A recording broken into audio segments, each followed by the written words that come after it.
Welcome to Simplilearn's SEO full course. In today's online world, SEO, which is search engine optimization, is essential for helping businesses stand out and attract more visitors. So what exactly is SEO? It's the process of improving a website's ranking on search engines like Google, so it appears higher when people search for information, products, or even services. The better the SEO, the more traffic a website gets. By 2025, the demand for SEO professionals will only grow as businesses continue to invest in their online presence. SEO experts are highly valued, with salaries ranging from 3 to 6 LPA for beginners in India and around $50,000 to around $70,000 annually in the US, while experienced professionals can earn around 50 to 25 LPA in India and around $100,000 in the US. In this course, you'll learn everything about SEO, from choosing the right keywords and optimizing website content to advancing strategies that help you beat competitors. You'll also explore how to use the top SEO tools and track performance.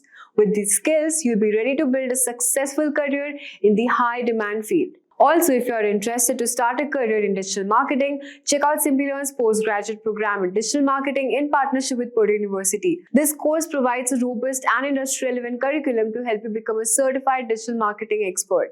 The program covers essential digital marketing components like website creation, SEO, SEM, social media marketing, mobile marketing, and many more. You'll gain hands-on experience through live interactive learnings, gain digital marketing simulations, case studies, and capstone projects. Additionally, you'll receive a Meta-certified digital marketing exam voucher and a Hootsuite certified professional credential, further validating your expertise. So hurry up and enroll now and find the course link in the description box and in the pinned comments. SEO is also known as search engine optimization. And if you look up the definition of SEO on Google, it's going to say that it's a set of practices designed to improve the appearance and positioning of web pages in organic search results. But what exactly does that mean? Well, let's pretend like the entire internet was a library and the books inside of the library were individual websites. If you wanted to go to the library and pick up a book on gardening, you would probably search a database. And this database would organize the millions of books in the library based off of how related they are to your search query and how good they are. So the top suggestion for the right book would not only be related to gardening, but it would be highly rated. And this is exactly what Google does as well when you have search queries. When you type in a query to a search engine like Google, it exhibits the best answer. So how do you get your website to rank at the top of Google and be suggested as the best answer?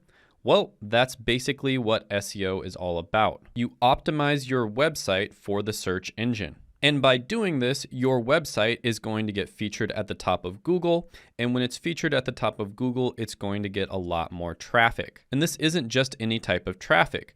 If the search engine does a good job, it's going to be the type of traffic that is highly related to the topic that you're writing about. So if you're writing about gardening, for instance, these are going to be people who are very interested in the subject of gardening. And the more people that are on your website, the more money you can get paid from AdSense, affiliate marketing, as well as selling your own products. So whether you're trying to create your own website or you work professionally as a digital marketer that specializes in SEO, this can be an incredibly valuable skill set. One of the greatest things about finding your website organically or naturally using SEO is the fact that not only is the traffic highly targeted, but it's free. You don't have to pay for ads in order to get these customers. Now let's go over the different types of SEO. The first type of SEO is internal or on-page SEO. This SEO deals with the modifications of the website that you own. This is where you optimize certain aspects of your website so that it gains heightened chances of being suggested to the public. Your goal here is to increase your website's chances of being chosen by a search engine to a query. Examples of good practices with on-page SEO are going to be having title tags,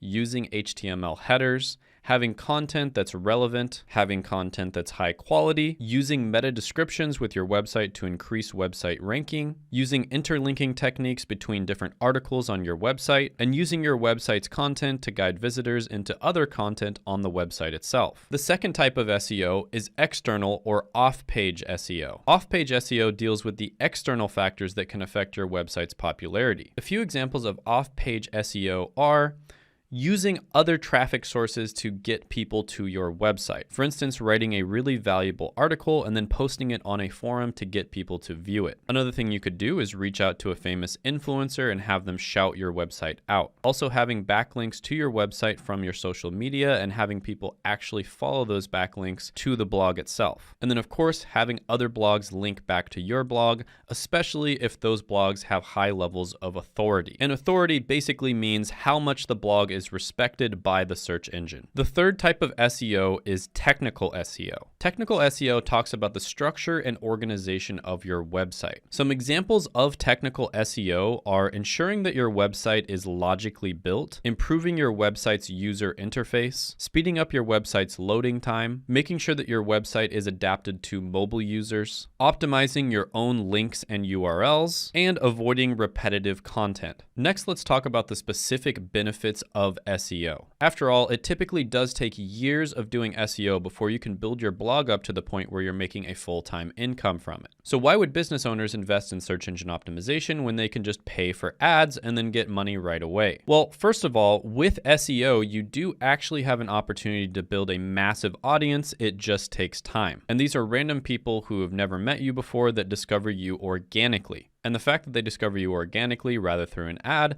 oftentimes makes them trust and like you more. So why is organic traffic so important? Well, if people discover you organically and they benefit from your website, you can actually have a pixel on your website that will retarget them with paid ads. The third thing is that SEO is free. This is pretty obvious, but it's nice to be able to advertise and acquire customers for free. The next point is that SEO produces consistent traffic. Typically, when you build your blog up to the point where it's getting, let's say, 10,000 viewers per month, you're going to continue getting 10,000 viewers per month, even if you stop working well into the future. The reason for this is because your articles rank for certain keywords and they'll continue ranking for a long time into the future. A lot of the time, people who create blogs will work really hard on them for about 1 or 2 years, and then after that, they just basically do maintenance on all of the articles and they update them every once in a while and then repost them. Oftentimes, YouTube channels, for instance, can die, but blogs are typically more evergreen and can last for decades. Google processes about 63,000 queries a second and 5.6 billion queries a day. So if you can consistently create valuable, relevant content over a period of time, Google will trust you enough to rank your blog on the first page. And that's why SEO is one of the most valuable skills that you can learn. Ever wondered how websites appear at the top of the search results when you type a query into Google? Well, that's the magic of SEO. SEO stands for Search Engine Optimization, and it's the process of fine-tuning your website to rank higher in organic, that is unpaid, search results. In simple terms, SEO is all about making your websites more visible to people who are searching for the things online. When someone types a question or a topic into search engine like Google, SEO helps your website appear higher up in the list of search results. This means more people are likely to click on your website. Just like how you are more likely to visit the shops on the main street than those tucked away in an alley. Study shows that organic search drives are whooping 53% of all website traffic. In fact, a recent survey by Moz revealed that 61% of marketers consider SEO to be the most effective digital marketing strategy. So in this video, we will cover what is SEO, types of SEO, how does SEO work, things to keep in mind while doing SEO. So let's start with the first topic, which is what is SEO. Imagine you have a fantastic store, but it's hidden down a dark alley. SEO is like putting up bright lights and clear signs so people can easily find you online. That's what SEO stands for, that is Search Engine Optimization. It's about making your website more visible in search engines like Google. When people search for something, search engines use complex algorithms to rank websites. SEO helps your website tick the right boxes for these algorithms. Good SEO means your website appears higher in search results, which can lead to more visitors and potential customers. It's like putting up the big sign outside your shop so more people know you are there. When your website ranks higher in search results, it's like having a prime real estate in the digital world. Study shows that most people don't click past the first page of search results, so being at the top can make a big difference in how much traffic your site gets. SEO isn't just about getting more visitors though. It's also about attracting the right kind of visitors, people who are interested in what you offer and are more likely to become customers or engage with your content.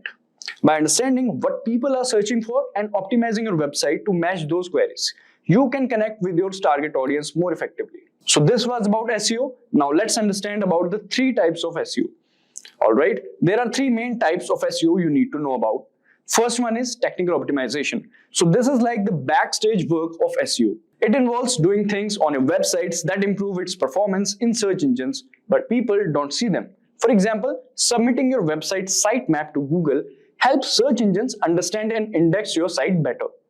The next one is on-page optimization. This is about making sure that your content on your website is top-notch and relevant to what people are searching for. You do this by using the right keywords in your content and providing a great user experience.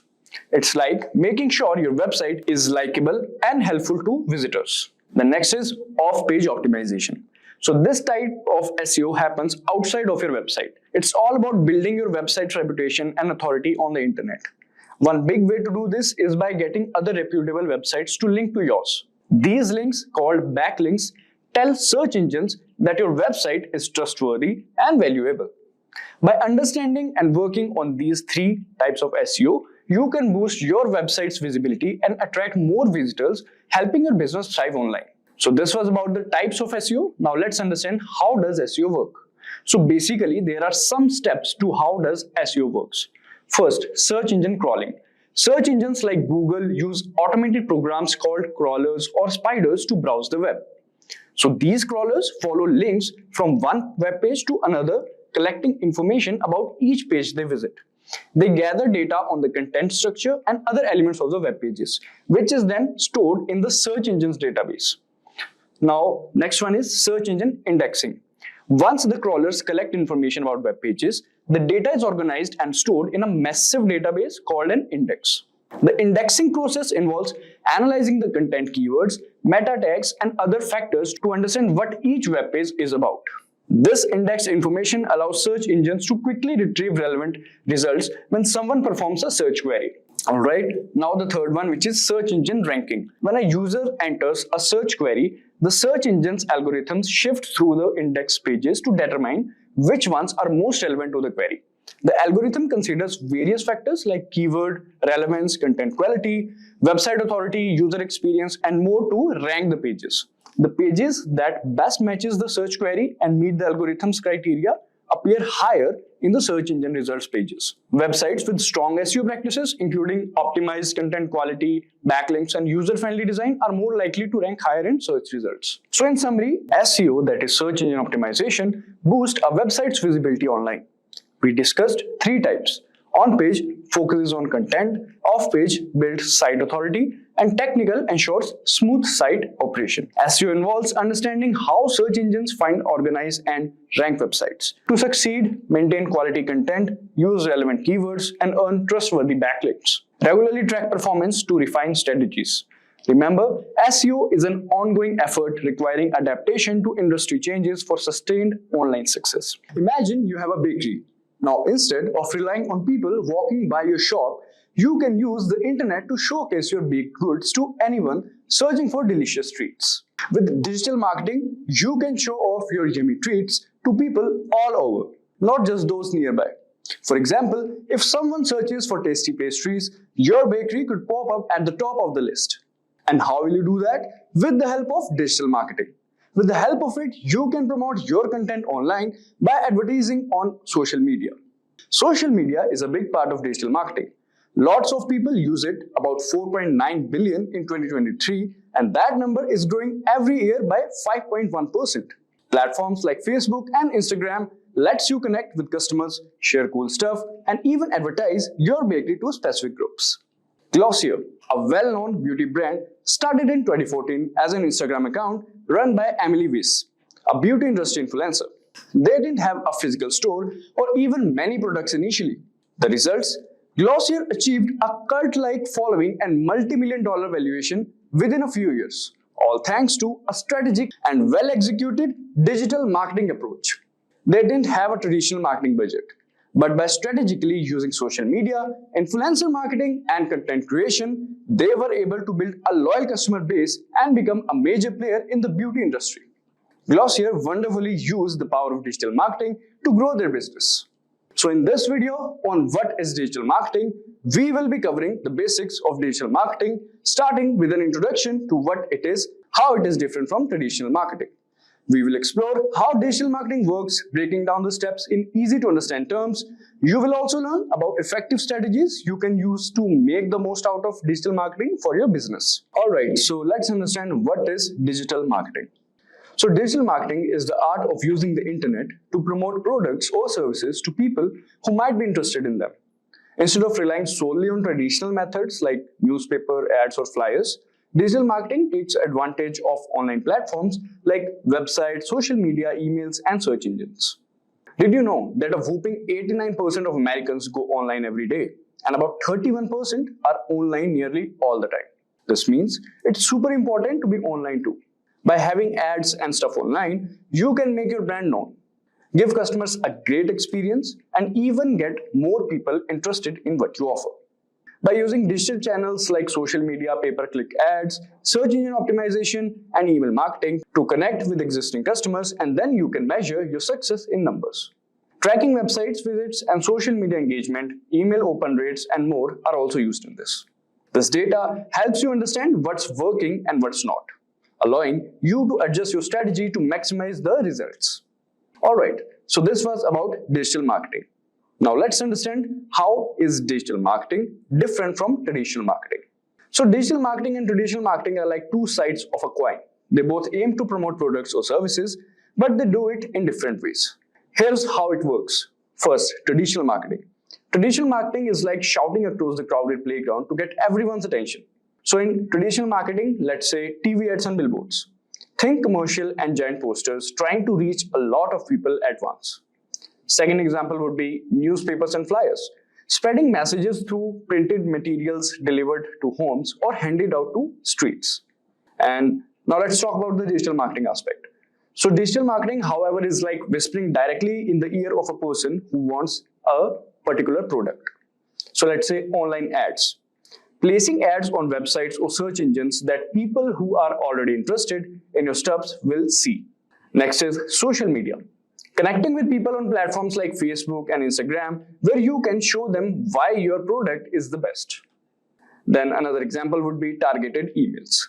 Sending messages directly to people who might be interested, like offering a discount on their first product purchase, is another benefit of digital marketing.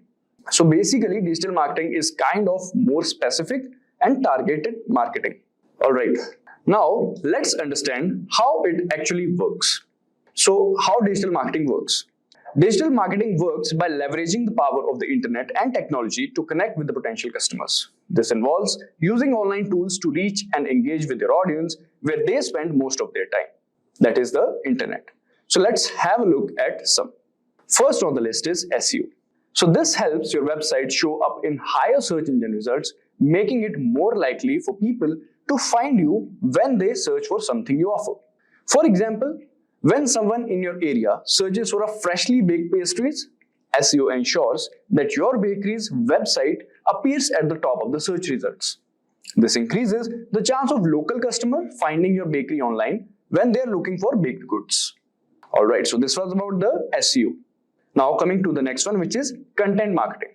So this involves creating useful and interesting content like blogs, videos, and social media posts can attract and retain customers.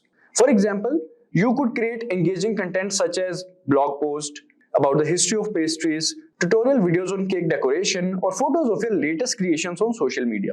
This content not only showcases your expertise, but also keeps your audience engaged and interested in what you offer. Next on the list is social media marketing. So this social media marketing involves using platforms like Facebook, Instagram, and Twitter to connect with your audience and share content that encourages them to interact with your brand. For example, you can use delicious images of your bakery goods, interact with customers by responding to comments and messages, and even run contests or promotions to attract more people to your store. That is the bakery. Alright, coming to the next one, which is email marketing. So email marketing is like having a personal connection with your customers. It involves using email to connect with potential and existing customers. It's essentially sending commercial messages, but with a permission-based approach. People who sign up for your email list are essentially giving you the green light to send them information. For example, you can collect email address from your customers who visits the bakery, and you can send them regular updates about new pastry flavors, special promotions, or upcoming events at your bakery. This personalized communication keeps your brand top of mind and encourages to repeat the business. Next is pay-per-click, that is PPC advertising. So pay-per-click or PPC advertising is an online advertising model where advertisers pay a fee each time their ad is clicked. So it's a way of buying visits to your website rather than attempting to earn those visits organically. PPC ads typically appear alongside search engine results or on social media platforms, and advertisers bid on keyword to display their ads to the relevant audiences. So example for this, you could create ads that appear when people search for terms like best bakery in your town, or target social media users based on their interest in baking or desserts. With PPC, you only pay when someone clicks on your ad, making it cost-effective way to attract potential customers to your bakery's website or social media profiles. Now that we have discussed the types of digital marketing strategies, let us understand how you can implement each of these strategies. So first, identify your audience. The first step is understanding who you want to reach. Imagine them as people who might be interested in your product or services. This is like picturing the people who would love your bakery. Are they busy professionals looking for a quick breakfast pastry, or maybe families with sweet tooth? Understanding your ideal customers help you tailor your marketing efforts. The next is choose your channels. Next, you pick the online platforms where your target audience hangs out. Think of these as virtual stomping grounds like social media sites or search engines. Think of online platforms as virtual neighborhoods. If your target audience is young families, Instagram might be the great place to showcase your colorful cupcake. Alright. Next one is creating engaging content. Once you know where your audience is, you can create content that will grab their attention. This could be informative blog posts, eye-catching videos, or even fun social media posts. This is like taking mouth-watering pictures of your cupcakes and bread.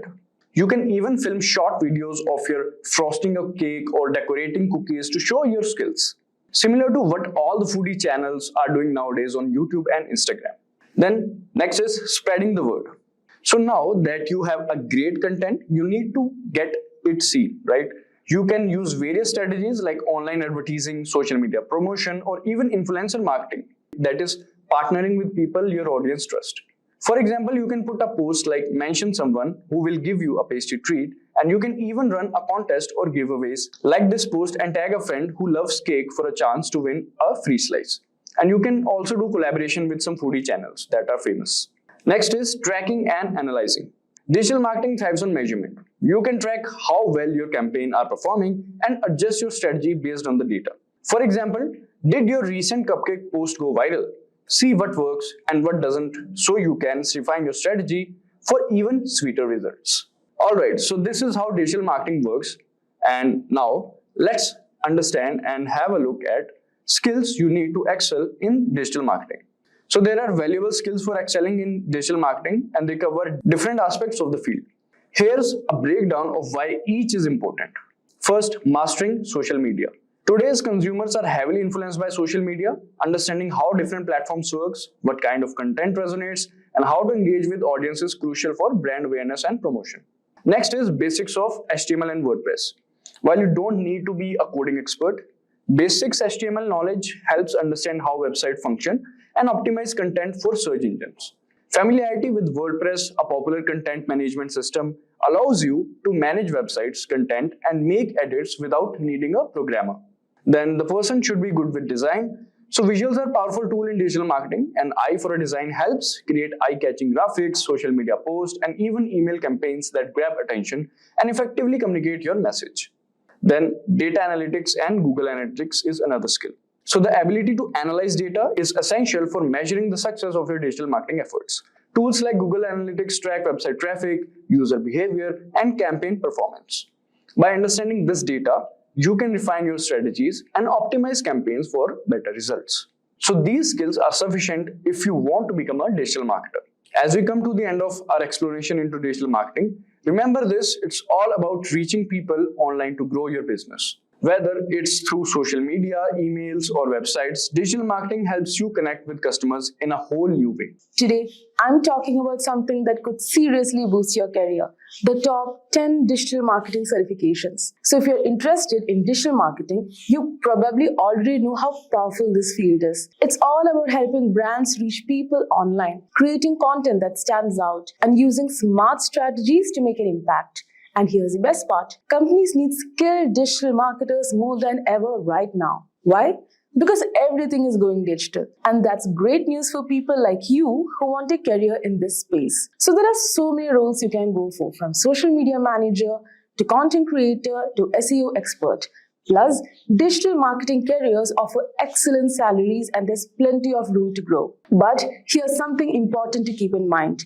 If you really want to stand out and land the best jobs, getting certified is key. Certifications show that you're serious about your skills, you know the latest tools, and you're ready to hit the ground running. It's like having a badge that says, I'm ready for this. So in this video, I'm going to share the top 10 certifications that can help you build and level up your digital marketing skills. So if you're excited to kickstart or grow your digital marketing journey, stick around and let's dive into these certifications. So first on our list is a professional certification in digital marketing by SP Jain School of Global Management.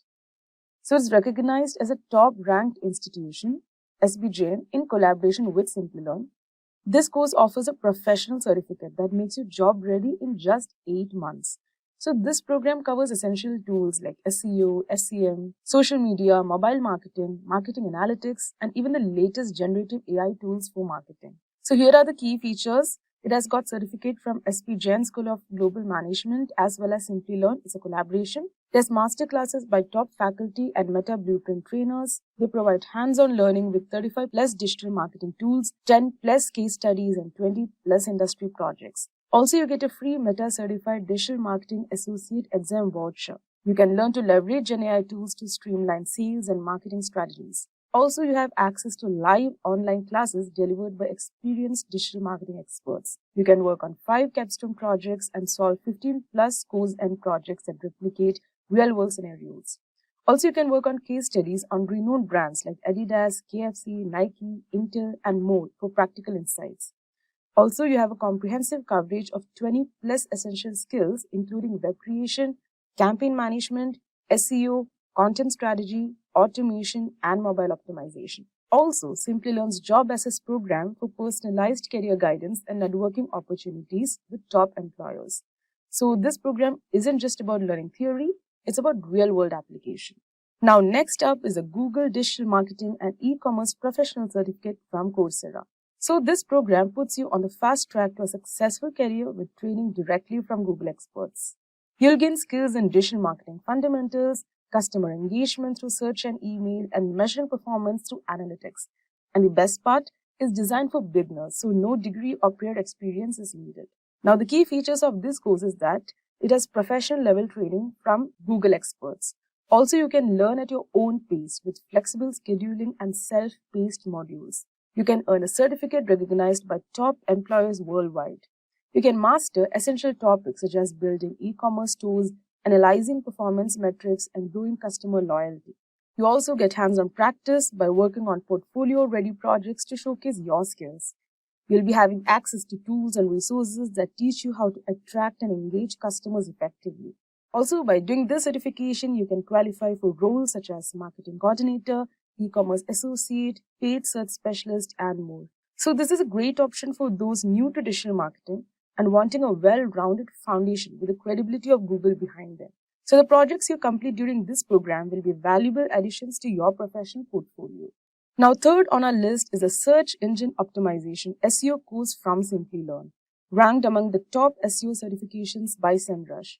So this course, aligned with OMCP standards, help you master SEO strategies to drive sales and boost website conversions. So you will attend live interactive sessions led by experienced SEO experts and gain hands-on experience with industry tools like SEMrush, Ahrefs, Moz, and more. So the key features of this course include access to comprehensive SEO content as per OMCP standards, you'll get a free 1-year access to the SEO ranking platform to enhance your SEO learning. Also, practical learning through case studies, assessments, and hands-on projects that provide real-world experience. So it covers essential SEO skills including on-page and off-page optimization, technical SEO, competitor analysis, and link building. Also, user experience and voice search optimization strategies to stay ahead of industry trends. It also teaches conversion rate optimization to ensure your SEO efforts translate to tangible business results. You can also master tools like SEMrush, Ahrefs, Moz, and Google Keyword Planner for data-driven SEO. So if you're mainly aiming to become an SEO expert or boost your skills in optimizing websites, this course offers everything you need, from technical SEO to voice search optimization and conversion strategies. So the combination of expert-led training and practical projects will equip you with the needed skills to excel in this digital space. Now next is the Digital Marketing Certification course by HubSpot Academy. So this free course is perfect for small business owners, marketing managers, and anyone looking to break into the digital marketing space. So the course focuses on a human-centered, inbound-first approach to create a solid digital marketing strategy and compelling content that engages users and ranks well on search engines. So this course is completely free and provides unlimited access once you create a HubSpot Academy account. It also gives you personalized training recommendations tailored to your learning goals. It covers key digital marketing aspects like SEO, social media, and email marketing. It also has a globally recognized certification, which is available in 5 languages. Also learn to optimize your website and build advertising strategies that expand your audience reach. So this course not only helps you build skills, but also provides a globally recognized certification that sets you apart in the job market. Now, fifth on our list is a technical SEO course by Bastian Grimm on SEMrush Academy. So this free course is tailored for those new to technical SEO or professionals looking to deepen their knowledge. So whether you're an SEO consultant or working agency side, Bastian Grimm's in-depth modules will help you grasp complex technical SEO concepts, including crawling, indexation, and HTTP response codes. So the best features are that it's developed by industry experts at SEMrush. It covers essential topics such as international SEO and potential issues to avoid. It is engaging, up-to-date content that aligns with the ever-changing SEO landscape, and also it has practical applications that strengthen your understanding and implementation. So this course equips you with the technical know-how to tackle complex SEO challenges and ensures your skills remain sharp in this evolving field. Now next, we have the Digital Marketing Specialist course by Simplilearn. So this comprehensive program covers 35 plus digital marketing tools and includes over 20 projects and 10 case studies, providing you with a practical experience to master domains like SEO, SEM, social media, and email marketing. So some of the key features of this course is, it is industry-recognized Digital Marketing Specialist Certificate. It has classes led by digital marketing experts. You can learn to use generative AI tools for marketing efficiency. We also get free Meta Certified Digital Marketing Associate exam voucher worth $99. Also, you'll be doing 5 capstone problem statements and 15 plus quizzing projects. You'll also be working on real-world case studies from brands like Adidas, KFC, Nike, and Intel. Also, we have Simplilearn's Job Assist program for career support. So with a combination of advanced training and practical exposure, this program is perfect for those looking to become experts in the digital marketing field.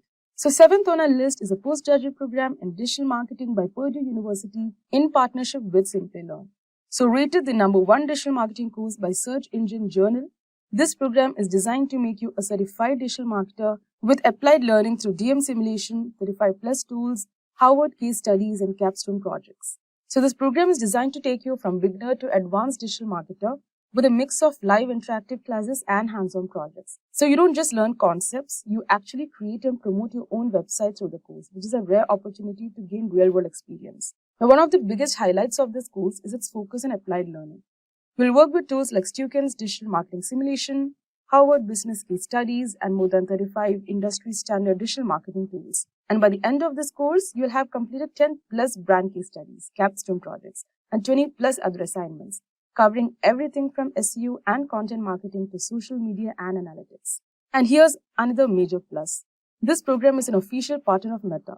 So you'll have master sessions with Meta Blueprint trainers and receive a $99 Meta exam voucher. You'll even get hands-on practice with Meta's business code chatbot.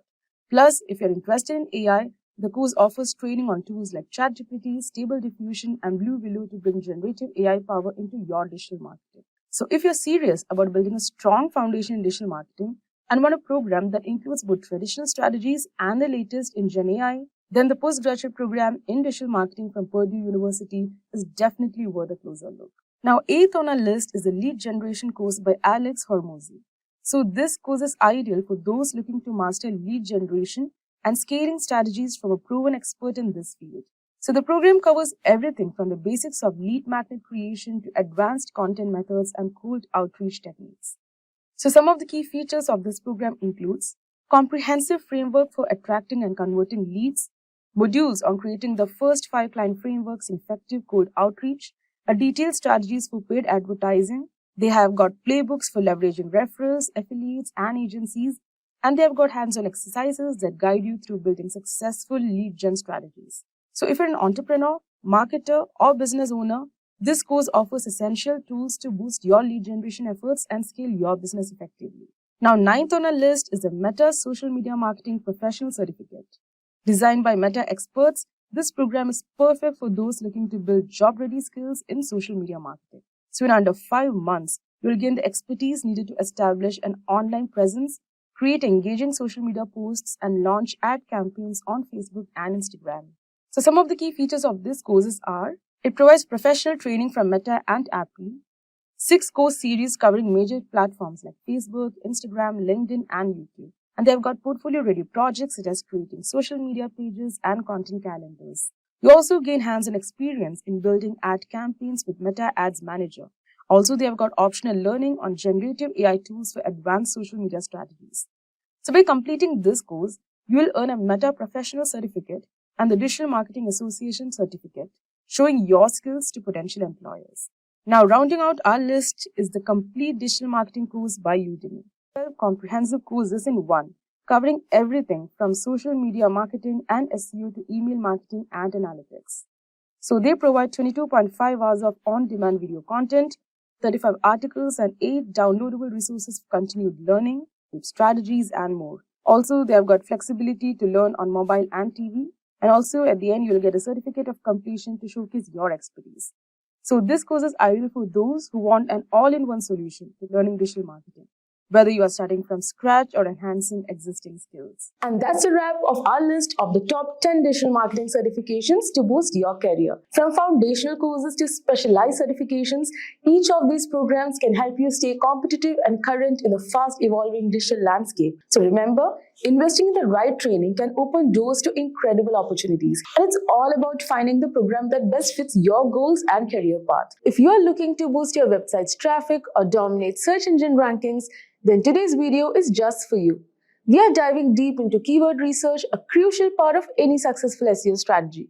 By the end of this tutorial, you'll know exactly how to find the right keywords to help your content reach its full potential. So let's get started. To kick off things first, let's understand what keyword research is. Now, keyword research is all about discovering the exact phrases and terms your potential audience is typing into search engines. Now, by identifying these keywords, you can create content that directly addresses what people want to know, buy, or learn about.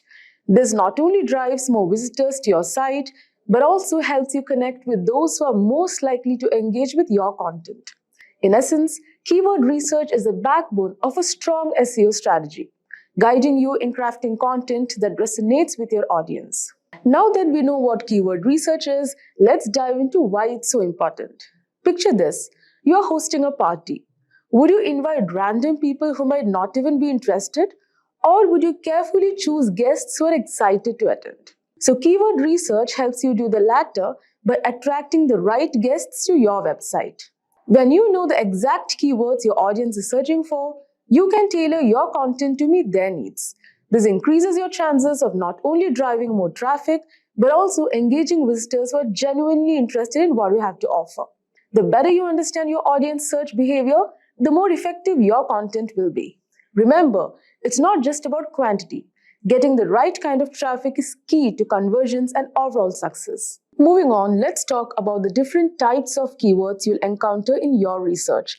This is important because not all keywords are created equal, and understanding the distinctions can greatly impact your strategy. So short tail keywords are broad and usually consist of one or two words like SEO or marketing. Now these keywords have high search volumes, which means lots of people are searching for them. However, they're also highly competitive, making it tough to rank for them unless you have a very authoritative website. Next comes long tail keywords. Now long tail keywords on the other hand are more specific phrases like how to do keyword research for SEO. Now while they have lower search volumes, they tend to be less competitive and more targeted, attracting visitors who are further along in their buyer's journey. For instance, someone searches for best budget laptops for students is likely closer to make a purchase than someone just searching for laptops. Now, next type of keyword is LSI, which is latent semantic indexing keywords. Now, these are related terms that search engines consider relevant to your main keyword. Now, for example, if your main keyword is digital marketing, then LSI keywords could be online marketing, SEO strategies, or social media advertising. Now, even in this example, if you have given best leather shoes, the LSIs would be official and casual wear, best footwear brand, original leather shoes, etc. So using LSI keywords helps you create more contextually relevant content with search engines' favor. Now, by balancing these types of keywords, you can create content that appeals to both broad and niche audiences, giving your website a better chance to rank well across different searches. So, alright, now that we have covered the types of keywords, let's explore some of the tools that can help you find them. So, keyword research tools are like treasure maps. They guide you to the keywords that can drive the most traffic to your website. Number one is Google Keyword Planner. So Google Keyword Planner is a fantastic starting point, especially for beginners. It's free and provides a wealth of information, including search volumes and competition levels for various keywords. You can also discover new keyword ideas based on what people are already searching for. Next is Ahrefs. Ahrefs is a more advanced paid tool that offers in-depth analysis. It doesn't just give you keyword data, it also provides insights into how difficult it is to rank for a particular keyword, as well as click-through rates, CTR, and related keyword ideas. So Ahrefs is particularly useful for competitor analysis, helping you see which keywords for your competitors are ranking for and identifying gaps in their content that you can exploit. Now next comes SEMrush. Now SEMrush is another powerful tool that goes beyond keyword research. It offers comprehensive data on keywords, including trends over time, and allows you to conduct competitive analysis, track keyword performance, and more.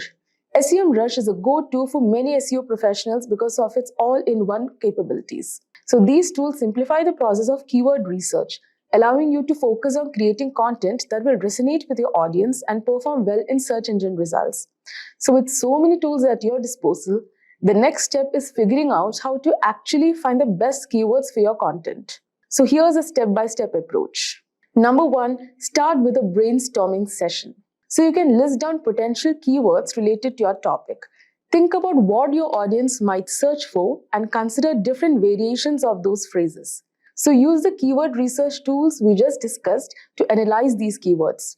Pay close attention to search volume, competition, and user intent. The goal is to find keywords that have a good search volume but aren't too competitive. And next, consider user intent. This is crucial. Ask yourself, what is a searcher hoping to find? If someone is searching for best travel laptops in 2024, they are probably looking for product reviews or recommendations. Tailor your content to meet that specific intent, and you'll have a much better chance of converting those visitors into customers. So by following these steps, you can pinpoint the keywords that will not only drive traffic, but also ensure that the traffic is relevant and likely to convert. Now, one of the most effective ways to find high-quality keywords is by analyzing your competitors. This might sound like a spy mission, but it's completely above board and incredibly valuable. So tools like SEMrush allow you to see which keywords your competitors are ranking for. So this gives you insight into what's working for them, and more importantly, it highlights gaps in their strategy that you can exploit. For instance, if you notice that a competitor is ranking well for a keyword like affordable SEO tools, but their content is outdated or lacking in detail, you can create a more comprehensive and up-to-date piece to outrank them. So by leveraging competitor insights, you can stay ahead in the SEO game, ensuring that your content is always relevant and competitive. Now, finding the right keywords is only half the battle. The next challenge is using them effectively in your content. So here's how you can do that. Number one, Place your primary keywords in strategic locations such as title, meta description, headers, and throughout the content. This signals to search engines that your content is about helping you rank for that keyword. Number 2, avoid keyword stuffing. This old school tactic doesn't work anymore and can actually hurt your rankings. Instead, focus on naturally integrating keywords and using variations. For example, if your primary keyword is digital marketing strategy, you could also use online marketing strategy or effective digital marketing tactics to make your content more readable and engaging. Now, the third one is using LSI keywords to add depth and context to your content. This not only improves readability, but also helps search engines understand the broader topic of your content, which can positively impact your rankings. Remember, the goal is to create content that's both optimized for search engines and enjoyable for your readers. Lastly, keyword research is not a set it and forget it process. It requires regular monitoring and adjustment. SEO is a constantly evolving field, and what works today might not work tomorrow. So make it a habit to regularly check how your keywords are performing. Use tools like Google Analytics to track your rankings and see which keywords are driving the most traffic. If you notice that certain keywords are underperforming, consider tweaking your content or trying out new keywords. So by staying on top of your keyword strategy, you can ensure that your content continues to perform well and adapt to changes in search trends. And there you have it, a comprehensive guide to keyword research. I hope you found this tutorial helpful and that you are now ready to start finding the best keywords for your content. Remember, keyword research is all about understanding your audience and creating content that meets their needs.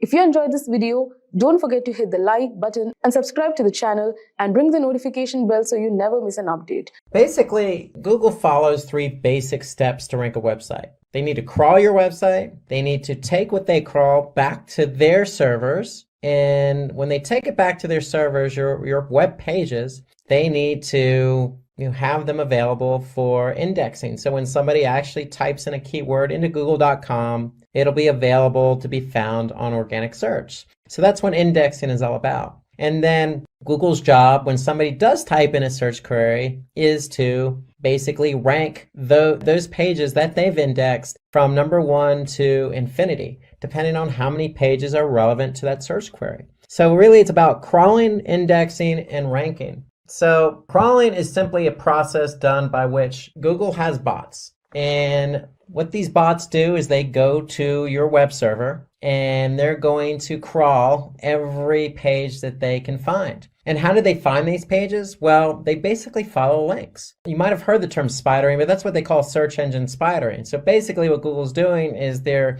building a web, so to speak, all the links that they're following. And so when they can follow all these links on your website, they're going to be able to crawl them. And when they crawl them, basically they're going to take that content and store it on their servers so it's available in their index. So based on this method, Google finds out which websites have relevant content and which ones don't based on certain keywords that are typed into Google. Because if they can't crawl your website, you're not going to be found. And if you can't be found, then you're not going to show up for relevant keywords. So we need to make sure your site's available to be crawled. And we'll talk about that a little bit later. Okay, but let's show you an example. So let's just go to Google search. And if I type in the keyword Simplilearn, okay, I could see I have 1,010,000 results. Okay, and that's how many results are showing up for Simplilearn. Okay, now they may not all be Simplilearn pages, but nonetheless, Simplilearn is ranked number 1 here organically, and there are 1,010,000 pages related to the keyword Simplilearn.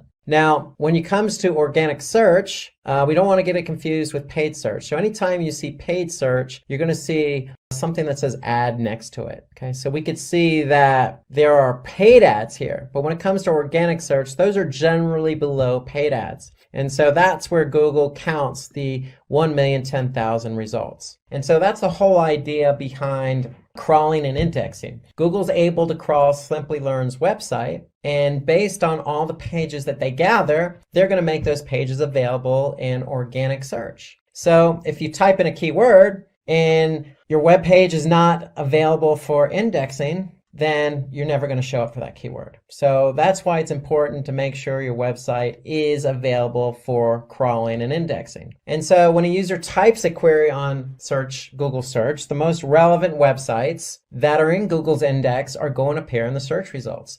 So in the example I gave with Simplilearn, well, Simplilearn is the brand name of the company Simplilearn. So there's a lot of relevancy there. So that's why you see Simplilearn show up here organically, number one. Like we mentioned about what is SEO and why SEO, we talked about that user experience. So there's a lot of factors that go into ranking, relevancy being one of them. So in the Simplilearn example, Simplilearn is relevant to a lot of the Simplilearn pages because that's who they are, Simplilearn. However, Simplilearn also needs to make sure that, for their pages, the page load time is fast, meaning these pages load very fast for the end user. And Google also takes into account other factors, like how long someone is staying on a website. Or are they bouncing, meaning are they going to one page that they land on and then leaving the website? Okay. And so the user experience is very, very important. There are other factors also like language and location. And so, for example, location, if you do a search, say in India, the results are going to be a little bit different than, say, the results in the United States. Why? Because Google is indexing as many web pages as they can find.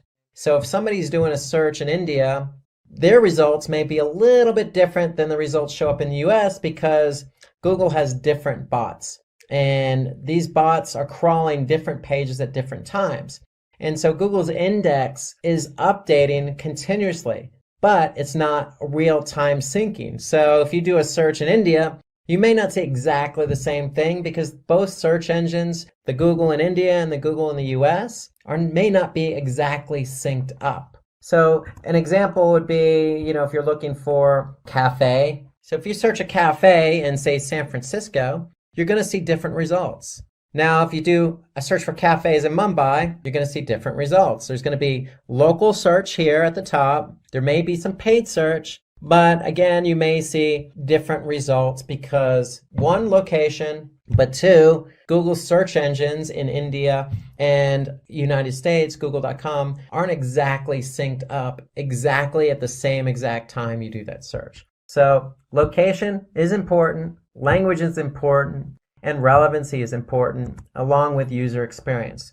So all those are important factors in how Google ranks websites. Imagine a small online boutique with a great product line and a beautifully designed website. Despite all the effort put into the business, it's barely getting any traffic and sales are stagnant. The owner is frustrated and wondering why potential customers aren't finding their store. That's when they turn to Google Ads. By setting up targeted campaigns, they start reaching customers who are actively searching for products just like theirs. In a matter of weeks, the business sees a noticeable increase in website traffic and sales, all thanks to the power of Google Ads. Google Ads has become an essential tool for businesses looking to connect with the right audience at the right time. A Google Ads campaign helps businesses reach potential customers online by displaying targeted ads across Google's vast network, including search results, YouTube, and partner websites. Advertisers set a budget, choose a campaign objective, and create ads that are shown to specific audiences based on keywords, demographics, and interests. The campaign operates on a pay-per-click model, meaning you only pay when someone clicks on your ad, making it an effective way to attract interested customers and achieve your marketing goals. So in this video, we are going to walk you through everything you need to know to get started with Google Ads. We'll cover how to create a campaign from scratch, set your budget, and choose the right bidding strategy. We'll also dive into targeting options to ensure your ads reach the right audience. And we'll show you how to craft compelling ads that drive results. By the end of this video, you'll have the knowledge and confidence to launch your own successful Google Ads campaign. So let's get started. So to kick off our Google Ads campaign, we'll start by creating a new campaign. So once you're logged into your Google Ads account, begin by clicking the blue plus new campaign button. So here you're presented with a list of campaign objectives. Now, choosing the right objective is crucial because it guides Google Ads on how to optimize your campaign. So let's see one by one. The first objective is sales. So this is perfect for businesses looking to drive direct conversions, whether it's online purchases, phone orders, or in-person sales. So for instance, if you run an e-commerce store, this objective will help you target users who are ready to buy. So Google will prioritize showing your ads to people most likely to complete a transaction based on their behavior and intent. So this makes it ideal for businesses focused on generating immediate revenue. So you can use this when your primary goal is to turn clicks into sales. making it perfect for businesses with clear purchase paths like online stores or service providers. Now, next we have the leads objective. So this is designed for businesses that want to gather contact information from potential customers, such as through form submissions, phone calls, or signups. So for example, imagine you are a real estate agent aiming to build a list of potential home buyers. So by selecting the leads objective, Google Ads will optimize your campaign to reach users likely to fill out your contact form or call your office. Now next is website traffic. Now this is the objective you'll want to choose if your main goal is to drive more visitors to your website. So this is particularly useful for increasing brand awareness or getting people to explore your products and services online. Like for instance, if you're a blogger or a content creator, so this objective will help you attract visitors to your site to engage with your articles, videos, or any other content that you put up. So now next comes app promotion. So this is when you have created an app, like for example, an online gaming app or anything, and you want more installs or downloads. Now next you have awareness and consideration. So it is designed for businesses that want to engage users and encourage them to think about their products or services. So this is especially effective in introducing something new to the market.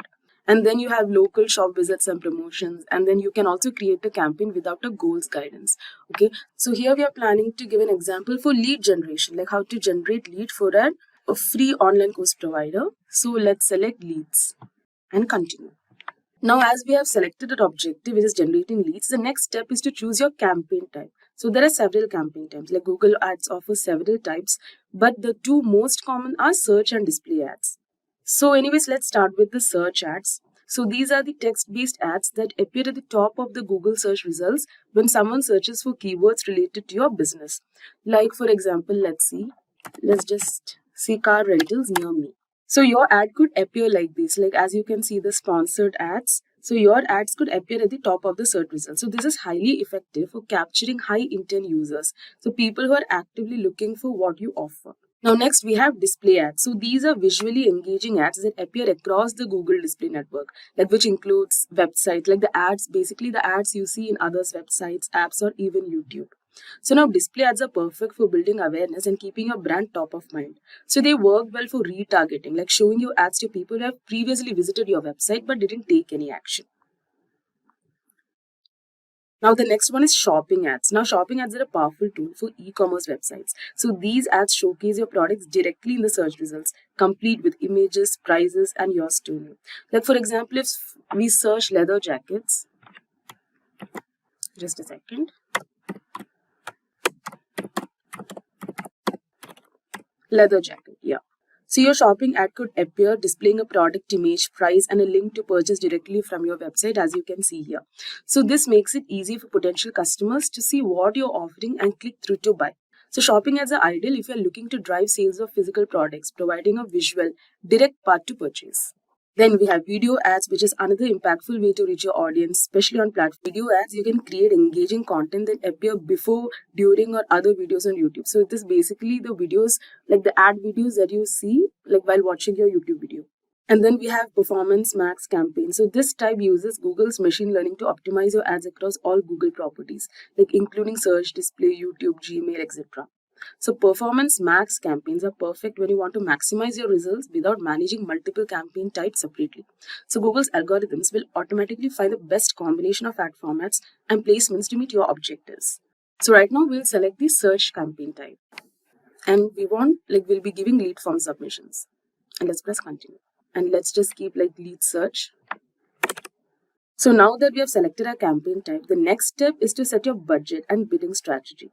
So this is crucial as it determines how much you're willing to spend and how Google Ads will manage your bids. So now for bidding, since our objective in this demo is to generate leads, we'll choose conversions. So this strategy lets Google automatically set your bids to get the most conversions within your budget. So now you can set a target cost per action. So this budget is the amount you're comfortable spending per action. So like you can just give 0.3 rupees, per action. And let's press next. Now next, let's define our targeting options. So this step is about deciding who will see your ads, where they will see them, and when. So you can target users by location. As you can see, all countries and territories, India, or any other location, you have options. So for example, if your store is in Delhi, you might want to target only people within a 50-mile radius. Now, additionally, you can also refine your audience based on demographics such as age, gender, and household income. So this ensures your ads reach the most relevant customers. And you can also select the languages that your customers speak. Like you can give English, you can give Hindi. So you can select multiple languages that your target audiences speak. And also you can select the audience segments, like what your audience might be doing. So like for example, we are actually giving this example for lead generation for a free online course provider. So what we do is we can actually, like, our audience will be students, right? So we can give students. Yeah, you can give current university students, and this is also for working professionals. So you can give working education jobs, IT and technical. So you can select who your target audience are. So effective targeting is crucial for maximizing your ad spend. So take the time to consider who your ideal customers are. Now let's go to next. So now next is selecting keywords. So for search ads, keywords are the backbone of your campaign. So these are the words or phrases users type into Google when looking for products or services like yours. So choose keywords that are closely related to your business. So for example, we are actually looking for lead generation for this particular website, which is Simplilearn skill website that provides free online courses. So first you have to give the final URL, and then you have to enter your keywords. You can also, type in the products or services like you advertise, like the course name and everything, and you can enter the keywords. Now you can take the help of Google's keyword planner for keyword ideas and see how often they are searched. So let's just go to keyword planner, discover new keywords. So now here you have to enter the products or services closely related to your business. So here I'll just type free online course, digital marketing. So you can give so many keywords, okay? And let's get results. So now these are the keywords that are suggested by the keyword planner. So what you can do is you can just select the keywords. Like you can select so many multiple keywords. You can copy it. You can paste it here. So this is a demo. That's why I've just taken, 3 to 4 keywords. But in fact, you have to use more keywords. So now you have selected your keywords. Now it's time to create your ad. So your ad copy includes the headline, description, and display URL. So this is what users will see in the search results or across the display network. So basically in your ad. So making it engaging and relevant. So first you can give the URL of your website. So in the headline, you can grab the attention by highlighting your key offerings and including one of your main keywords. Like for example, you can give master digital marketing. You can give, like, you have to fill at least 3 headlines. So you can give free digital marketing course, or you can give best digital, and you can even fill more headlines. Now you can use the description. So this is the description part. So you can use the description to expand on your offer. So like you can highlight unique selling points of yours, like expert instructors. For example, you can give expert instructors, or flexible learning, or like enroll today to boost your career, etc. So once you have done this, let's go to next. Now this shows your budget. So as you can see, we had given like 0.244 cost per conversion. So your weekly cost will be 58,100 rupees. So here you can see the budget. Now the final step is, before we launch, it's important to review all the details. Now Google Ads will show you a summary of your campaign settings, including your budget, targeting, keywords, and ad copy. So you can double check. So next is the review. So here you can double check everything to ensure it aligns with your objective. So this will take some time. So select, once you're satisfied, you can publish your campaign. So your ads will start running shortly and you can monitor their performance in real time through dashboard. Google Tag Manager. Thanks for joining, and let's get started with this Simplilearn webinar. So let's start out with why GTM. So let's just say you're Sam and you have your own e-commerce website and you want to understand how people are interacting with your website. Well, Sam, today's world of websites contain a lot of interactivity, everything from videos to PDF downloads to commenting to form submissions to all sorts of chat functionality, interactivity going on throughout the website. So there's just a lot that you need to track outside of just page views. And so really what GTM does is they help you track all these things I just mentioned. Everything from somebody clicking on the play button of a PDF to somebody clicking on the submit button of a form to somebody entering in something on a chat function. So that's what GTM is. So why GTM? Because it helps us track all that interactivity. So all GTM is really allows you to really place a piece of Java code, which is just script,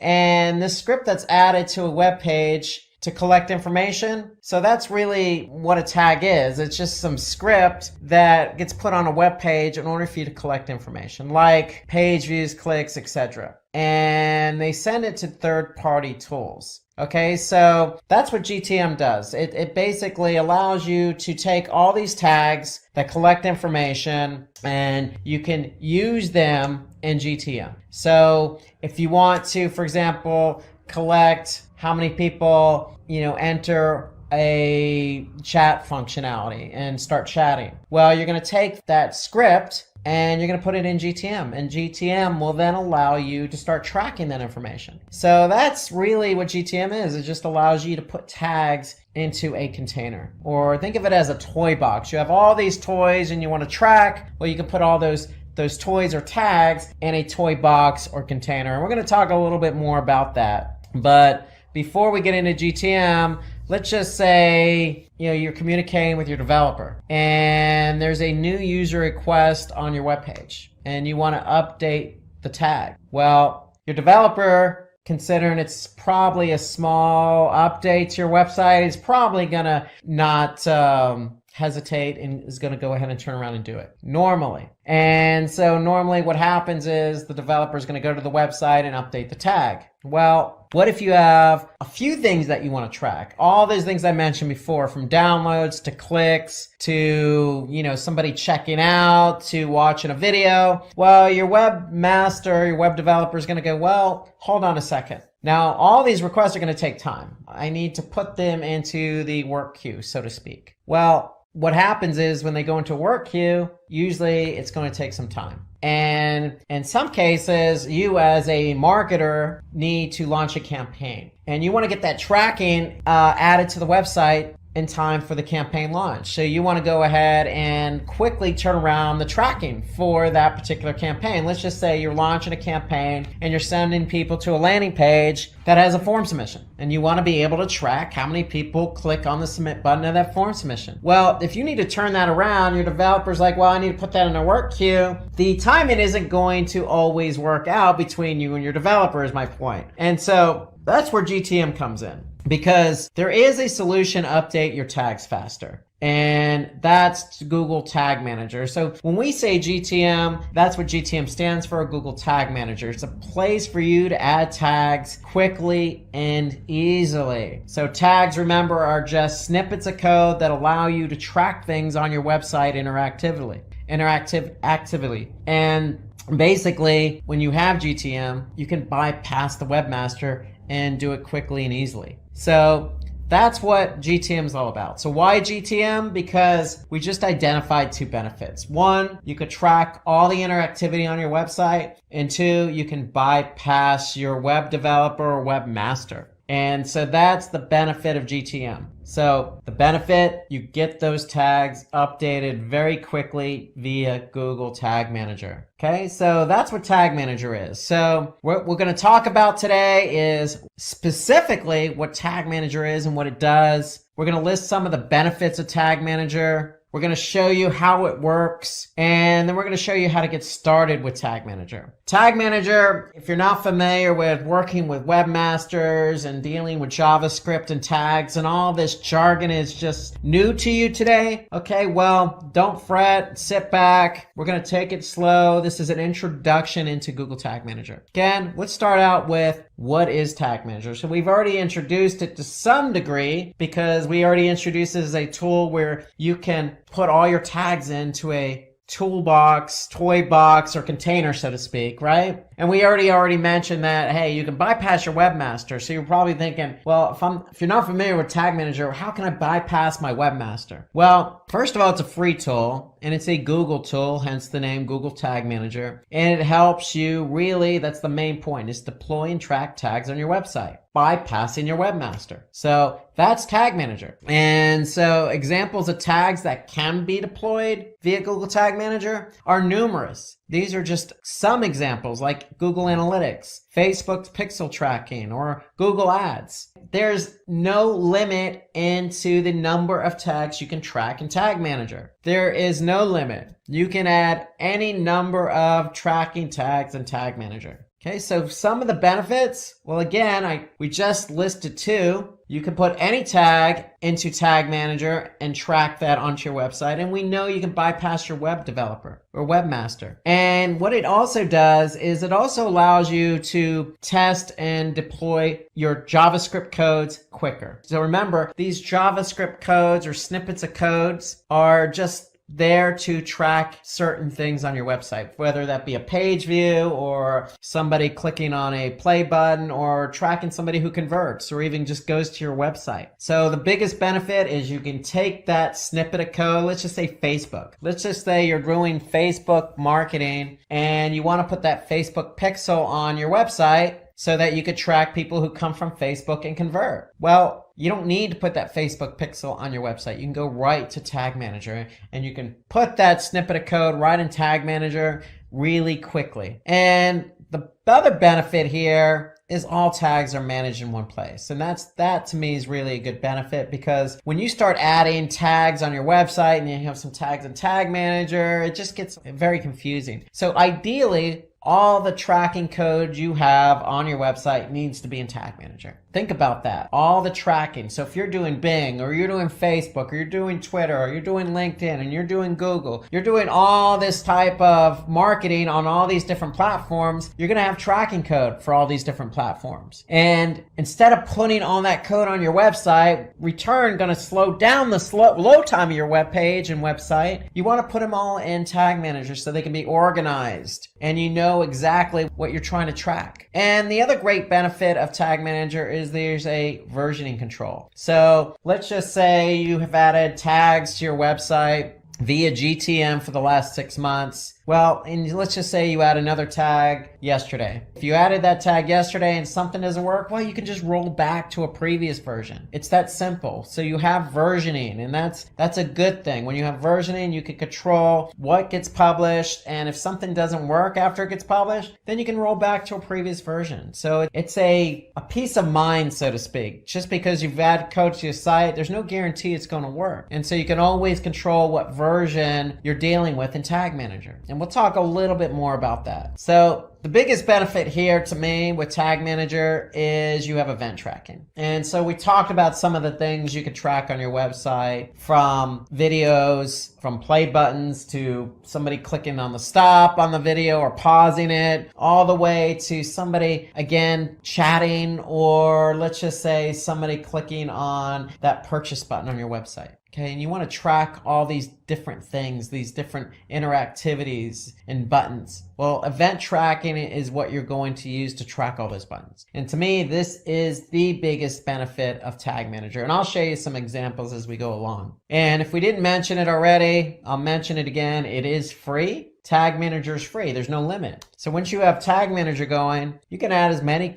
tracking codes as you want. There's no limit on the number of tracking codes you can add to Tag Manager. Okay, so it's free and you can use it to its fullest advantage. Okay, so it's also high security, meaning that it has different levels of permissions. Okay, so you can have somebody just go in and look at the different tags and tracking codes you have in GTM, or you can ask somebody who is very familiar with Tag Manager and can go in and add the tracking code to Tag Manager and then publish that tracking code when it gets added. So those are all the benefits. Let's talk about how it works now. Specifically, how does Tag Manager work? Because you're like, Rob, okay, again, a lot of jargon. You know, you got tags and JavaScript and versioning and publishing and all this other stuff. Well, I know I'm throwing a lot at you at once, but just bear with me here. Okay, so let's start talking about how it actually works. So you have a website. Okay, whatever that domain is, you have a website, and there's chances are on your website you have some form of interactivity, whether that be a video, whether that be a blog, whether it be a form submission. You have a website with some interactivity. And let's just say you're even thinking about getting ready to launch some type of campaign on maybe Google or Facebook, and you want to drive traffic to your website. Fair enough. You're joining the millions of other websites that are out there that have interactivity that also drive traffic to the website. So in comes Google Tag Manager. And so Tag Manager is important because, again, we know we want to track people coming from that Facebook campaign or that Google campaign and interacting with our site. So if you are running Facebook and you are running Google Analytics, well, guess what? You want to put that tracking code in Tag Manager. So Google Analytics, being a Google product, works very nicely with Tag Manager. Facebook has its own tracking code, but you still want to be able to track people who come from the Facebook campaign to your website. So you're going to get that tracking code from Facebook and put it in Tag Manager. That's generally how it works. So here, information from your website is shared with another data source through Tag Manager. So think about that. If I add Facebook tracking code to Tag Manager, or let's just say I add Google Analytics tracking code to Tag Manager is the one that's pushing out and doing all the heavy lifting. They're the ones that are controlling what code gets fired and what code doesn't. So if you're putting the code in Tag Manager is controlling the code. Think about it that way. And let's show you an example of what that looks like. So here I am, I'm in Tag Manager. I just went to tagmanager.google.com, and here I could see a list of tags. So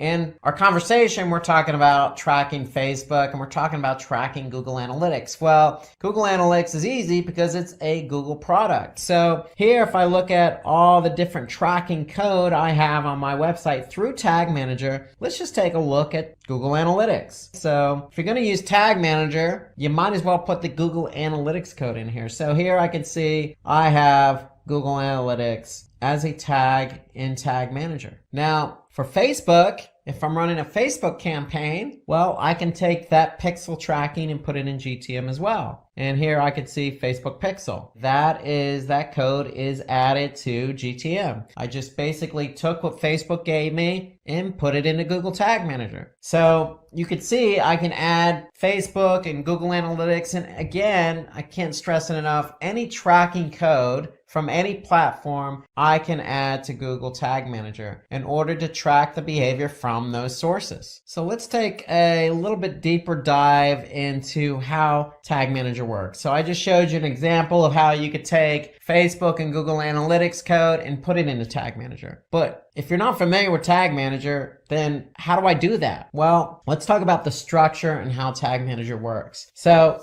when you have a Tag Manager account, you have a container. Remember, I mentioned toy box earlier. You have a bunch of toys. If they're code and you're tracking different bits of code from different platforms like Facebook, think of those as toys, and you have a toy box. Okay, well, that's what this code is, and that's what a container is. The code is the code, and that's going to go into the toy box or container. And so the way Tag Manager works is you have tags, triggers, and variables. So if I take my Facebook tracking code and put it into a container, I need to set up a tag and a trigger. Okay, so let's take a look at what that is. So first, if I go back to Tag Manager, I'm going to have an account, and if I have an account, I'm going to have a container. So here I'm just going to click on an account with a container, and a container is nothing more than what website you're adding the tracking code to. Okay, that's all the container is. We're just letting Tag Manager know this is the website we're adding all this code to. So you have tags, triggers, and variables. That's the structure of Tag Manager. So tags are just what it says, tags. What are we trying to quote unquote tag? Well, if it's Google Analytics, that's easy. Here I can see I have Google Analytics added. So if I click on Google Analytics, here's my tag. And if I take a little bit of a deeper dive there, since Google Analytics is a Google product, it integrates already with Tag Managers. It's pretty easy. I can just choose Google Analytics, then I'm going to check page view, and that's my tag. Now, every tag needs a trigger. Okay, so I need to tell Tag Manager how or when to fire the Google Analytics tracking code. So in this case, I'm going to tell Tag Manager to fire on all pages. So if I get somebody, a visitor to my website, Analytics is firing on all pages. So whatever page that visitor lands on, Google Analytics is going to fire. So that's really what it comes down to, is I have a tag and I need to tell Tag Manager when to trigger that tag. That's really what the structure of Tag Manager is. It's tags, triggers, and variables. And variables we're going to talk about here in a couple minutes. But you have a piece of code. You're going to go ahead and put that into Tag Manager. You're going to tag it, and then you're going to fire that trigger. So let's take a look at another example here. If I go back here, you can see Facebook.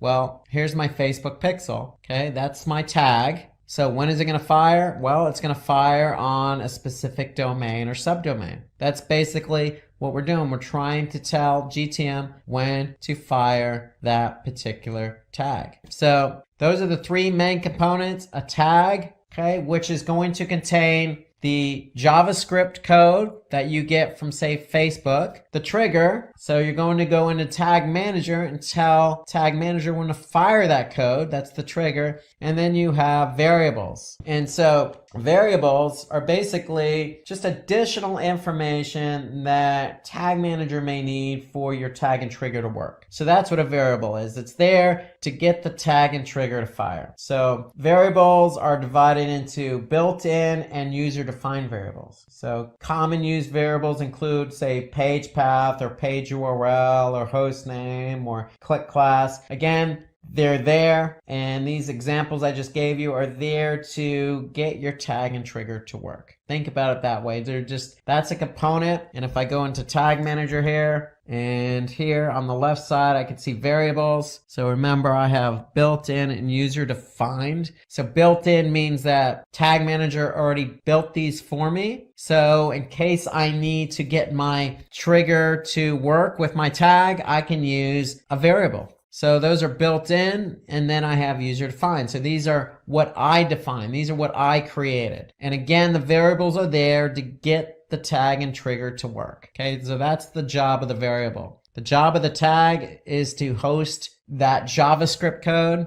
Okay, in the case of Facebook or Analytics, that's where we're putting our code. So here, if I click on AdWords Remarketing, again, it's a Google product, so I don't really need to even deal with code. I'm just going to select Google AdWords Remarketing. Okay, so you could see GTM integrates nicely with some of the other Google products. But let's just say you have a Facebook pixel tracking code. You're going to choose custom, and you're going to put the code here. So that's part of the tag. And then the trigger, again, is there to get the tag to fire. So you're telling GTM when to fire the tag. And the variable is there to help you make sure that that trigger and that tag work together. So that's how all three kind of work together. You need the tag to put the code. You need the trigger to tell GTM when to fire the tag and code. And the variables there to help you define when that tag and trigger should work or how it should work. So again, review. Tags they're just small codes of JavaScript or tracking pixels on your website. And so tags are allowed to manage events like scroll tracking, remarketing, clicks, downloads, files, play buttons, you name it. Even clicks on external links. For example, let's just say you have a click or a Facebook icon on your site, and when somebody clicks on it, they go to Facebook. You want to maybe track that. You're going to create a tag. Okay? The trigger is there because you need to tell GTM when to fire that tag. So it's a certain condition, whether it's, fire the tag if the URL equals facebook.com or some other condition. So the tag cannot be created until the creation of the corresponding trigger. So tags and triggers go together. You can't just create a tag and not have a trigger. Otherwise, your tag will never fire. And then the variable is there again. It stores the information when defining a trigger or transferring data to tag. So a variable has a variety of data. Okay, so you pick and choose the variable you want to use with that trigger. Okay, so you're making sure that by defining a variable, you're making sure that you're telling GTM how that trigger should be fired. So let's take a look at another example here of how all three play together. If I'm in this account, I'm in this container, If I look down here, I could see Google Optimize. That's another Google product. So what I'm doing here is I just chose Google Optimize as my tag. It's already integrated. So what does that mean? I don't even need to deal with any code. I'm just going to select Optimize. Well, we have the tag Google Optimize, but we need to tell GTM how to fire that. And so here we're going to tell GTM to fire it on all pages. So that's basically a very simple example because we're firing it on all pages. So if I want to look at something specific again, Facebook, here's my tag, here's my code. What's my trigger? Well, my trigger is it's going to fire on specific pages. How do I know that? Well, if I look at the trigger, here I could see the trigger is a page view, but I'm telling it to fire on this particular hostname. So the tag and trigger go hand in hand. So how to get started with Tag Manager. So first things first, you have to create that account. So you're going to go to tagmanager.google.com, or you can do a search for Google Tag Manager, and you're going to create your account. And then when you create your account, what's going to happen is you're going to set up a container. And when you set up a container, you have choices. So you could set it up for your website, for an app on iOS, or maybe Android, or you can even set it up for AMP, an accelerated mobile page. So most people by default are probably going to set up Tag Manager for their website. And so when you do that, when you actually select website, what's going to happen is you're going to get some Google Tag Manager code in return. And so the whole idea here is you're going to do a swap. What you're doing is basically you're saying, okay, Google, I'm going to take this Google Tag Manager code and I'm going to put it on my website. I'm going to put it on every page of my website. So notice Tag Manager has two scripts. One goes in the head as high as possible. The other goes into the body tag as high as possible. And so what you're doing is you're making a deal. You're putting this Tag Manager code on your website, and in return, every code you deal with, whether that be Facebook or analytics or optimize or remarketing or whatever it is going to go in GTM. Okay, it's going to go into the container you created. So you need the Tag Manager code on your website in order for Tag Manager to work. Okay, so when you add this code to your website, then you're free to start adding all sorts of tags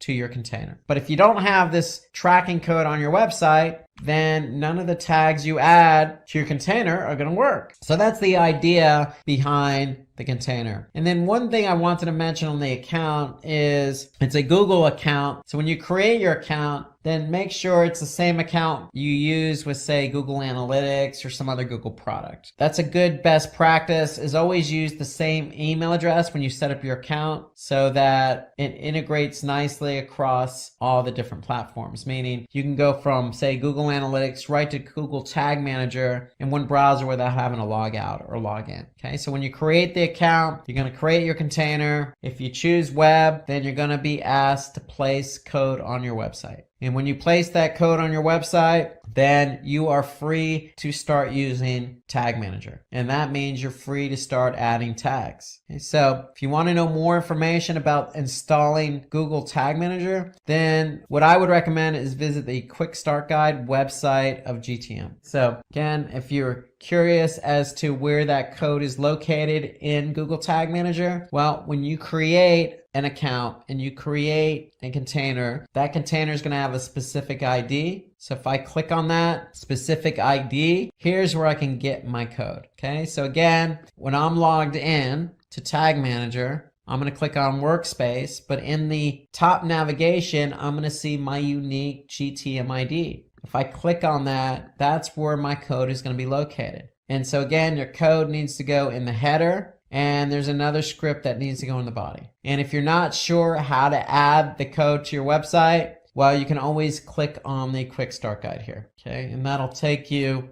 to a Quick Start Guide page, a reference page related to Google Tag Manager. So let's talk about creating a tag. So once you get Tag Manager installed, I'm sure you're excited to get going and create that first tag. So let's talk about how to create a tag in Tag Manager. So when you're in Tag Manager, all you need to do is basically you're looking at all your tags. If you click on tag in the left side navigation, you'll see all your tags and there's a new button there. So you just click new. And so basically what you're going to do is you're going to create your first tag. And so what I would recommend, once you get Tag Manager installed on your website, I would recommend setting the first tag up as Google Analytics. So that will get you going with tracking page views on your website when somebody visits your website. Okay. So ideally that's what you want to do. You want to get Google Analytics as your first tag in Tag Manager. So what I'm going to do is, because Analytics is a Google product, it's already integrated nicely with Tag Manager. So I'm just going to click on Google Analytics. It's going to be a page view. That's what I'm tracking. And now I have to set up a variable. And so what it's going to do, it's going to ask me to select a variable. And so what you're going to do is you're going to select new variable. And what you're going to do is you're actually going to go and add your tracking ID here. That's going to be your variable. So where do I get my tracking ID in Analytics? Well, if I'm in Analytics, I'm going to go to admin. And then under property settings, I'm going to see my tracking ID. And all you need to do then is go to Tag Manager and paste copy. First, you got to copy over that tracking ID. Then you're going to go to Tag Manager and paste it. And then that's going to create a variable for you. And then when you create that variable, you're going to see it in the drop down here. So I've already created it. And basically, that's your tag with a variable. Then what are you going to do? You're going to set up a trigger. So see, I have some triggers already set up. You're going to see a default trigger already set up for you, and that's going to be all pages. So ideally what you want to do is you want to select all pages in order for Analytics to fire on all pages. So that's what we're doing. We're setting up a trigger. We're basically telling Tag Manager, hey, if I get a visitor to any page on my website, then I want you to fire Google Analytics. So that's basically, in summary, how to set up your first tag. And my recommendation is your first tag should be Google Analytics. And when you set up Analytics, you're going to have to set up a variable for the tracking ID. And so you get the tracking ID again from admin, property settings, copy and paste that tracking ID over, save it. You have your variable. That variable is going to be included in with the tag. Then your trigger is going to be all pages. And there you go. You have your first tag. You have your first variable, you have your first trigger. So that's basically what you want to do. And once you've added that tag, once you've added that trigger, then the only thing you need to do now is basically publish the tag. And so anytime you save a tag, you're going to go ahead and submit it so that way it gets published. So again, what you're going to do is let's take a step back here. You're going to choose new tag. You're going to choose Analytics from the drop-down menu. You're going to choose page view. Then basically you're going to add your tracking ID so you could set up the variable. And then basically that's what you need to do. Okay, you're going to add that tracking ID and then voila, that's your tag with a variable. And then once you've done that, then you're going to click submit. So when you click submit, you're basically saying, hey, I want this tag to go live now, this tag and trigger. And once you've done that,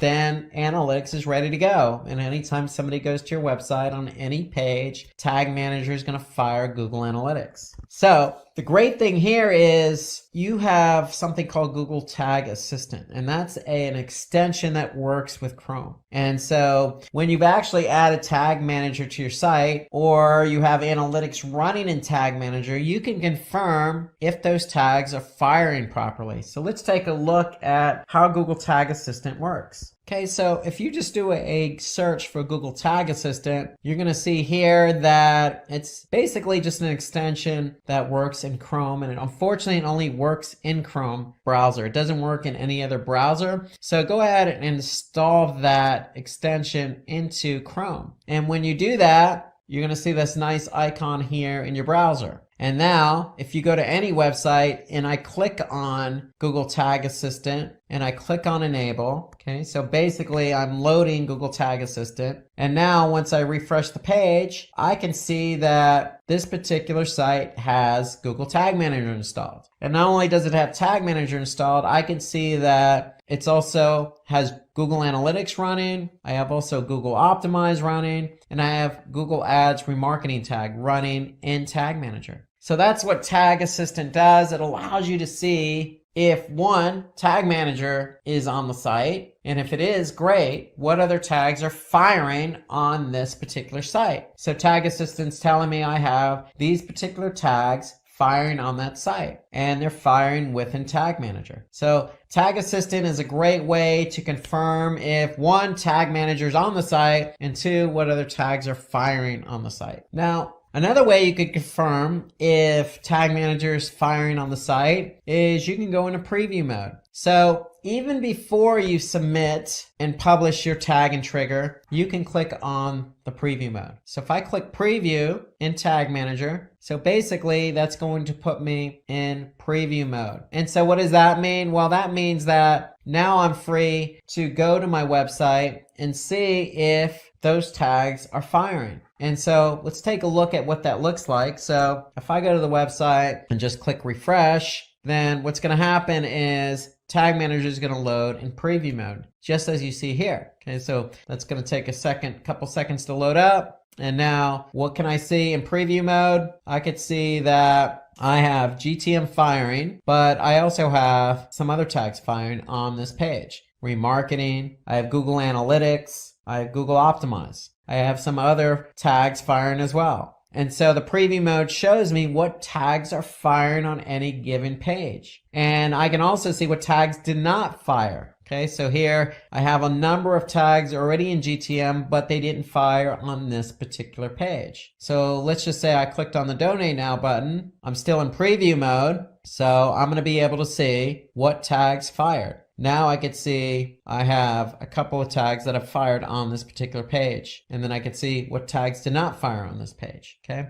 so that's the preview mode. You can use the preview mode before you even submit a tag and trigger to see if it fires. And that's the great benefit of Tag Manager. So if you're not sure if something's going to fire or not, then you can always go into preview mode. And if you are sure it's going to fire, then you can go ahead and submit it. So you can leave preview mode and just go ahead and submit that particular tag and trigger. So here I'm going to leave preview mode. And now once I'm done and I'm sure the tag is going to fire, and go ahead and submit all my changes that I've worked on in terms of setting up tags and triggers. So that's really GTM in a nutshell. So I have my tags, okay? My tags are just snippets of code that I'm going to put in, whether that be Facebook or event tracking or any other Google product like Optimize or Page View. Then I have my triggers. My triggers are there to tell GTM when to fire that tag.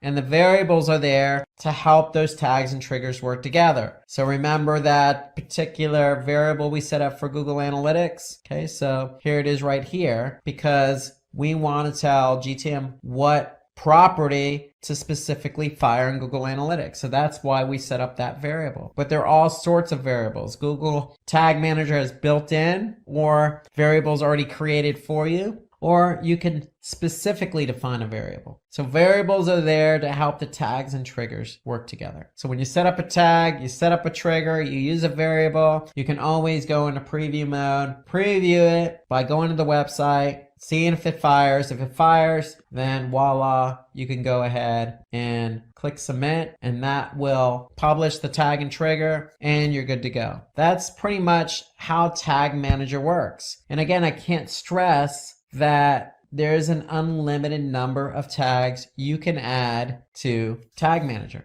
There's no limit. So you got anything from Google to non-Google to event tracking, okay? To Facebook, to anything that you want to track, you want to be able to put into Tag Manager. And again, there's versioning. That's one of the great benefits of Tag Manager. So if I want to go back to an older version, I can simply do that. So here you can see I'm on version 32. That's how Tag Manager works. And I can't stress that, Tag Manager is there to help you track interactivity on the site. Because if you have a site that's interactive, that has a video, that has a download button, let's just say, you have all sorts of newsletter signups, Facebook, YouTube buttons on your website, just like this website does, and you want to be able to track how many people click on that particular button, well, you're going to need Tag Manager. And when you have Tag Manager, you're going to be able to track all of these button clicks and interactivity on your website. Choose from over 300 in-demand skills and get access to 1,000 plus hours of video content for free. Visit Skill Up by Simplilearn.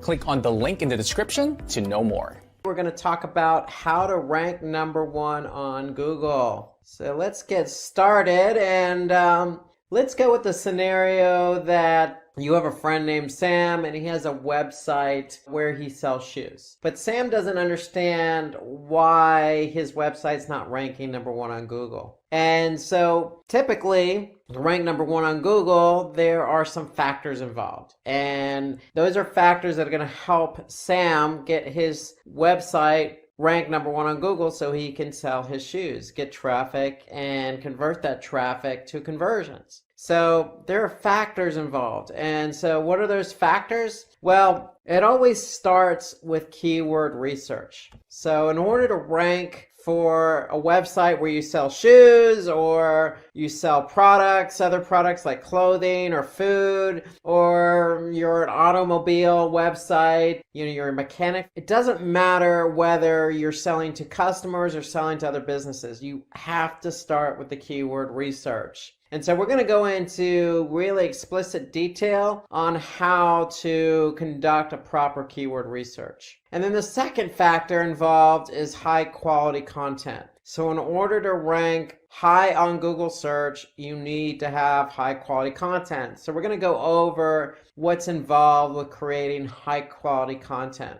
Then we're going to take that content, we're going to optimize it using on-page elements and website level factors. So we're going to take into account what's involved with your website and what's involved with specific pages on your website in order to rank #1 on Google. Then we're going to get into the off-site engagement. So when it comes to ranking on Google, you need to optimize your website and you need to do some elements off your website. You need to be engaging off your website, meaning on other websites. And so we're going to talk about what's involved with off-site engagement. So SEO being a major channel for most companies and websites where the opportunity to drive a lot of traffic is there. But you have to earn that reward. The reward is a lot of traffic, but you have to earn the reward, and there's a lot of work involved. And so ideally what we want to do is follow what we call the 80-20 rule when it comes to search engine optimization and ranking on Google. And what do we mean by the 80-20 rule? Well, 80-20 means we're investing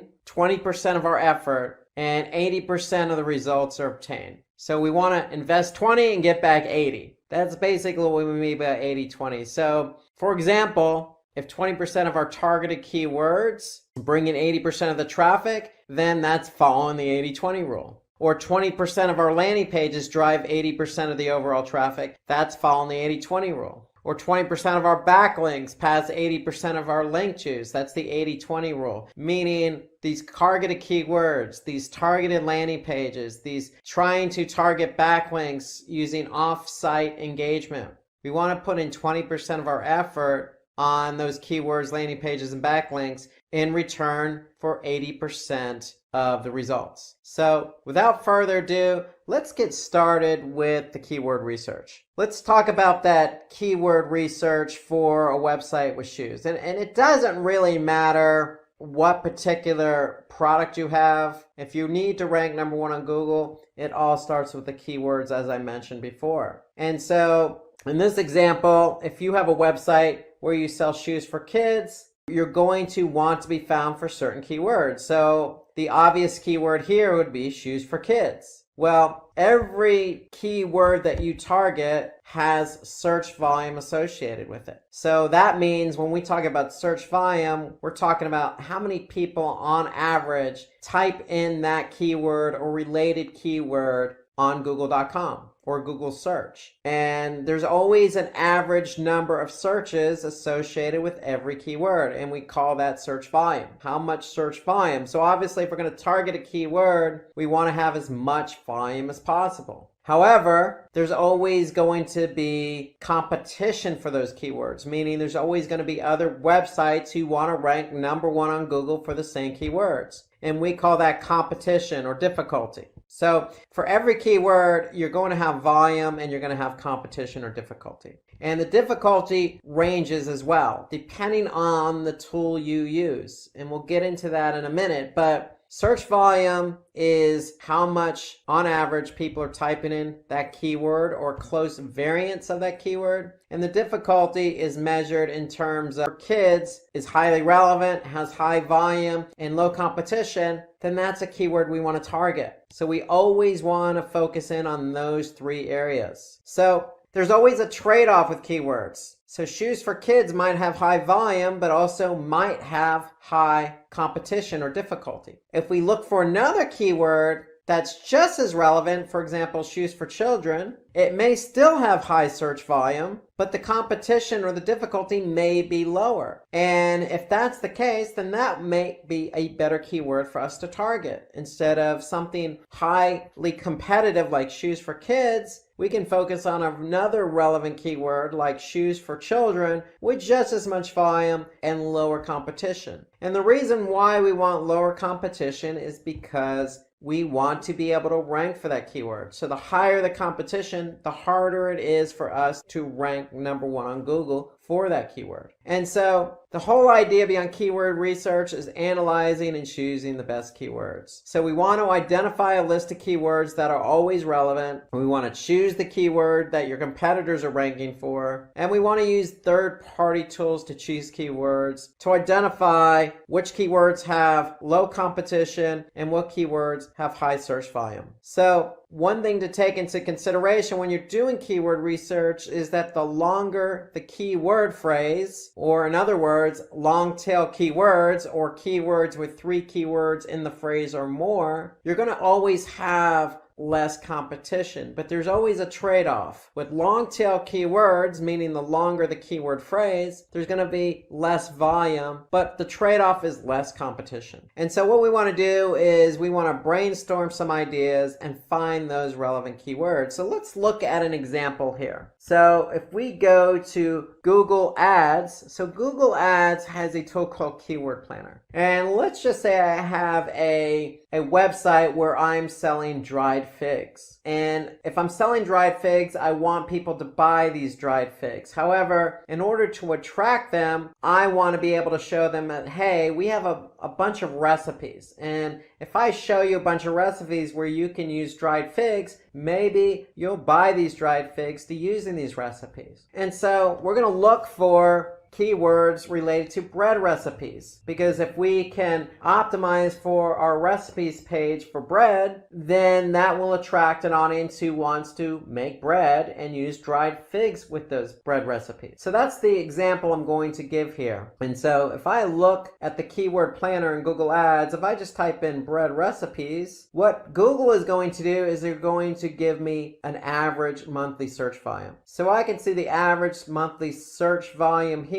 is 60,500. And so in order to do keyword volume and the competition you're getting for certain keywords. So if I go into a spreadsheet, here my theme of keywords is bread recipes. My keyword is bread recipes, and my volume therefore is going to be 60,500. However, if I go back into Google's keyword planner, Google's telling me the competition is low. So that's great. I want high volume, I want low competition. But how low is low? So we want to be careful. So if we're going to put in numbers into a spreadsheet, we want to figure out what that competition really is for the keyword bread recipes. So if I go to Google and just type in bread recipes, I'm going to be able to see 771 billion results for the keyword bread recipes. Now, is 771 billion our real competition? Maybe, maybe not. What we want to do is put in a syntax, and we want to put in the syntax all in title and then colon, space, and then our keyword. And the reason why we do that in search is because we want to be able to identify the true competitive number, or the true number of websites who are trying to rank for bread recipes. And if we put in the syntax all in title, colon, and then our keyword bread recipes, we'll be able to see that there are 998,000 results. That's a lot lower than 771 billion. So that means that 998,000 sites or listings have the keyword bread recipes in the title tag. And the title tag is what shows up in the search engine results. And so if I look down and scroll down here, I can see bread recipes are in every one of these title tags. So title tag is an important element to rank number 1 on Google, and we'll talk about that in a few minutes. But if we understand that there are 998,000 results with bread recipes in the title tag, then this tells us that those are the websites who are trying to rank number 1 on Google for that keyword, and therefore those are the websites we need to jump over in order for our website to rank number 1 on Google. And so therefore I'm going to put in 998,000 in my spreadsheet as the competitive number. And so now I could see for the keyword bread recipes, I have 60,500, and if my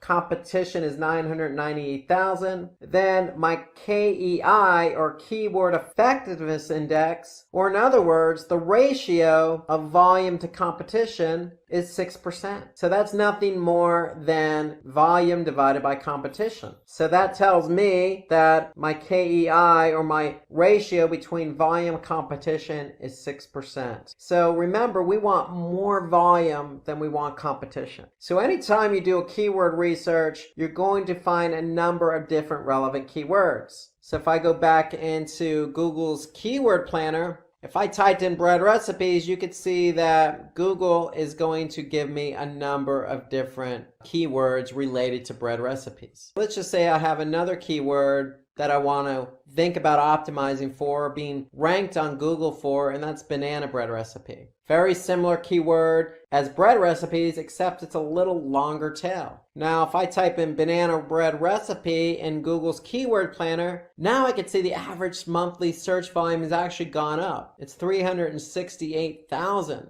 I can also see the competition is low. So those are good signs. So now I can see 368,000. I'm going to go ahead and put that in my spreadsheet. Now I'm going to go into Google. I'm going to put in my syntax all in title. I'm going to put in banana bread recipe. I'm going to hit enter. And now I can see I have 233,000 results with the keyword banana bread recipe in the title tag. So if I look at the title tags, I can see banana bread recipe, banana bread recipe, banana bread recipe on all the listings in the Google search results. So that tells me I have 233,000 results that I have to jump over in order to rank number 1 on Google. So I'm going to put 233,000 in my spreadsheet. Now I can see my KEI, or my volume to competition ratio, is 158%. And so to me, that's a lot better number to work with, or in other words, that's a lot better keyword because it's just as relevant and it has a higher ratio of volume to competition. So therefore, banana bread recipe is going to be a better keyword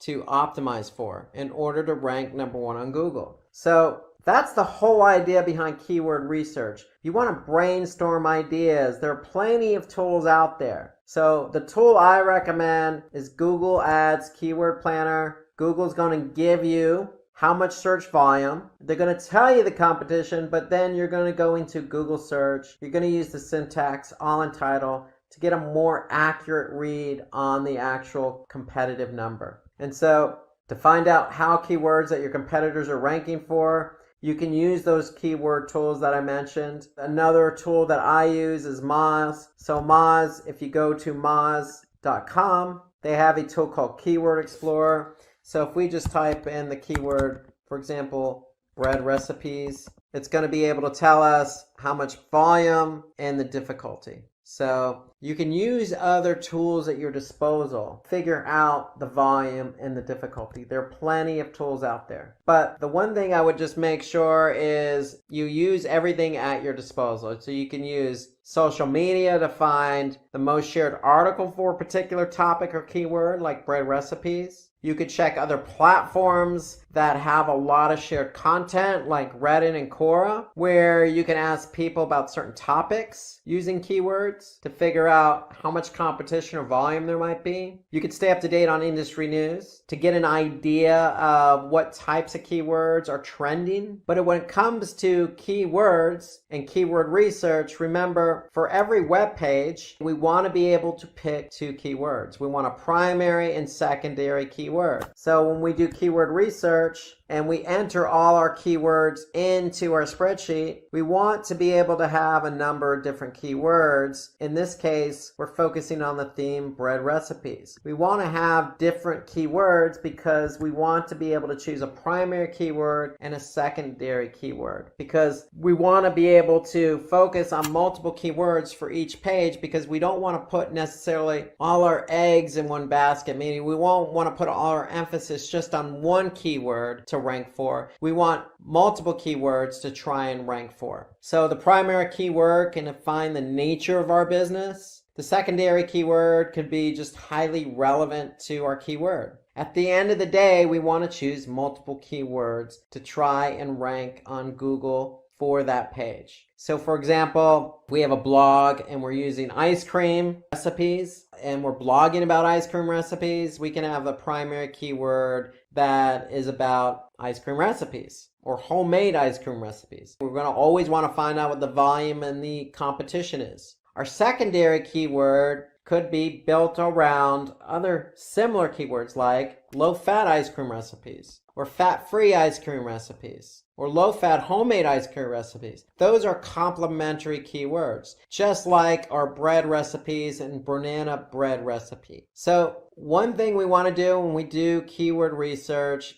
is we want to be able to target one keyword per content when you can target many. We want to be able to target multiple keywords, not necessarily target one keyword. And so we want to be able to cluster keywords. So we don't want to target just one, we want to target multiple keywords per page. And when we talk about clustering, if we go back to our keyword research, what we're doing is we're clustering a bunch of keywords under the theme bread recipes. And so by looking at the volume, looking at the competition, looking at the KEI, we can choose different keywords for our page. And that's what we mean by clustering. We want to cluster keywords into a content theme. So why target only one keyword per content when we can target many? Because we don't want to put all our eggs in one basket. We don't want to target just one keyword. We want to target many. And so that means clustering your keywords into a theme and choosing multiple keywords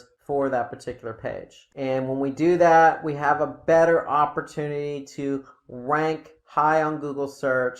And the whole idea behind ranking high on Google search is we can get the volume.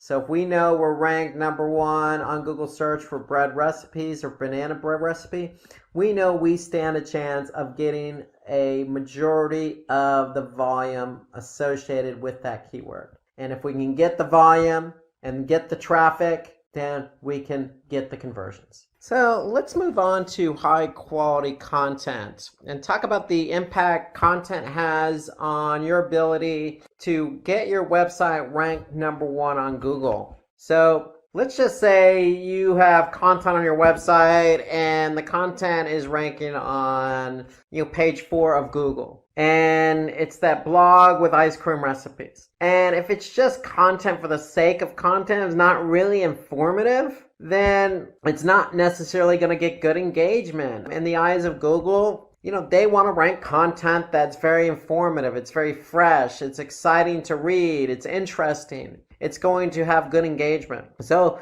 if it's a recipe or an article about any topic, if the content is just not informative, then you're not going to get good engagement. And when you don't get good engagement, if people don't stay on the site to engage in the content and they just leave the website after landing on the page, causing a bounce, then the content is just going to continue to fall down the rankings. And we want to prevent that. We want to move up the rankings. We want to be number 1 on Google. We don't necessarily want to fall in the rankings for our content. So content is a key driver in being able to rank number 1 on Google. So if the content is on page 9, what can we do?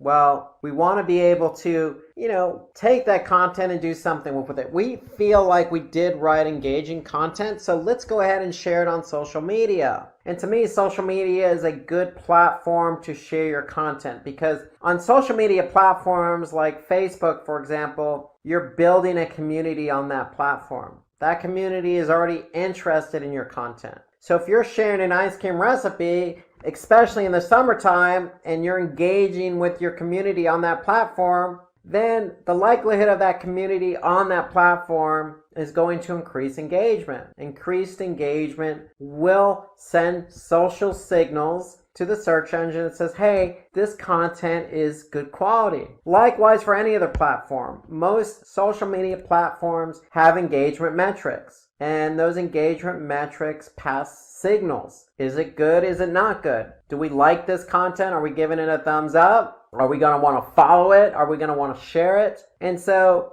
if you share content that you feel is engaging on social platforms, then it's going to be engaging, and it's likely going to cause an increase in engagement, for example, a decrease in bounces. And once you share that quality content, then the likelihood of it moving up the rankings, even as far as number 1 on Google, is going to be greater. So you always want to start out writing good quality content. So let's talk about good quality content, because Google does take content seriously. They do take into account what other people think of that content. So high quality content is an important factor. So how to create good content? That's always the question. So let's talk about some best practices here. Remember, in the last segment, we talked about keyword research. So we want to perform good keyword research. Why? Because we want to choose keywords. Remember, we're choosing multiple keywords per page. One keyword could be related to our brand. One keyword could be related to the content, but another keyword could be related to a user's intent, like recipes. If you recall the example we used with bread recipes, maybe somebody's looking to type in a keyword that says, how do I make, a bread? Or how do I make a specific type of bread? Or how do I make banana bread? Or what's the best recipe for banana bread?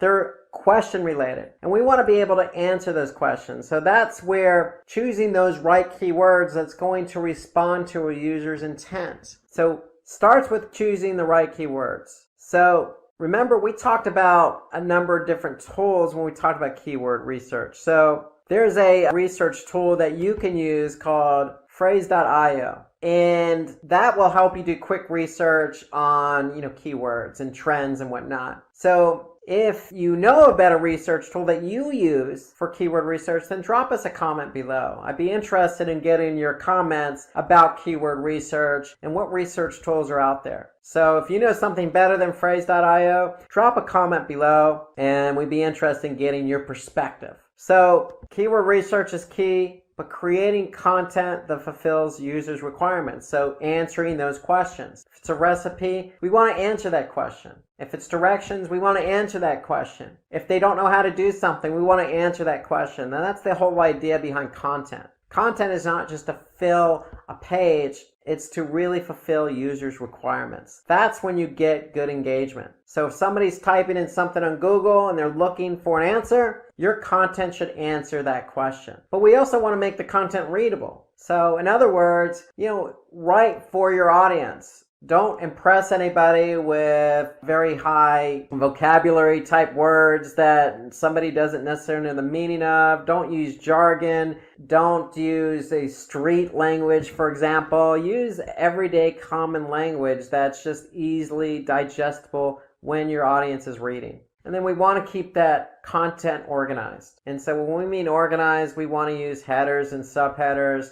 Break your content into paragraphs. Keep the flow organized. If we can keep the flow organized, then it's going to be easier for somebody to read. And then it's okay to add resources, especially resources from credible sites. So if you can incorporate those resources in there, then it's just going to add the credibility to your content and let the audience know that, hey, I've done my research on this topic, and this is what this person has to say about it. This person who seems to be credible. Okay, so it only adds value to your content. So these are all tips to remember when creating content. And then the one important tip here is we want to use white hat techniques. And when we say white hat techniques, that means, if we've chosen keywords that are going to answer somebody's question, we don't want to stuff those keywords into the content. We want the content to be naturally written. So when we say opt for white hat techniques, that's what we mean. Write the content naturally. Keep it organized, keep it readable, include third-party sources,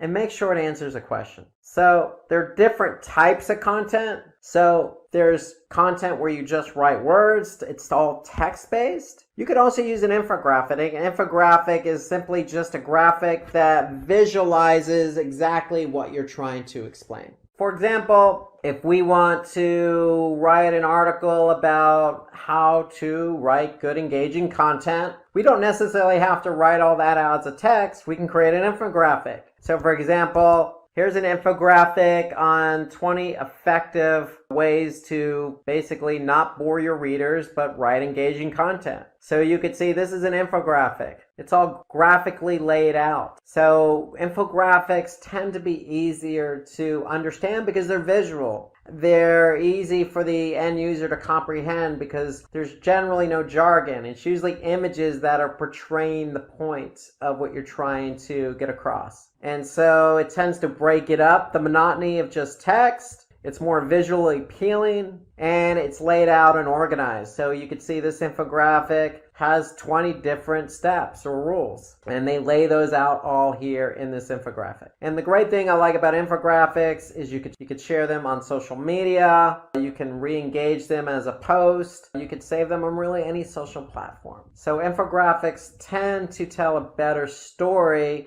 versus, say, just writing text. You can use video and images, so you don't necessarily have to lay it all out in an infographic. You can certainly insert a video or an image into your content, especially if it's a blog post. If it's a blog post, then sometimes video and images on its own tell the story. You don't necessarily need text to go ahead and tell your story.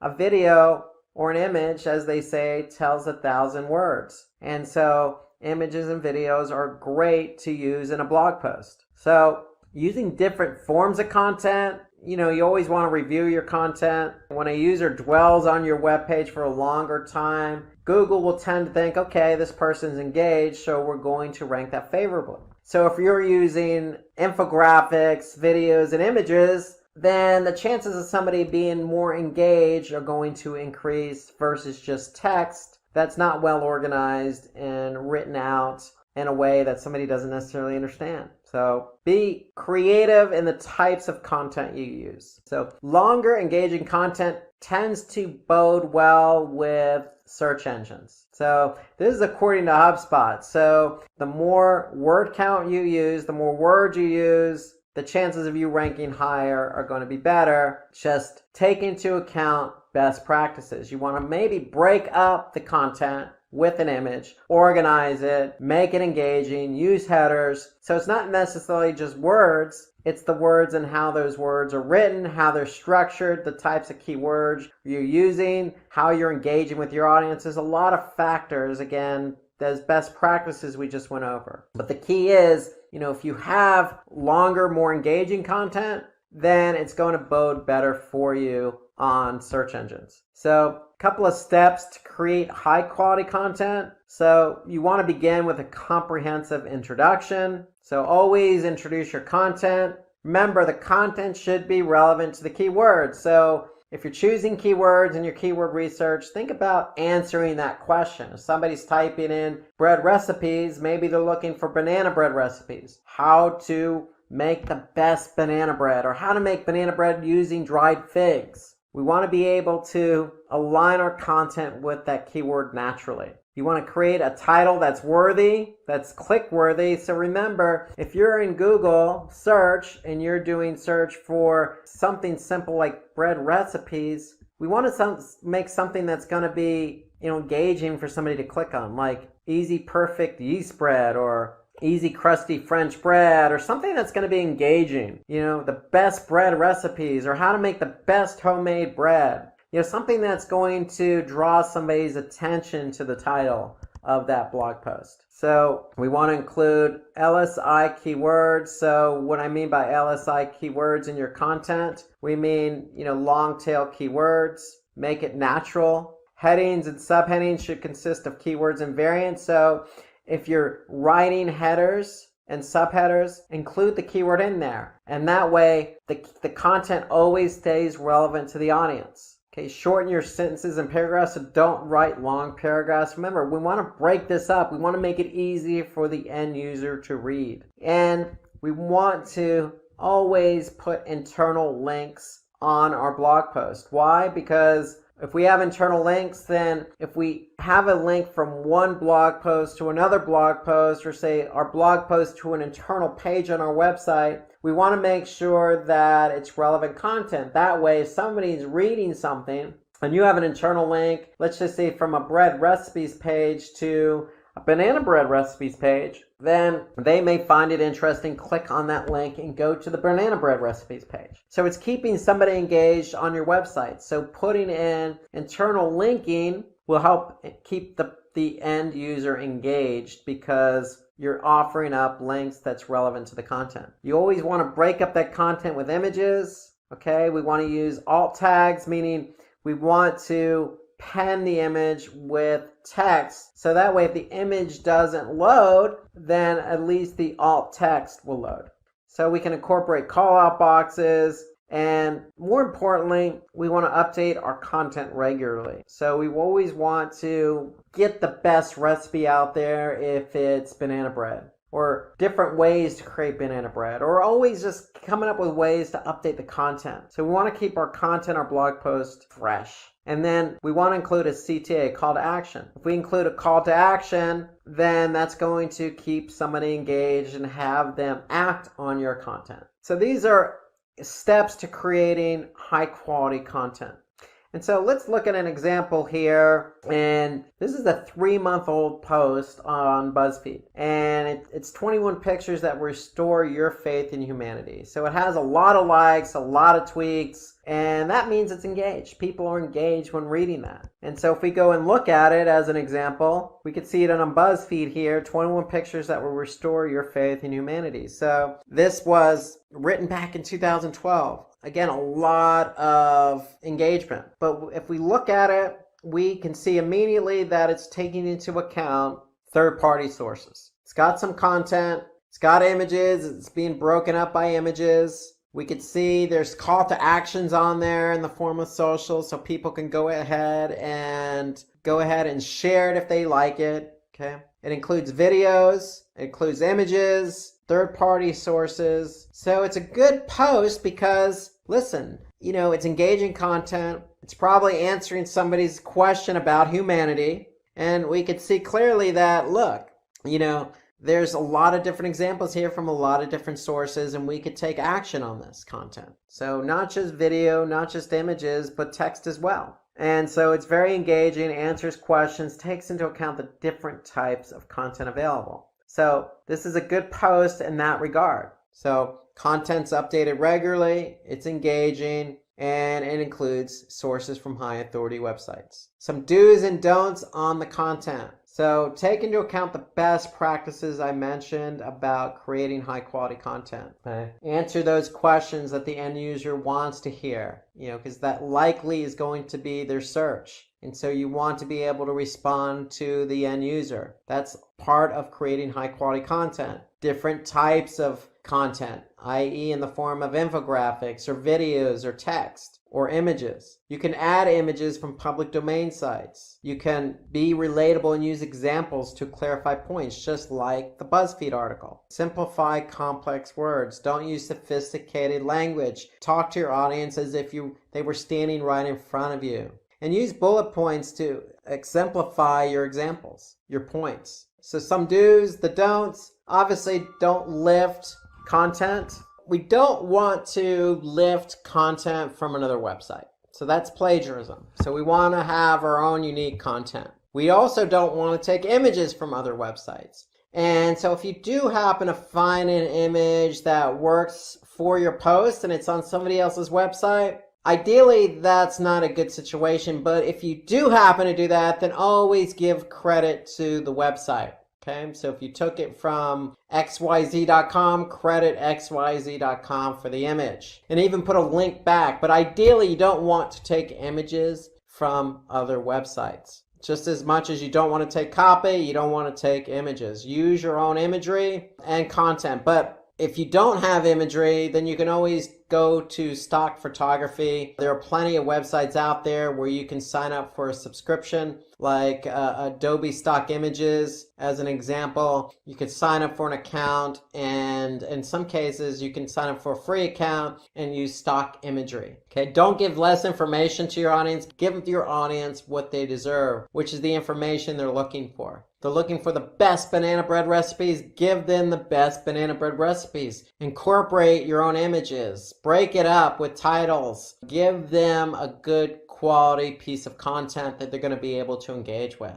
And so if you put long paragraphs in your content, then it's going to be less engaging. So try to avoid those long paragraphs. Remember, shorten up the paragraphs, keep the language simple, add in images, answer those questions, use third-party credible sources, but write it in your own words, and you should be on your way to creating good quality content. Okay, so now that we've talked about high quality content in order to get your pages ranked high on Google search, let's turn our attention to optimizing on-page elements and discuss some website level factors that are both going to help you rank high on Google search. So let's just do an overview of what we're talking about when we talk about on-page elements and website level factors. So optimizing on-page elements include a number of different things. But primarily, we're going to focus in on meta tags, also known as meta description tags, header tags, also known as title tags, and URLs. So those are just some of the on-page elements we want to be able to optimize using relevant keywords in order to rank high on Google search. We also want to take a look at some website factors that will affect our ranking on Google search.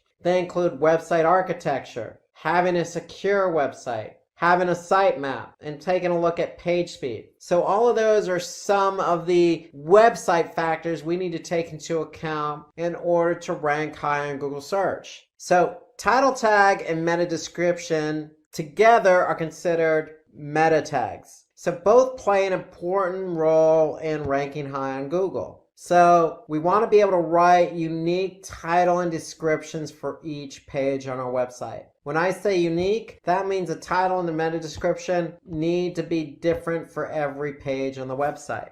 And so if you're not quite sure what a title tag and a meta description tag is, if you go to search and just type in any particular search query, the title tag is what's going to show up here in bold, and then the description is going to show up below it, below the URL, and that's going to describe the page. So both of these meta tags are important because it describes what your page is all about, and that's what Google uses in the search results pages. So we want to be able to pay attention to the length of our meta tags. So if we go back to our search results pages, title tags are generally 60-65 characters. Meta description tags are generally 160 characters. So anything really longer than that, then what's going to happen is the meta description tag or the title tag will get truncated. And so if we look here, for example, we can see all of the title tags here fit the 65 character limit. But if you run over the character count on meta description, then Google is going to truncate the copy. So you want to stay within your parameters in order to avoid getting your content truncated. And so the other thing when we're writing title meta description tags, we want to minimize keyword repetition. So if we're optimizing for keyword, we don't want to necessarily just plug that keyword into the title tag and meta description multiple times. We want to make sure our title tags and meta descriptions are naturally written. So if somebody's typing for banana bread recipe with dried figs, we want to have a nice title tag and a description that is going to get somebody to respond based on their need. And so we definitely want to avoid keyword repetition, but we want to be able to use that keyword in the title tag. Because if you remember from the earlier segment, when we did the all-in title syntax to find out exactly how many competitors were using that particular keyword, well, we obviously want to use that keyword in the title tag because, again, the title tag is an important factor when it comes to search engine results. So we want to use the keyword, but we want to avoid stuffing or using it repetitively in our title tag and our meta description. We want the title tag and the meta description to describe the page, sound natural, but also be engaging, because the point is we want people to click on our link and go to our website from search engines. So title tags with numbers tend to result in higher click-through rates. This is according to Moz. So for example, if you just put in a title tag that says learn digital marketing, well, that may work, but if you put a number in there like 5 easy ways to learn digital marketing, that might get somebody to click on your link and go to your website. So having questions in your meta tags can also increase your click-through rate. For example, if you just put learn the importance of first page rankings, not too bad, but again, generic. But if you put it into the form of a question, how to rank number 1 on Google,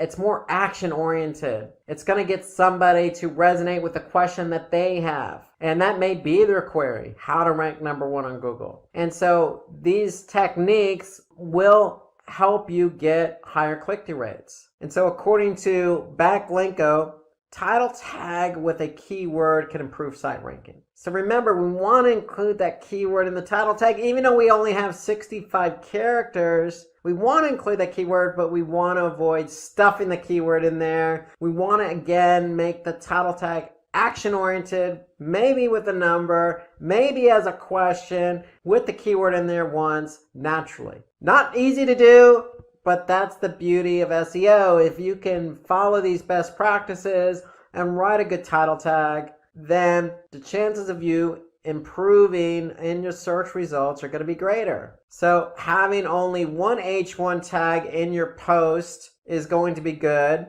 So remember, when somebody clicks on a link, so let's just say they do find a title tag engaging and they click on this link here and they go to that website, you want to start out with having that particular H1 tag, because the H1 tag, especially with the keyword in it, is going to signal to Google, hey, we're organizing our page, and because it's an H1 tag, it's important. We're structuring the page according to best practices. So having only one H1 tag in your post is definitely helpful. Having multiple tags, H tags in your post, help organize the page a lot better. So we want to add that targeted keyword in that tag, and your header tags should be relevant to the content. So if we go back to our example of the using dried figs with banana breads, well, the title says California fig banana bread. And remember the last segment when we were talking about high quality content? Well, look no further than including a video into our content.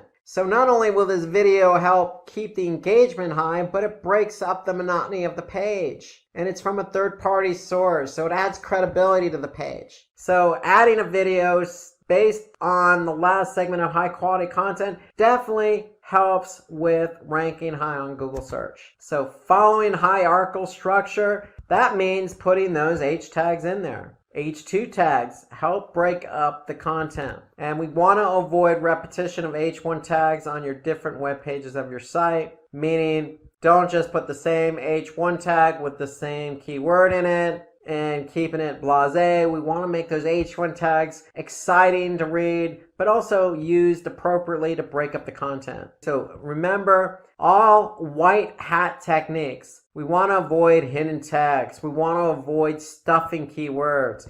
We want things to be natural. We don't want things to be forced. And your H1 tag should be 20 to 70 characters. Don't make long H1 tags. So if we go back to our page example, a short, sweet tag here, California fig banana bread. It's relevant to the content. It's short, sweet, and breaks up the monotony of the content. And more importantly, and again, any content you have on the page should always answer the user's intent. Remember, people are using search to answer questions, find information. Our content should be able to answer that for them. So, according to John Mueller, Senior Webmaster Trends Analyst at Google, header tags would definitely help Google for rankings in the search results. So we want to use header tags. So when it comes to URLs, we want to use hyphens and avoid underscores. So if we look at this URL here, this uses hyphens, fig and banana bread. So it's all broken up with hyphens. That's a best practice. Remember, canonical URLs. A canonical URL signals to Google this is the original content. So we want to use original content. And if you have multiple sources of content out there on, say, different websites, we want to use a canonical tag to signal to Google, this is the original content. Please index this content. And that doesn't hurt to use a favicon in URL, meaning a small icon. It helps to break up the monotony and help your URL stand out. We can add targeted keywords in the URL. So again, looking at the URL here, I could see we're using targeted keyword as part of the URL structure. Fig and banana bread. And notice the H1 tag is fig banana bread. So it's all consistent and it flows naturally. URLs that are no longer existing, then we want to be able to set up a redirect for those URLs, meaning a 301 redirect is a server response for Google that says, hey, Google, this page is no longer available, but we permanently redirected it to this page, which is now available. So that's what a 301 redirect does. It helps signal to Google and all the other search engines that if the page is no longer there, that's fine. You're just going to go to this page. This is the page that's permanently there now. And another thing we want to do here is if you have mobile URLs, you want to include those in the sitemap. And we're going to hit on that in just a minute. But all URLs should be mobile friendly as well as desktop friendly, meaning take into account those best practices. Keep your URLs short, use hyphens, put the keyword in that URL, and make it easy to understand. Want to avoid capital letters in the URLs. The URLs are case sensitive, so go lowercase. You should always go lowercase on the URL.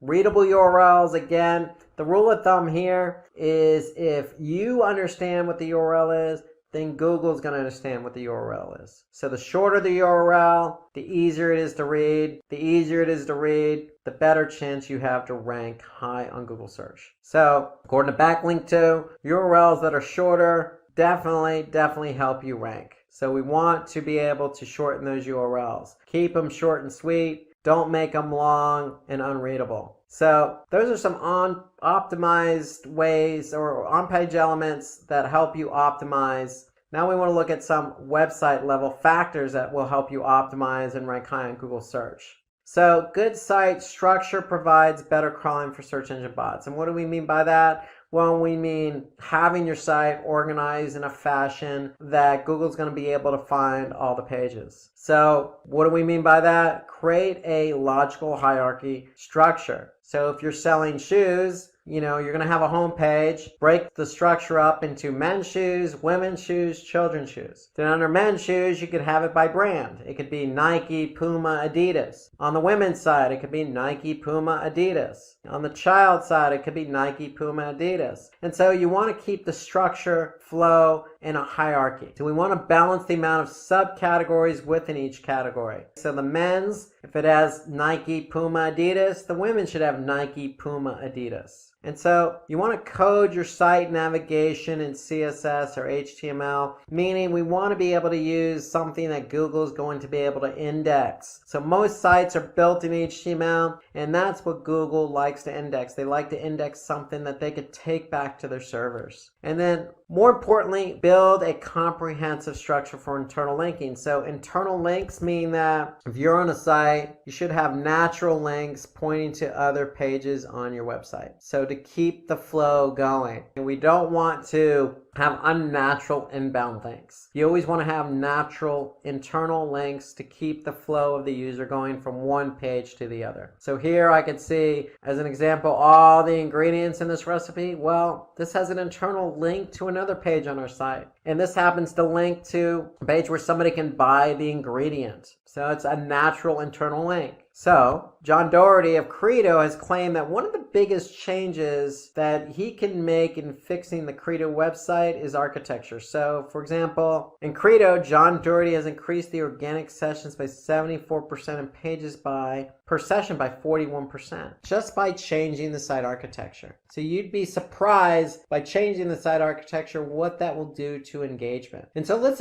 turn our attention to secure versus non-secure. So what we mean by that is securing your site. We want to make it sure that compliant with certain protocols. And so if we go back here, we can see that this particular site is compliant, it is secure. HTTPS means it has a secure license, meaning the site is secure. So Google likes secure versus non-secure. So non-secure would be HTTP. So we want HTTPS as our protocol. And what that means is just enabling SSL certificates. And that means when you enable an SSL certificate, that means your domain or your protocol is going to be turned to HTTPS. So Google prefers sites that are secure versus non-secure. So if you use HSTS as a protocol, that adds an extra layer of security over the HTTPS. And HSTS prevents cookie hijacking. So adding multiple layers of security always helps. In my opinion, if you have an HTTP website, a non-secure website, you should look into buying an SSL certificate, getting your sites flipped over to HTTPS, because what's going to happen is your URL structure is going to change. When your URL structure changes, Google's going to recognize that because they're going to index your site. And when they index your site, they're going to see those secure URLs. And that's going to work favorably in your favor and help you rank higher on Google search. So websites using secure or HTTPS have a higher chance of ranking higher. So HTTPS is a ranking signal because Google indexes those pages. So let's also talk about sitemaps. So sitemap is one of the most important ways to improve your website ranking. Why? Well, because sitemaps are a way to organize all your URLs into one file. So we're basically going to prioritize all our web pages in a sitemap. So if you go to any particular website and you type in sitemap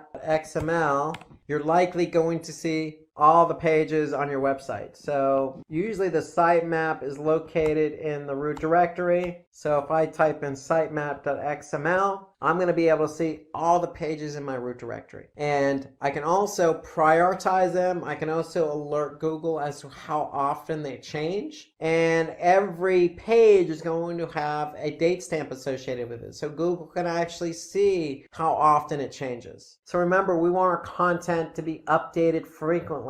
So if content's not updated frequently or it's not fresh, then Google's going to see that date stamp, that last modification date. So we want to be able to make sure our content's updated frequently. We want to let Google know that we changed it frequently. And we want to be able to prioritize our pages, let Google know, hey, these pages are important to us. So all that can be set up in a sitemap. We want to be able to add canonical versions of URLs in the sitemap. So we want to be able to add all our original URLs in our sitemap. And so we always want to build dynamic URL sitemaps for larger websites. And what I mean by dynamic URLs, that means that if I look at this sitemap and we're always adding content, let's just say in the form of a blog, well, guess what? We want those pages to be added to the sitemap as they're published. So as we add pages to the blog or to the site, then they should automatically be added to the sitemap. And so in effect, what's going to happen is we're going to be able to see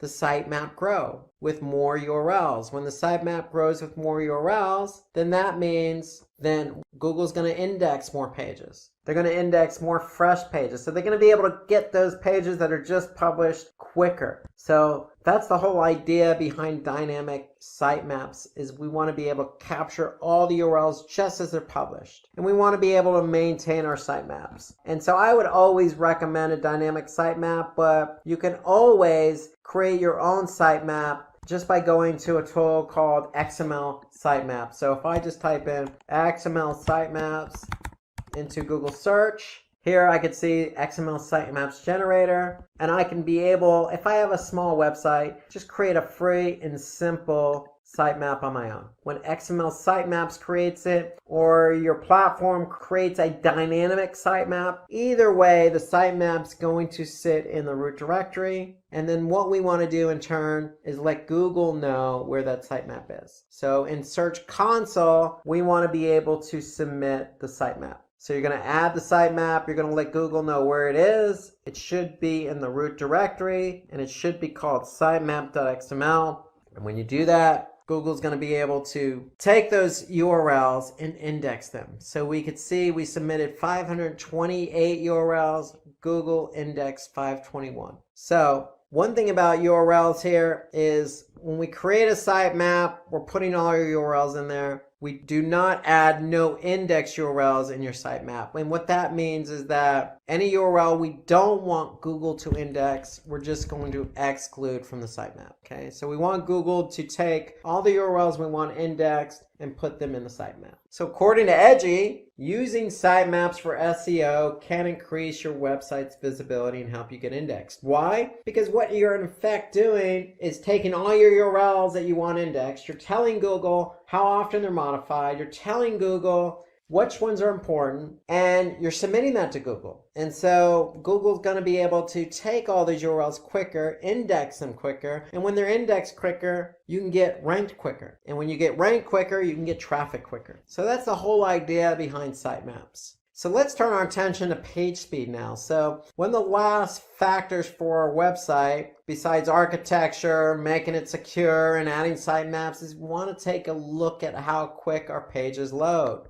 Here are some tips in order to optimize page speed, because ideally the quicker a page loads, the more engaged the user is going to be. If it takes a longer time for the page to load all the elements of that page, then what's going to happen is the user is going to get impatient, maybe leave the website altogether or go to another page. And so we want to be able to optimize images. So any image that's of large size in terms of megabytes, we want to be able to optimize that, compress the image. So that's one way to speed up page speed. We want to use a simple website design. HTML with CSS or cascading style sheets. Just a simple design with simple hierarchy and website navigation structure. So nothing fancy, nothing complex, just a simple website design with optimized images. We want to leverage browser caching, and we want to upgrade the server response time, meaning all your files are sitting on the server. So when somebody goes to a web page, the server is serving up all of those files, the images, the text, etc. And so we want the server to respond as quick as possible. So when it comes to page speed, we can look at the factors affecting page speed in Google Analytics. So if I go to Google Analytics and I go under behavior and I go under site speed and I go to overview,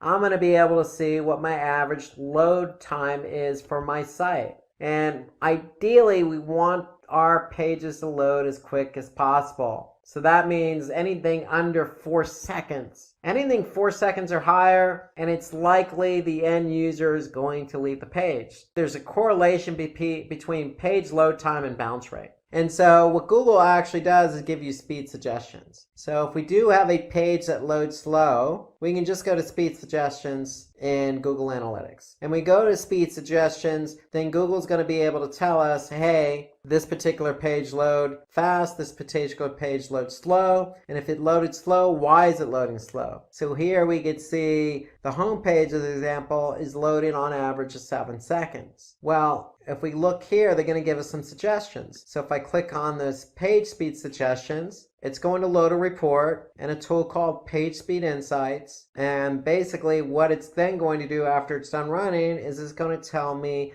all the ways in which I can optimize my pages, not only for desktop, but also for mobile. So here I can see for desktop or for mobile, I can look at some ways in which I can optimize it to increase page speed. For example, sizing my images properly, server response time, reducing my server response time, avoiding multiple page redirects. So there's a lot of opportunities that we can do to speed up page load time. And all that's found in Page Speed Insights, and all that's found within Google Analytics. So remember, optimizing code, minimizing redirects, optimizing your images, upgrading your server response time, all of those are factors. And so again, you can go into Analytics, Page Speed Insights, and you can see exactly what Google is recognizing as what's lowering or slowing down your page load time. So Google takes site speed as one of the most important ranking factors. Why? Because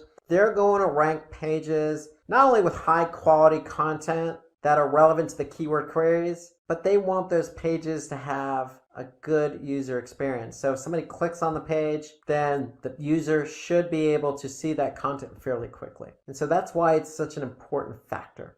So the quicker your pages load, the chances of you ranking higher are going to be better. So according to Web Performance Today, Walmart, as an example, experienced a decline in conversions. So what they did was looked at their page speed. And when they looked at their page speed, you'd be surprised what that did. Just increasing it from 1 to 4 seconds or decreasing it basically increased conversion. So there's always going to be a correlation between how quick a page loads and how engaged the user is. Because if the user's engaged, they're going to stay on the site. And if they stay on the site, then their chances of converting are going to be higher. So just even 1 to 2 seconds increase in page load time will make a world of difference in terms of engagement and conversions. Let's turn our attention to off-site engagement. So previously we talked about on-page elements and website factors that affect our rankings for search results, but we also need to turn our attention away from our website, meaning what we do on our website, and turn our attention what we can do for our website off our website and onto other websites. So that's off-site engagement. And so let's look at an example. So that ice cream recipes blog, I'm going to talk about how to rank YouTube videos today. So at Simplilearn, we take our videos on YouTube very seriously, meaning that when we create videos, we want people to see them because we know we make good videos and we know we have good content and we know that our audience is going to enjoy it. And so we want our audience to see the videos that we're creating. And so we're going to give you some tips and tricks and methodology and ideas on how to get your videos to rank on YouTube. So at Simplilearn, if I go to YouTube and I just type in machine learning, you can see we're right here is the first organic video on YouTube for machine learning. If I jump over to Google and I type in machine learning basics, you can see we're number 1 for machine learning basics under videos. If I click on all, we're also ranked here as well under the video section on organic search results. Another example, data science for beginners. We ranked number 1 for that. If I look at another keyword, data science interview questions, okay, we're ranked number 2 for that. So we're ranking for a lot of videos. And why are we ranking for a lot of different content and videos on Google search and on YouTube? Well, we put a lot of work in behind the scenes of creating the video, and that's what we want to show you. So part of that has a lot to do with how our audience engages and sees our video. So for example, we're looking at the machine learning basics video here. And we can see that it has over 221,000 subscribers for this video, 234,000 views. We've had over 2,000 people like the video, and we have had over 270 plus comment on the video. So when we get our videos to rank, then we can see there's a lot of engagement. And so that's the whole idea, is when you do a video and you want it to show up on YouTube, you want people to enjoy it, you want people to share it, you want people to like it, you want people to comment on it. And that's part of the whole ecosystem of YouTube. It's, we're going to show you behind the scenes of what it takes to get your videos to rank. And then we're going to show you some of the metrics involved with some of these videos to help you stay ranking. So we're going to talk about how to get traffic to your website. So thank you for joining, and let's get started. So let's imagine you're setting up your own website. Okay, you're clicking away, you're developing, using some good tools. You're developing, you're designing, you're doing some QA, you're testing, you're sharing with friends in an alpha version, and then finally, your website is all set up. Congratulations. Well, when you hit enter and your website is finally published, what's going to happen? Well, a few days later, you're checking your website and you're looking at analytics and you notice your traffic's very low. Okay, well, you're scratching your head because you've done all this work with your website, but you're not getting any traffic. So the reason is you spent all your time developing and designing the website to make it look good, but you didn't do anything or any planning or any strategy around bringing users to your website. So the two go hand in hand. You just can't build a website without thinking about how to drive users to the website. And so before I tell you how to bring traffic to your website, let me tell you why this is so important. Okay, why do we want to bring users to our website? I mean, it has to be on equal ground as web development and design. Is somebody who goes to your site and then does something when they get to your site. So you have users, and when those users get to your site, they're generating page views and traffic. And you want to turn that traffic into engagement. Okay, so each page's traffic is configured independently of all their pages. So when somebody goes to your website, they look at a page, that's a page view. And certain pages on your website, you want to turn that page view into a conversion. Okay, whether that be, looking at a video or purchasing something. So think of these pages on your website as salespeople. They're trying to convert visitors who come to your website. But first, we need to get the visitors to your website. So when you get visitors to your website, again, you can generate sales, which means revenue, or you can increase brand awareness, or you can earn revenue through sponsored posts and advertisements. So if you have, for example, a lot of content on your website, you can turn that into revenue by hosting ads on your website. So when somebody clicks on that ad, you're going to earn a percentage of that click, okay, or what that click is worth. So having a website means a lot of good things for you, but first you got to get the traffic there. And so what we're going to do is we're going to tell you how to drive traffic to your website. So there's lots of different ways in which you can bring traffic to your website. Well, the first is paid advertising. So paying to advertise your products, services with ads is one of the easiest ways to drive traffic to your website. So some of the options available are search ads, social media ads, or display ads. So search ads are ads that are displayed in the search engine results. So when a user types in a keyword query, you want your ad to show up based on that keyword query. Okay, so an example is digital marketing course. Somebody types in digital marketing course and Simplilearn is the first ad that shows up. How do we know it's an ad? Because you can see the word ad next to the domain. So when somebody clicks on that link, Simplilearn is going to pay Google. So that's how search advertising works.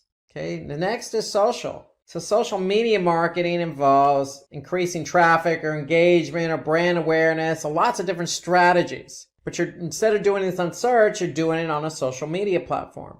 Okay, so for example, you can advertise on any particular platform. And the way you advertise could be with an image, it could be with a video. So in this case, you could see Cobrio is doing a sponsored ad here, how to succeed with Google Ads. And then another form of advertising is display. So display means creating ads that are placed on specific websites. So with display, unlike search, you have a choice in the ad format. With search, you only have text ads. But with display, you have text ads, image ads, rich media ads, video ads. So you have lots of different options in which you can advertise on other websites. So the idea here is to get your ad in front of the right audience. When they could see your display banner, your banner ad, then it's going to be more visual, more appealing, generate some brand interest, and hopefully you can get somebody to click on that ad and over to your website. So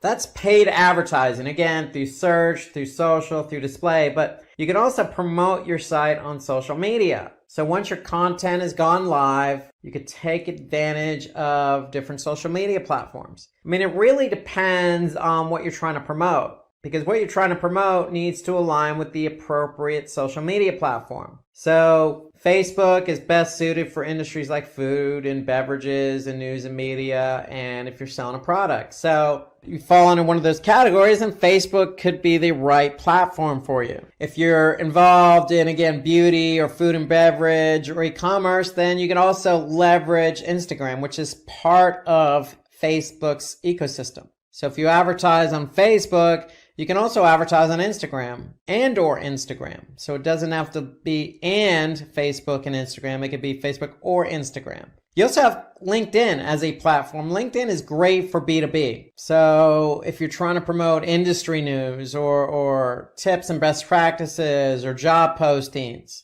then LinkedIn is the place for you. It's a B2B platform. It's great for targeting specific industries, targeting specific job levels or job descriptions. Okay, so LinkedIn is great if you're into B2B, focusing on the business side of it. So you also have YouTube. Now, YouTube is part of Google's ecosystem. YouTube is a video platform. Okay, so it's great if you're trying to promote gaming or entertainment, or if you're a vlogger. Okay, so YouTube's a great way to promote your site by getting your product out there in the form of a video. Okay, then you have Twitter. Twitter, to me, encompasses a lot of different industries: beauty and fitness, news and media, entertainment.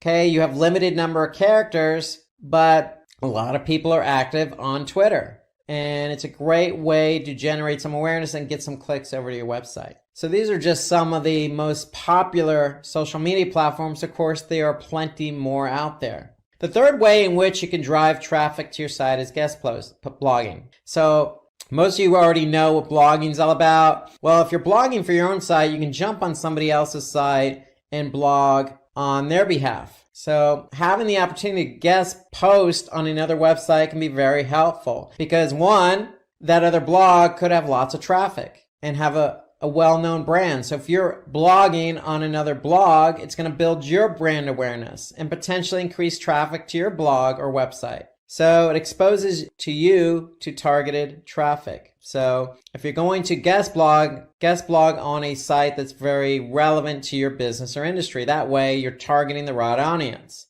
Okay, you can expand your personal network. So getting yourself out there, getting your brand out there in front of a different audience. And then obviously for SERPs, because it generates a backlink. So SERPs, search engine ranking pages, means that, hey, if you want to rank organically, you're going to have to generate some backlinks. So guest blogging is a way to generate some backlinks to your site. And in effect, that's going to help you get your pages ranked higher, because Google is going to recognize the relationship from one blog to your blog and build up your relevancy. So some other benefits here to guest blogging is you can grow your social media following, because you can then promote that on social media that you're guest blogging. Okay, again, you can improve your online authority. Okay, because when you're guest blogging and you have recognition on that guest blog, if it's a popular blog, then that's going to help your domain and page authority for SEO.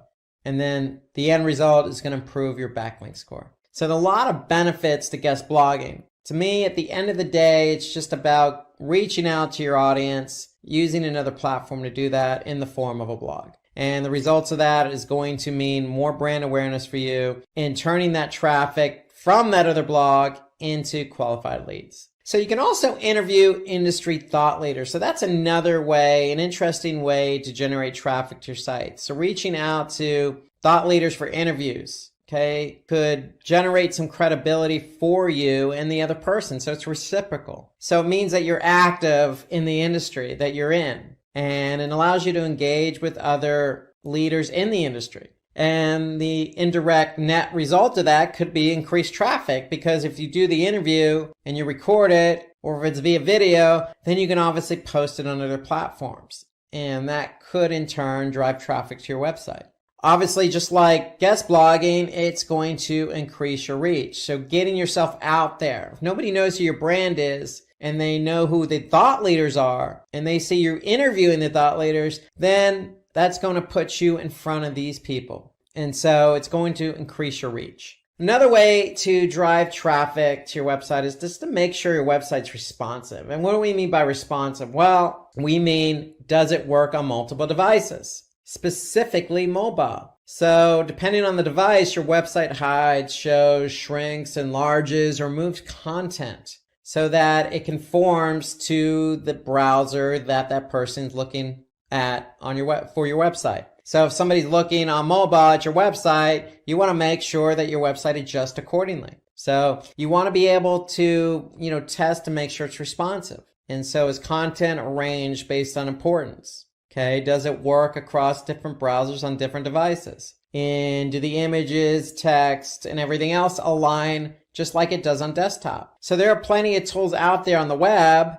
All you need to do is just do a search for, check my website for responsiveness.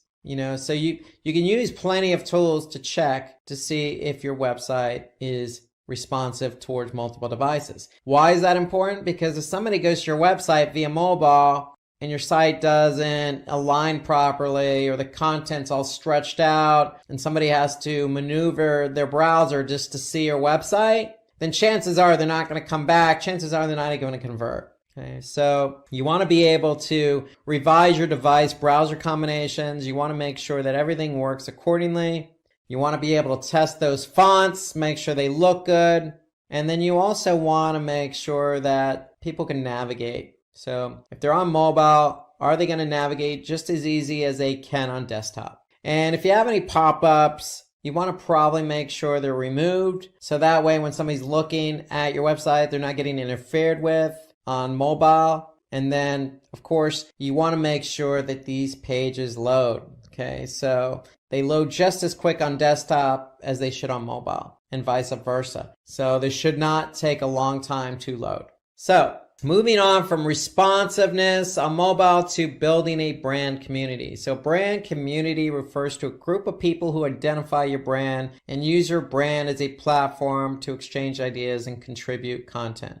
Some advantages of having a brand community are promoting brand evangelism and loyalty. It can be a source of feedback, loyalty, and ideas. So build a community, build a brand community who, identify with you. Okay, so continue to, treat these people as loyal customers. Okay, maybe give them a promotion to use specifically just for them that they can use on your website, or talk directly to them because you know that they're followers, they're repeat customers, they purchase from you multiple times. So talk to them differently as well. You know who these people are. And that's what building a brand's all about. It's about identifying your brand with other people, okay? And identify people who identify with your brand, and messaging and talking to them as if they're part of your own community, your own family. So you can use user-generated content that provides future marketing strategies. So the feedback you get from your own community could be in turn used to promote or used in future marketing strategies,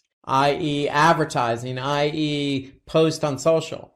Okay, it can also provide PR opportunities. So it's a chance for you to, put out press releases based on the community that you built. So any brand, regardless of who it is, should be able to identify with their audience, their target audience, and that target audience eventually going to become part of a community. These are a group of people who identify with you, what you're trying to sell, what your cause is, what your mission statement is, what your service is. They identify with you. So leverage them and reciprocate. Identify them, talk to them separately, give them what they deserve, the respect and loyalty that they deserve as well, because they're communicating and they're following you as a brand.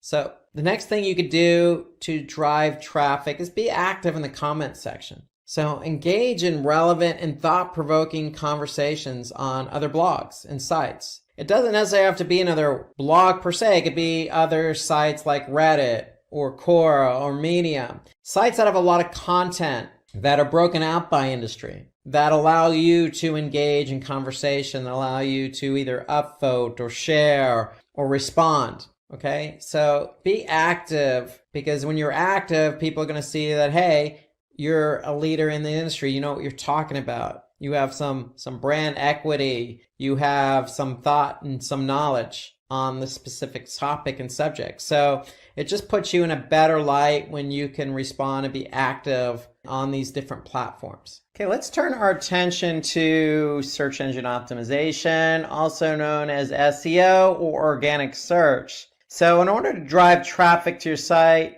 you're going to have to implement an SEO strategy. Why do you want to implement an SEO strategy? Because it can help you improve your overall searchability and visibility on search engines. And obviously that comes with advantages. One of those advantages is obviously more traffic to the site. Search is still king in terms of volumes of people using search on a daily basis. So you have a great opportunity to be found. It also builds trust and credibility because still a majority of the people who do a search click on an organic search listing. And so if you're found organically and you're ranked number 1, then chances are somebody's going to click on your listing. And it provides increased engagement and traffic. And so what that means is more traffic, more engagement.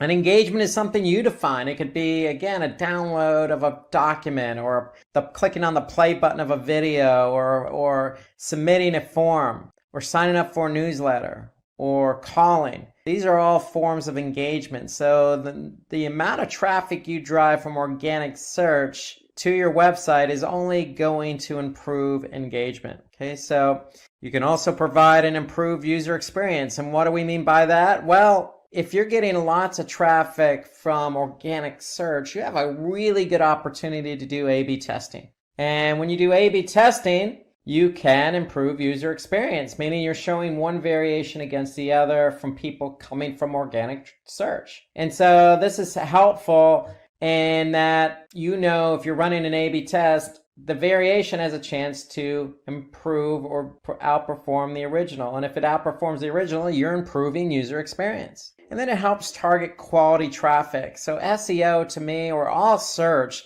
is the only medium in which you're meeting somebody halfway. You're addressing what they're looking for. So if somebody's looking for a pair of red women's Nike shoes, the 2019 model, and you have that particular product to offer, well, you have a chance of showing up via organic search. Somebody types in, women's red Nike shoes, size whatever, at the year 2019 model, then of course they're going to likely click on your listing because you have what they're looking for. And that goes with any keyword, any industry, any business, any segment, any type of product you're selling. So again, you have a chance to really be visible for what people are looking for. And so that's the beauty of search engine optimization. You have a really good opportunity here to meet people halfway, to drive quality traffic, to get them to enjoy a good user experience, all the while generating engagement. And along with SEO, we want to be able to build backlinks. So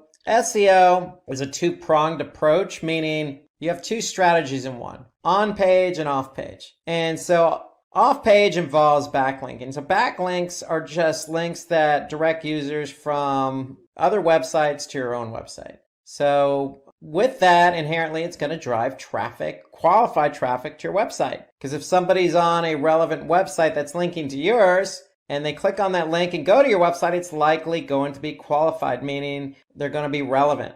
And so backlinking, because it's an off-page strategy. Why is it an off-page SEO strategy? Because if Google crawls that other site that has a link to you, then that's going to give you credit because Google will say, hey, this site's getting some links from some relevant sites. We must think they're relevant, and therefore we're going to trust this site. So by Google trusting your site, it's going to improve your organic ranking. And with the organic rankings being improved, meaning it's going to mean faster indexing. So what does that mean? So you want to be indexed by the search engines. And so the quicker Google can find your pages, even if it's on somebody else's site, then that means they're going to follow that link, go to that page on your site, and take that page back to their servers to be indexed. Okay, so the quicker you can get indexed, the quicker you can get found. And then it helps with referral traffic. So again, we noticed that our efforts are on SEO, organic search, but if you're getting traffic from another website, hey, that still counts. That's referral traffic. Okay, so that's a side advantage to having backlinks, is good traffic from other sites. Okay, so those are inherently some of the reasons to do backlinking. Okay, never hurts. I mean, there's brand awareness reasons to being on other sites as well. There's industry leadership, meaning if you post content on Reddit, okay, you're coming across as an industry leader, but yet generating a backlink, which helps with SEO and referral traffic. So there's a lot of benefits to building backlinks. And the opposite of backlinks are internal links. So you want to do internal linking, and that just means connecting one page on your site to another. And why is that beneficial? Because it can help direct visitors to other pages they wouldn't normally otherwise find via your navigation. So if you're active on a blog, don't be afraid to include multiple internal links. You want to move people through your site. You want the flow of traffic to go from one page to another to another. And so when you do internal linking, just like with backlinks, it's going to improve the indexing of your website. Google's going to follow those links and index those pages. And Google does give credit from an SEO perspective, from an internal linking perspective. So if one page is linked to another and that page has really good relevance in the eyes of Google, then the other page is probably going to benefit from that. The other reason you want to do internal linking, again, you want to move people from your one page of your site to the other. And when you do that, it's going to reduce bounce rates. So bounce rate is simply the rate at which people land on a page and then leave. So if I have 100 people land on my home page and only one person went to another page and the other 99 left the site, then that's a 99% bounce rate. So by putting internal links in place, you're helping people move from one page to the other and thus reducing the bounce rate. And that's what you want. You want to keep people on your site. You want to be greedy. It also drives traffic to older posts. So again, when we say older posts, we're really referring to blog posts. So if you have a relevant blog post and you're writing a new blog post, then link the two together. If it's relevant, link it. Regardless of how old it is. You want to show Google that these older blog posts, just because they were written a year ago, doesn't mean they're outdated and old-fashioned, okay, or useless. You want to keep them alive by linking to them. So to me, that's a good strategy for internal linking. Link to older blog posts. Show people you're an industry expert. You've been doing this for a while, and then you have lots of content to share. Okay, so the longer you can keep somebody on your website, the more likely it is they're going to engage and convert. And some other inherent benefits: improves page rank. So what we mean by page rank is simply just a rank that Google gives pages. So the more internal linking you have, the better off you are. And then it helps spread link juice across websites. And what we mean by link juice, again, just like backlinking, it builds relevancy. So just keep all these inherent benefits in mind to internal linking. The end result is keeping the flow of traffic on your site, and all these other benefits will fall into place. Okay, so another way in which you can really hone in on traffic to your website is long tail keywords. And long tail keywords to me are more than just one or two keyword phrases. Okay, so they're usually 3 or longer keywords in a phrase. Okay, so long tail keywords really nowadays account for most web searches. People really take the time to even pose questions as a search query. It's unlikely somebody's going to go into search and just type in the word shoes. They might type in red shoes, but that's unlikely. What they're probably going to type in is, red Nike running shoes 2019 or some variation of that. Okay, that's a long tail keyword. And some of the advantages of using long tail keywords to be found for are less competition. So if you're using broad keywords like red shoes, then who doesn't want to be found for red shoes? Well, you don't want to be found for red shoes because it's too broad. You don't know what type of shoes somebody's looking for. You just know they're looking for red shoes. It could be running shoes. It could be work shoes. It could be, boots. It could be slippers. Okay. It's too broad. So long tail keywords help narrow it in. And the more narrow and focused a keyword is, the less competition it's going to have. And when something's not competitive in the form of a keyword, then that means your chances of ranking for that keyword are going to be greater, and the chances of you ranking faster are going to be greater. And then, of course, if somebody's looking for exactly what you have to offer, then you have a higher chance to convert that person. So if you have exactly those 2019 red Nike women's running shoes and somebody does a search for that and that's a long tail keyword and they click on your organic listing, if you have the right price, then they're probably going to convert. So you have a really good chance of converting somebody using long tail keywords. So my point here is if you're looking for keywords to use, focus on longer tail. Don't focus on one or two keyword phrases. What it also does is it brings targeted traffic. So even if somebody doesn't convert, hey, they could be back because it's exactly what they're looking for. And if you're focusing on longer tail keywords, like I just mentioned, stay away from the shorter ones. It's just easier to optimize your page for SEO. So remember, SEO is a two-pronged approach, on page and off page. We talked about off page with internal linking and backlinks. On page is all about making sure those keywords you choose are integrated in with the page you want to be found for. And so if you're using a long tail keyword, it's just easier to work that keyword in. So it enables easier on-page optimization. Okay, let's switch away from SEO to email marketing. So let's focus on email marketing as a form or method of driving traffic to your website. So email marketing has been around a long time in terms of digital marketing. Why? Because it provides an effective way to convert leads into sales. Why? Because you can send personalized emails to a target audience. So when you send an email to somebody on a regular basis, you know who that person is. So what are you doing in the email? You're writing a specific message to that person. Well, email marketing is the same thing, except you're just sending an email to a larger group of people. And when you send an email to a larger group of people, you're still going to personalize the message, right? You're not going to send a generic email to 1,000 people. Okay, nobody's going to do that. So make sure your email is targeted. And if it's targeted, it can be cost effective.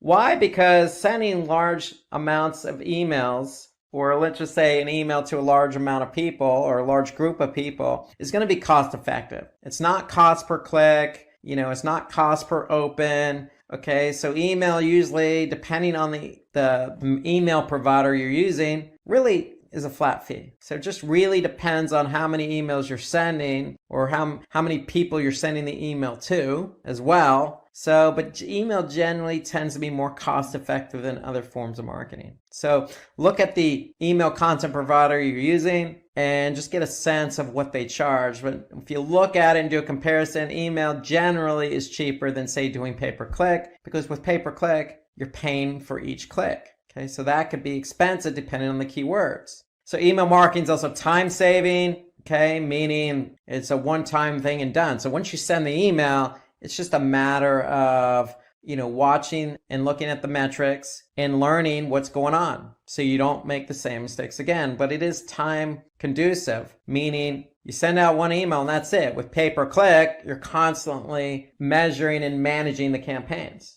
And it provides real-time marketing. So when you do send the email, more than likely a majority of the people on day one or the day you send the email are going to be able to view it, open it, click on some of the links, and convert. So that's normally what happens in email. Majority of the people open it on day one and it kind of tails off from there. So think about it as real time. So when you send that email, and if you have 1,000 people on your email recipient list, break it up. Send the first 500 first with a different subject line. And then you can see the data come in. And if you don't see the good results from the subject line or the body of the email or, the page you're going to, then make adjustments before you send the other email to the next 500. So that's a great thing about emails. You can break up the email into two groups, the first group and then the second group with different subject lines. And you can probably send them a little bit of time apart. That way you can learn from the first email, because with email, you are generally going to get results right away.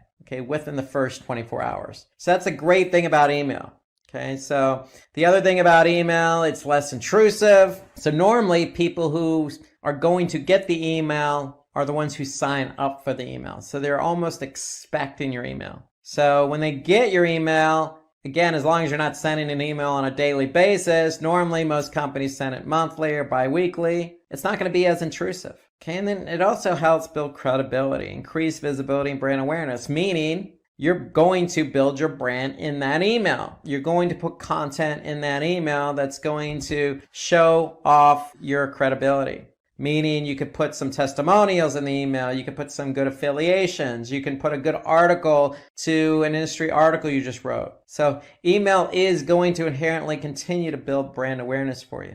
Okay, and it's an easy way to track ROI. So if you're e-commerce, it's pretty clear. You send the email, somebody opens it, clicks on it, checks out and purchases something. It's easily trackable because you could track it right from that email. So one thing I want to say there is just if you do send an email, make sure you're tracking that campaign. And you want to be able to use an analytics program like Google Analytics. Okay, if you use Google Analytics, you're going to be able to track when you send the email, who clicks on it, and who converts. So you want to be able to measure an ROI for these emails, and you can. And that's the beauty of email marketing. Okay, let's move away from email marketing to webinars. So webinars, great method for effective social media promotion. It's a great way to bring traffic to your website. So why do we recommend webinars? Well, because it provides direct contact within your target group.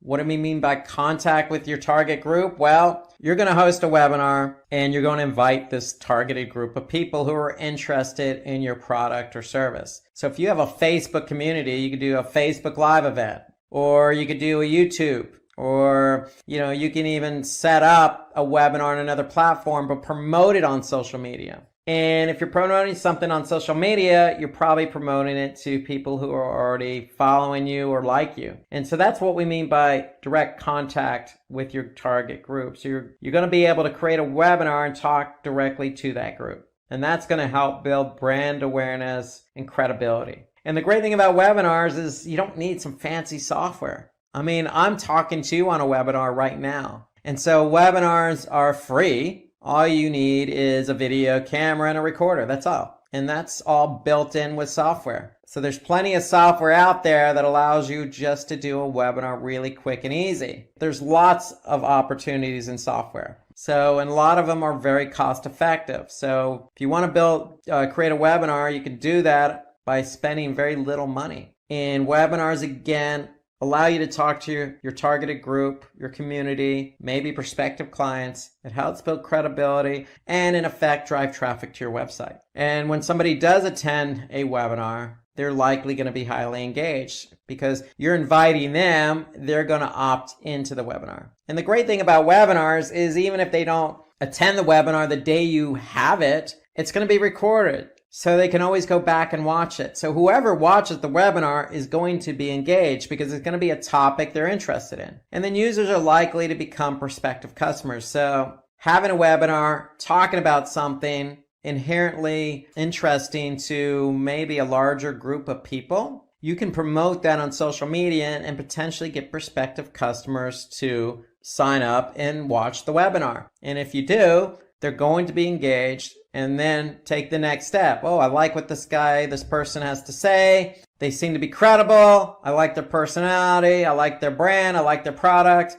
I'm going to go check out their website. Okay, so webinars allow you to kind of pull in more people as well as just your community because you can promote the webinar and you can promote it in advance and you can leverage social media for that. Okay, so something related to webinars is incorporating video content. So videos have been proven to be a really good way to attract new visitors. And it makes your website very engaging when you have videos on your website as well. So if you create video, you have an opportunity to post it on various video platforms like YouTube or Vimeo. Okay, there's plenty of video platforms out there, or just embedded in a blog post, or embedded in a Facebook post, or a tweet. Okay, so you can do a lot with video. And having video on your site is going to increase engagement. Okay, when you increase engagement, good things happen. That's going to lead to increased conversions and sales or ROI.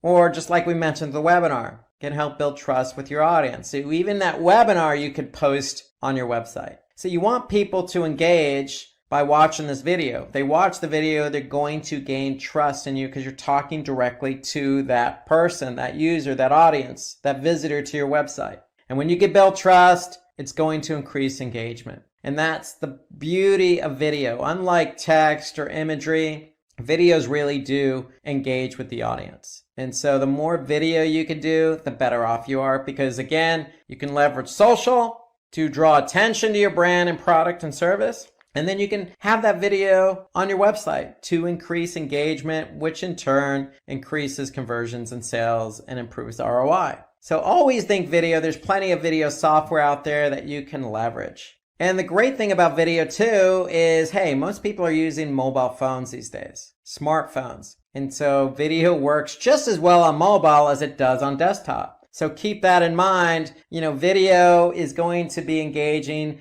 regardless of what device somebody uses. And then of course, if they're watching the video on Facebook or YouTube, then chances are they're going to share that particular video, which is going to bode well for your brand and traffic. Okay, so video, if somebody likes a video, it's very easy to share video, especially from a mobile phone. So YouTube just makes it so easy to share or like or subscribe to a channel. It becomes that much easier. Things can go viral, and chances of them going viral with video are going to be greater. Okay, so other ways to drive traffic to your website is submit your content to content aggregators. So what's a content aggregator? Well, a content aggregator is like Reddit that provides a great platform for you to post your content. So that's what a content aggregator is, really a site like Reddit or Medium or Quora, where you can post content to a large number of people. Okay, so with Reddit, people are either going to upvote it or downvote it. So the more upvotes you get, or thumbs up or likes, or people who encourage that content, the more of a chance it has to be found. And so first thing out of the gate, if you do provide content to a content aggregator like Reddit, make sure it's good quality content that's interesting. And that should be the case across the board, whether it's a social post or blog post. Make sure the content's unique, professional, and interesting. And then if you do, say, put something on Medium, or you do put something on Quora, and it is professional and interesting and thought-provoking, then people are going to react to it. And then that, again, could lead to traffic. But even if it doesn't lead to traffic, it helps build brand awareness. So if you have content, just like videos, leverage it. Put the content out there. Okay? And when you put content out there, it's only going to, especially if it's good content, it's going to put you in a good light. So don't be afraid to share your content on the likes of Reddit or Medium or Quora or some of these other content aggregator websites, because good things are only going to happen. And again, referral traffic, SEO, brand awareness, conversions. So all these are inherent benefits of just sharing your content. Okay, and then finally, we want to learn from analytics. Okay, so what do I mean learning from analytics? So there are plenty of analytics platforms out there. One of the most popular is Google Analytics. So you want to make sure you're tracking traffic on your site with Google Analytics. So all you have to do is just go to Google Analytics via search, sign up, add the analytics code to your website, and voila, they're doing all the heavy lifting. They're going to track traffic coming to your website. And not only are they going to track traffic, but they're going to tell you how that traffic engaged. And so the benefits of it, Google Analytics, is, hey, you could figure out where users are coming from. Are they coming from that email campaign that I sent out to 1,000 people? Are they coming from YouTube based on that video I posted? Or are they coming from Reddit based on the content I just posted there? Or are they coming from organic search?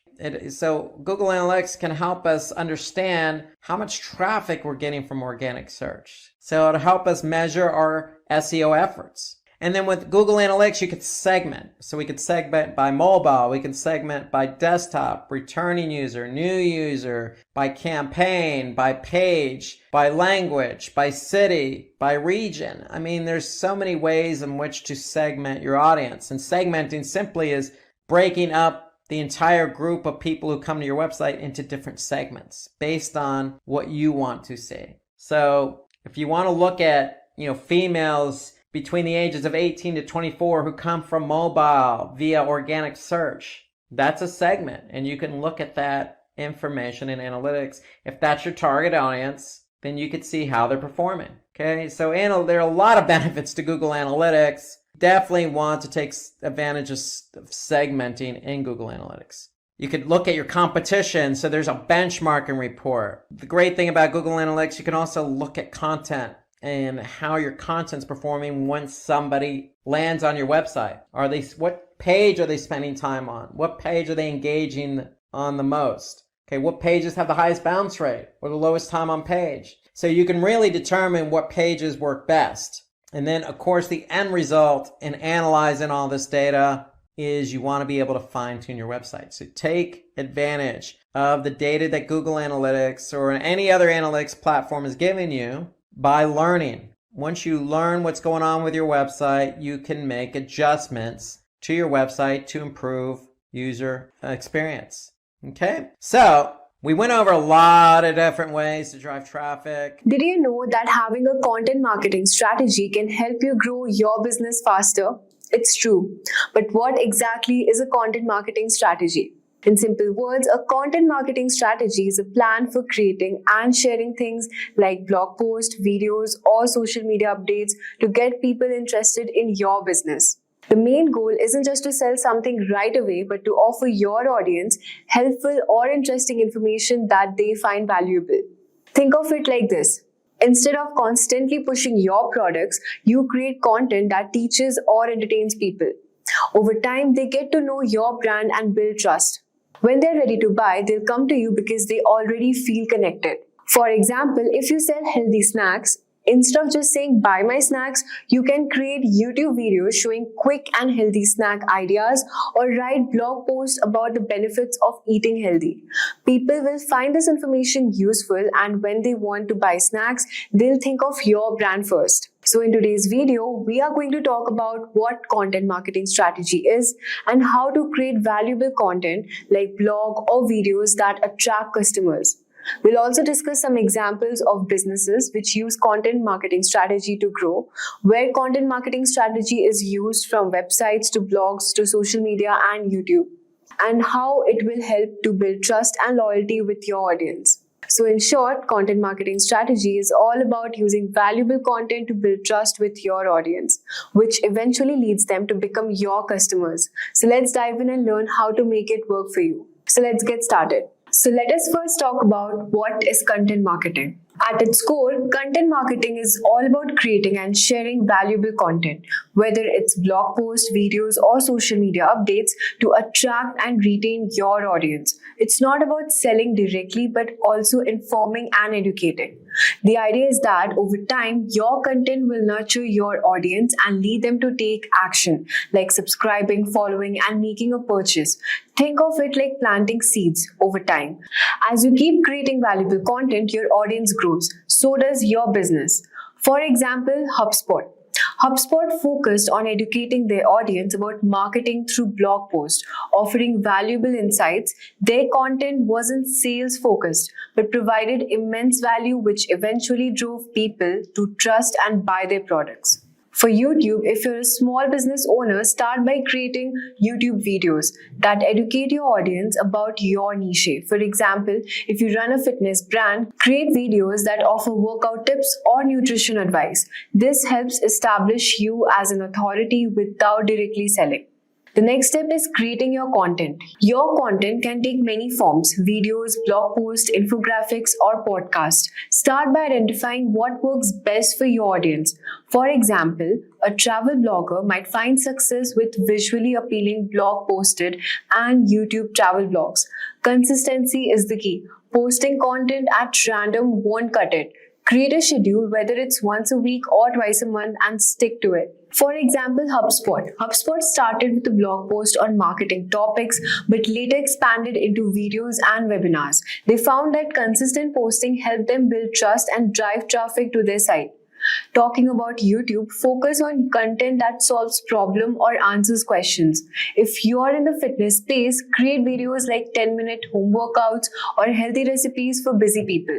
Over time, your audience will return for more. Now let's talk about how can you get started with content marketing.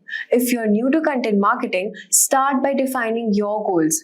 Do what you want to drive traffic, build brand awareness, or engage your audiences. Once your goals are clear, choose the right platforms: YouTube, blogs, or social media. For example, HubSpot's goal was to educate business owners on inbound marketing. They started with a blog, they expanded to other platforms like YouTube and social media. Start by creating videos that aligns with your goals. In YouTube, for example, if your goal is to build brand awareness, focus on educational content that introduces your expertise into a wider audience. Post consistently and build a content library. The next step is to promote your content blog. Creating content is just the first step. Now you need to promote it. Use SEO to rank higher on Google. Tools like Ahrefs or SEMrush can help you find the right keywords or target. Share your blog on social media and engage with the audience through comments or newsletters. HubSpot promoted their first blog using SEO and shared them across platforms like Twitter and LinkedIn. This helped them to build organic traffic over time. For YouTube, if you also want to run a blog, share your YouTube videos on your blog and optimize them with relevant keywords. Promote your videos on Instagram, TikTok, or through your email list to drive more traffic. Now let's talk about how can you promote your YouTube content. So YouTube is a goldmine for content marketing. To promote your YouTube videos, start by optimizing your titles, descriptions, and thumbnails for SEO. Use engaging visuals to attract clicks and share your videos through social media platforms like Instagram and TikTok. HubSpot promoted their YouTube content by sharing tutorials on SEO and inbound marketing. Their videos were optimized for search engines, helping them to rank higher in YouTube search results. For YouTube, create catchy thumbnails and titles that draw in users. Use relevant keywords in your descriptions to rank higher. Respond to comments and engage with your audience to boost interaction. The next step is about what are the two objectives of content marketing. So there are majorly two objectives. The first is lead nurturing, which keeps your audience engaged with helpful content until they are ready to buy. Next is lead generation. Attract new potential customers through valuable content. HubSpot use lead nurturing to offer free tools like the website grader to build trust. Their lead generation strategy involves creating blog posts and webinars to attract new leads. And for YouTube, if you're selling products or services, create videos that help nurture your audience by providing useful advice. At the same time, use lead generating videos like product reviews or tutorials to attract new viewers. So let's now talk about the phases to build your content. The first phase is starting small. It's very simple. Just start creating and posting content. Don't worry about being perfect. Your goal should be to test the waters and see how your audience responds. Like HubSpot, which started with a small blog, creating content around inbound marketing, and over time, they learned what their audience wanted and adopted. And for YouTube, you can start making new, simple videos. Don't overthink, just get your content out there, listen to your audience feedback, and adjust as you go. The next phase is about scale and consistency. So once you've started, consistency is crucial. Begin posting regularly on multiple platforms to stay top mind with your audience. A content calendar can help you keep organized. HubSpot expanded their efforts to include videos, webinars, ebooks while maintaining a consistent posting schedule. They created a content calendar to ensure regular posting. And for YouTube, you can set a posting schedule. So whether it's once a week or twice a month, and stick to it. Over time, you can expand into different formats like question answer sessions or behind the scenes video. The next step, let's talk about time cost and long-term commitment. Content marketing is a long-term game. You won't see results overnight, but the long-term rewards are worth the wait. Many brands only see results after months or even years of steady work, so stick with it. For example, HubSpot didn't see immediate success. After months of consistent blogging and content creation, their traffic and leads started to grow exponentially.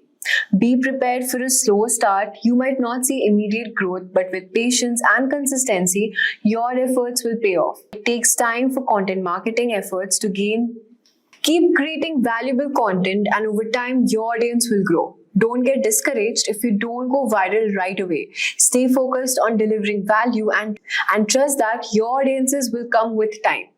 It's tempting to chase every viral trend, but it's important to stay true to your brand and audience. Trends come and go, but valuable, authentic content will stand the rest of the time.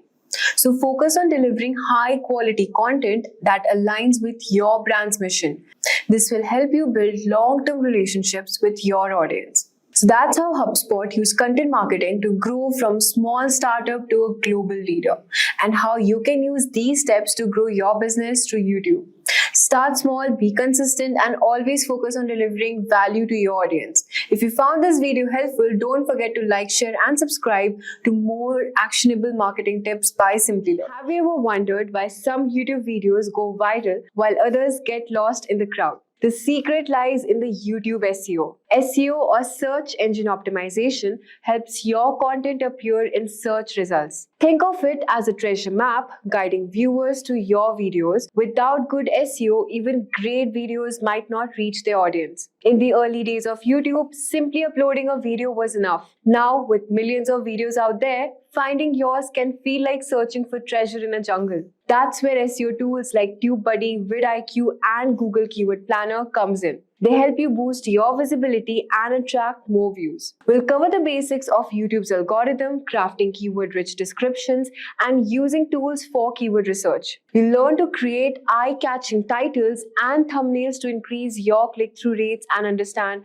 how to use tags effectively. We'll also discuss strategies to engage your audience and leverage comments and likes to enhance your SEO. Finally, we'll explore advanced tools and best practices to keep your channel fresh and growing. So let's dive in. At first, let us understand what is YouTube SEO. YouTube SEO goes beyond using keywords. It's about creating content that resonates with viewers. It's the second largest search engine in the world. Think of YouTube as a massive digital library where an algorithm acts like a librarian, recommending videos based on viewer preferences, engagement levels, and watch duration. Understanding these factors is key to optimizing your content for the right audience. Start by knowing the audience. Consider their demographics, interests, and challenges. For instance, if you're creating tech tutorials, your audience might be tech enthusiasts seeking DIY solutions. Tailoring your content to their needs will make it more engaging. Next, you should focus on creating engaging content. Answer viewers' questions clearly and use entertaining methods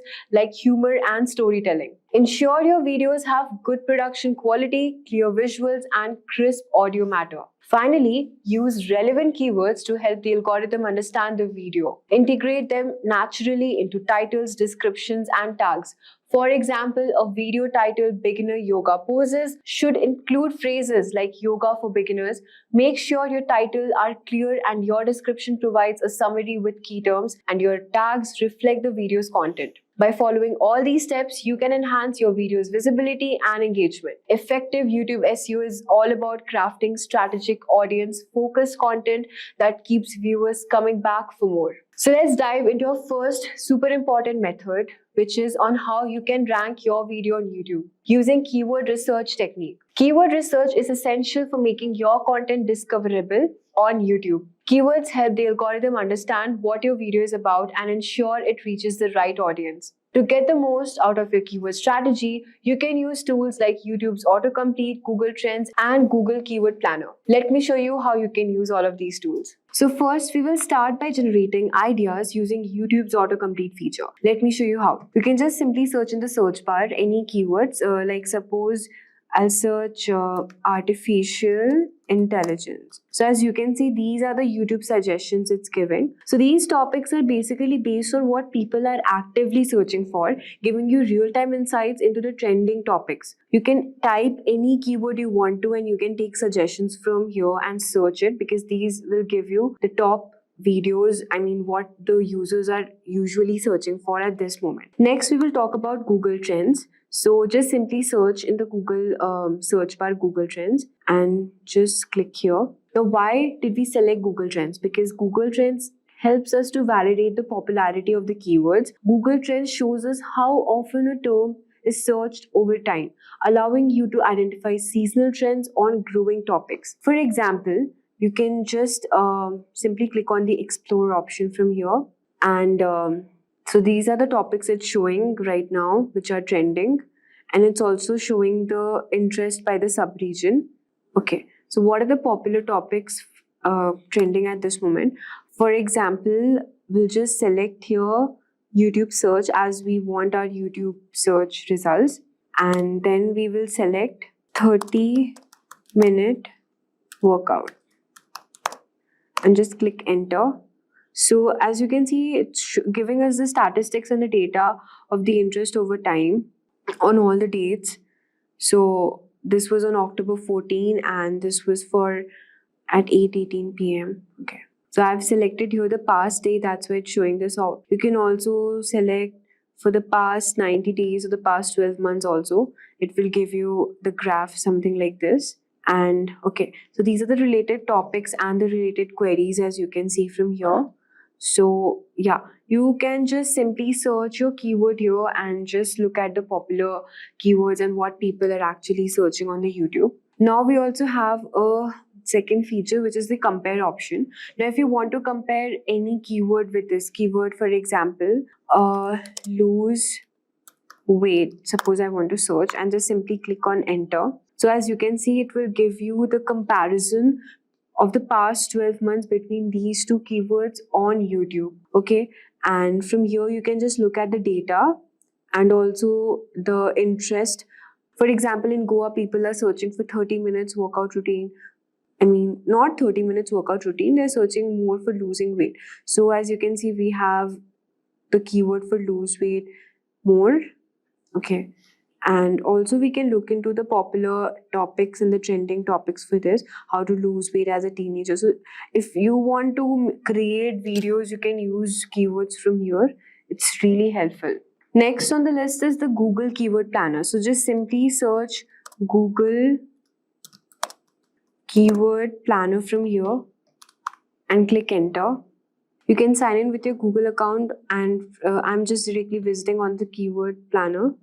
So we're using Google Keyword Planner because this is a free tool which can help you search all the trending keywords that people are searching on the Google. It basically provides data to access competition, and it also gives us monthly search volume. It shows how often people search for your keywords and how competitive they are. So from here, you can just simply click on either discover new keywords or get search volumes and forecast. So I'll be going on discovering new keywords and just select, suppose I'm selecting generative AI, select enter. You can list up to 3 to 4 or 10 keywords to get results based on your keyword. Okay, the next keyword can be something Gen AI, artificial intelligence, machine learning. Okay, so I've searched for the keywords over here and I'll just simply click on get results. You'll see a list of keywords related to what you have entered. Now it will give you the monthly average searches as well. So as we can see that generative AI has got monthly average searches for 10K to 100K, AI, artificial intelligence, machine learning. You have the keyword ideas also, AI chatbot, Midjourney AI. So you can just see from here. You can also edit your list with filters and categories to help you find those that make the most sense for your SEO strategy. Now, Google Keyword Planner is a helpful tool for SEO research, but no single option is going to be all the end for content planning. You want to supplement your efforts with other research tools that capture additional data. So now that we have discussed how to use Google Keyword Planner, also we have discussed how to use Google Trends, and then talking about the auto-complete feature from YouTube. By combining all these tools together, you can build a solid keyword strategy to enhance your video. So next, let's talk about how to optimize video titles and tags for YouTube SEO. Your video title and tags are the first thing YouTube's algorithm and viewers see, making them crucial for success. A well-optimized title attracts clicks and signals to YouTube and what your video is about, while tags help categorize your content better. So as you can see, this is the title of the video we have put. And if you want to check out the tags are mentioned at the last of the description. Here, these are the tags we have used. I'm just showing you an example on how we edit the description and how to insert the YouTube title and the tags. So If you want to craft your title, you should aim for clarity, engagement, and keyword richness. You should place primary keywords early to boost searchability. For example, if you're searching for a generic title, for example, you're searching for baking tips for perfect cake. Now, let's see what other YouTube titles people are using here. Baking tips for beginners, baking tips, tricks and tricks, tips to make a perfect cake. So these are how people are using their titles and optimizing it so that the video is ranking above. Now let's talk about increasing click-through rates. Your click-through rate, CTR, is a key metric for YouTube SEO. A higher CTR means more viewers are clicking on your video in search results or recommendations, signaling to YouTube that your content is relevant and interesting. So what should you do in order to boost your CTR? Well, you have to create an engaging thumbnail that are eye-catching with bright colors, clear images, and minimal bold text. So as you can see, if you want to search any topic, for example, if I'm searching for artificial, or so for example, I'm searching for AI generated art. So let's see the top ranking videos. Okay. So as you can see, these are the top ranking videos and how they have, optimized their YouTube title and what thumbnails they are using so that the video is ranking here. So you can just compare the thumbnails from here and what type of titles they are using it. So with this, you will understand how your video title also plays a crucial role, how to craft compelling titles that speak curiosity and offer clear value, that spark curiosity and offer clear value. Next, let's talk about leveraging tags and metadata for YouTube SEO. Tags are no longer the primary ranking factor that once were. They still help YouTube understand your video's content and context. Tags function like keywords, providing additional information about the topic covered and aiding the algorithm in categorizing your content, which can increase its chances of appearing in relevant searches and recommendations. You should use tags effectively. You can start with the main keywords, such as, for example, if you're searching for baking cake if you're searching. So let's click on this YouTube video first and check out the tags here, what they have used. Okay. For this, I have used an tool to check out the tag, which is vidIQ. I'll just show you in the next coming topic. So it will automatically show you the vidIQ SEO score and the channel tags, what they're using for any particular video. So with the help of this, you can leverage tags and metadata for your YouTube SEO. Audience retention is key for YouTube's algorithm. The longer viewers watch your video, the more YouTube sees it as valuable content, increasing your chances of appearing in search results and recommendation. To boost retention, start strong, capture viewers' attention in the first few seconds with a quick preview or an engaging question. For example, if your video is about baking, you should say, "Ever wondered how to bake perfect cake without collapsing? Let me show you how." Keep your content dynamic by avoiding long, boring sections. Use visuals, edits, and different camera angles to keep things interesting. Also provide consistent value throughout each part of your content, offering something useful like tips or solutions. This keeps viewers engaged until the end, boosting your retention rates and improving your SEO.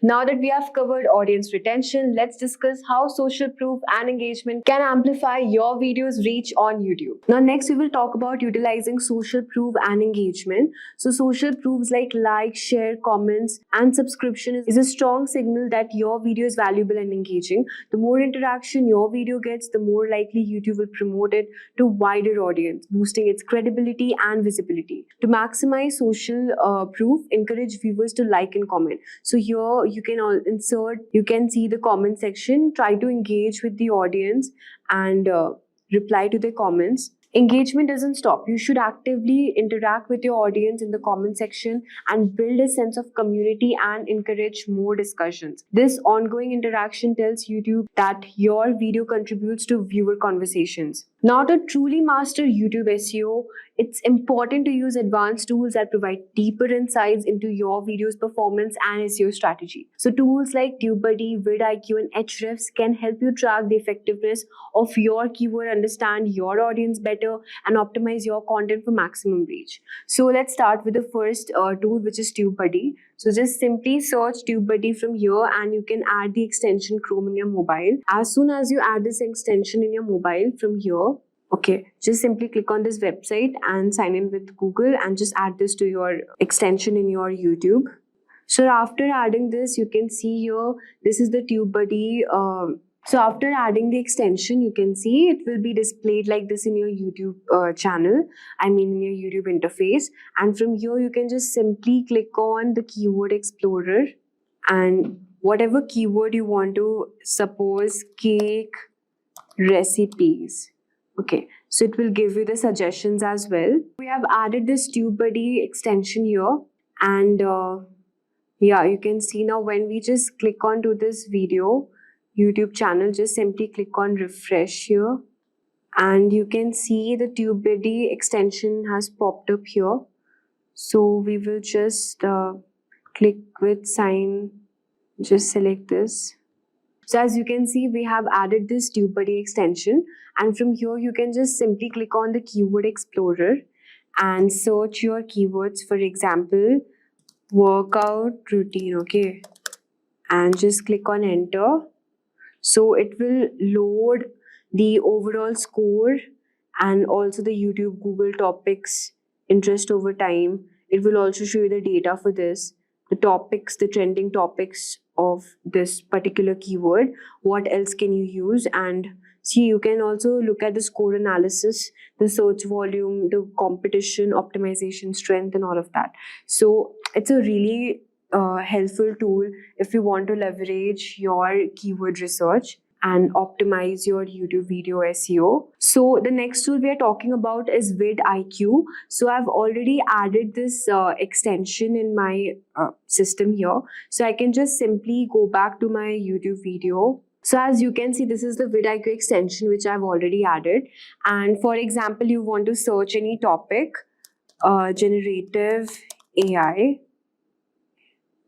And from here, you can just look at the vidIQ results. It will give you the process, the overall score as well, and the top channels also. So this is my personal favorite tool which I use it because suppose if I want to just check the when this video was published and the overall data for this particular channel also, it will provide you here.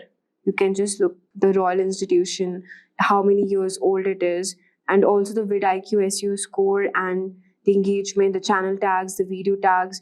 It will provide you all the particular analytics you need in order to leverage your SEO score. So this is how you can use tools like vidIQ and TubeBuddy. Next on the list is Ahrefs Keyword Planner. So I'll just show you how you can use this, but this particular is Ahrefs Keyword Explorer. Okay. So Ahrefs has got some same features for keywords and tags as other tools we have covered, but it is considered to have the strongest data mining out of all of them because it's not a free service. It comes with robust set of features to analyze competitors' website and optimize your own website as well. So your goal is only YouTube SEO. The other tools may be valued. So if you want a paid version for this particular keyword, you can just simply click on sign up for Ahrefs and you can go for the paid version as well. So this was all for the tools, the advanced tools we are using for SEO optimization. So next on the list is creating a strong thumbnails. As we know that thumbnails are the key to driving click-through rates, think of them as the mini billboards of your video because they need to grab attention, be visually appealing, and hint at the value of your content offers. So if you search for any topic and you can just look at the thumbnails they have created, which are the top ranking videos, just look at the quality of the thumbnails they have created. So they have made it really engaging for the YouTube audience, and that is one of the reasons why their video is ranking. You should also focus on the contrasting colors to make your thumbnail stand out.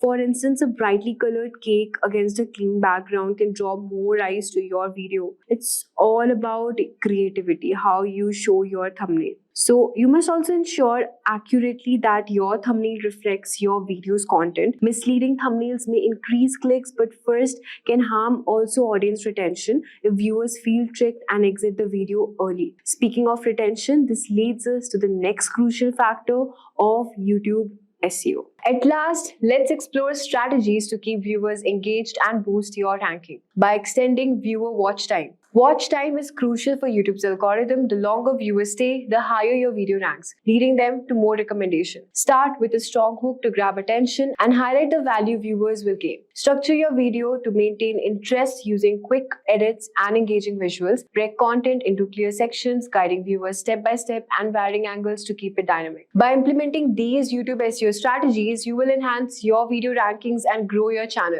Focus on creating compelling content, optimizing titles, descriptions, and tags, and keeping your audience watching until the end. So at last, there's one question for you. You can comment below with your answer.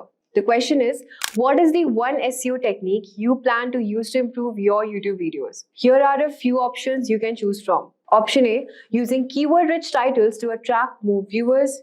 B, crafting eye-catching thumbnails to boost click-through rates. C, engaging with comments to build a community around your content. D, optimizing video descriptions with relevant keywords. Feel free to pick one or share your own ideas. You can answer them in the comment section below. Imagine giving your website a boost with the power of AI, helping it climb higher in search results and attract more visitors. Exciting, right? That's exactly what an SEO audit does. It's like a health check for your site where AI tools can quickly find the little things that might be showing you down, from page speed to broken links, and suggest smart ways to fix them. By using AI to optimize your site, you not only improve how it looks to search engines like Google, but also give users a smooth, faster experience. It's a simple but powerful way to get more eyes on your content, stay ahead of the competition, and make sure your site is always in the tip-top shape. Regular SEO audits powered by AI are your secret weapon to keep growing and succeeding online. Now you must be wondering what an SEO audit is. Is it necessary? How to even perform it? No worries. In this video, I will let you know everything you need to know about SEO audit and how to perform it as a complete beginner. Without making any delay, let's understand what is an SEO.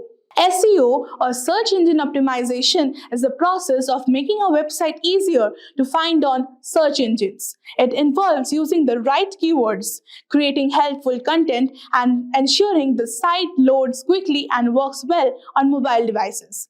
SEO also includes improving individual pages and building links from other sites. The goal is to help the website rank higher in search results so more people can discover it.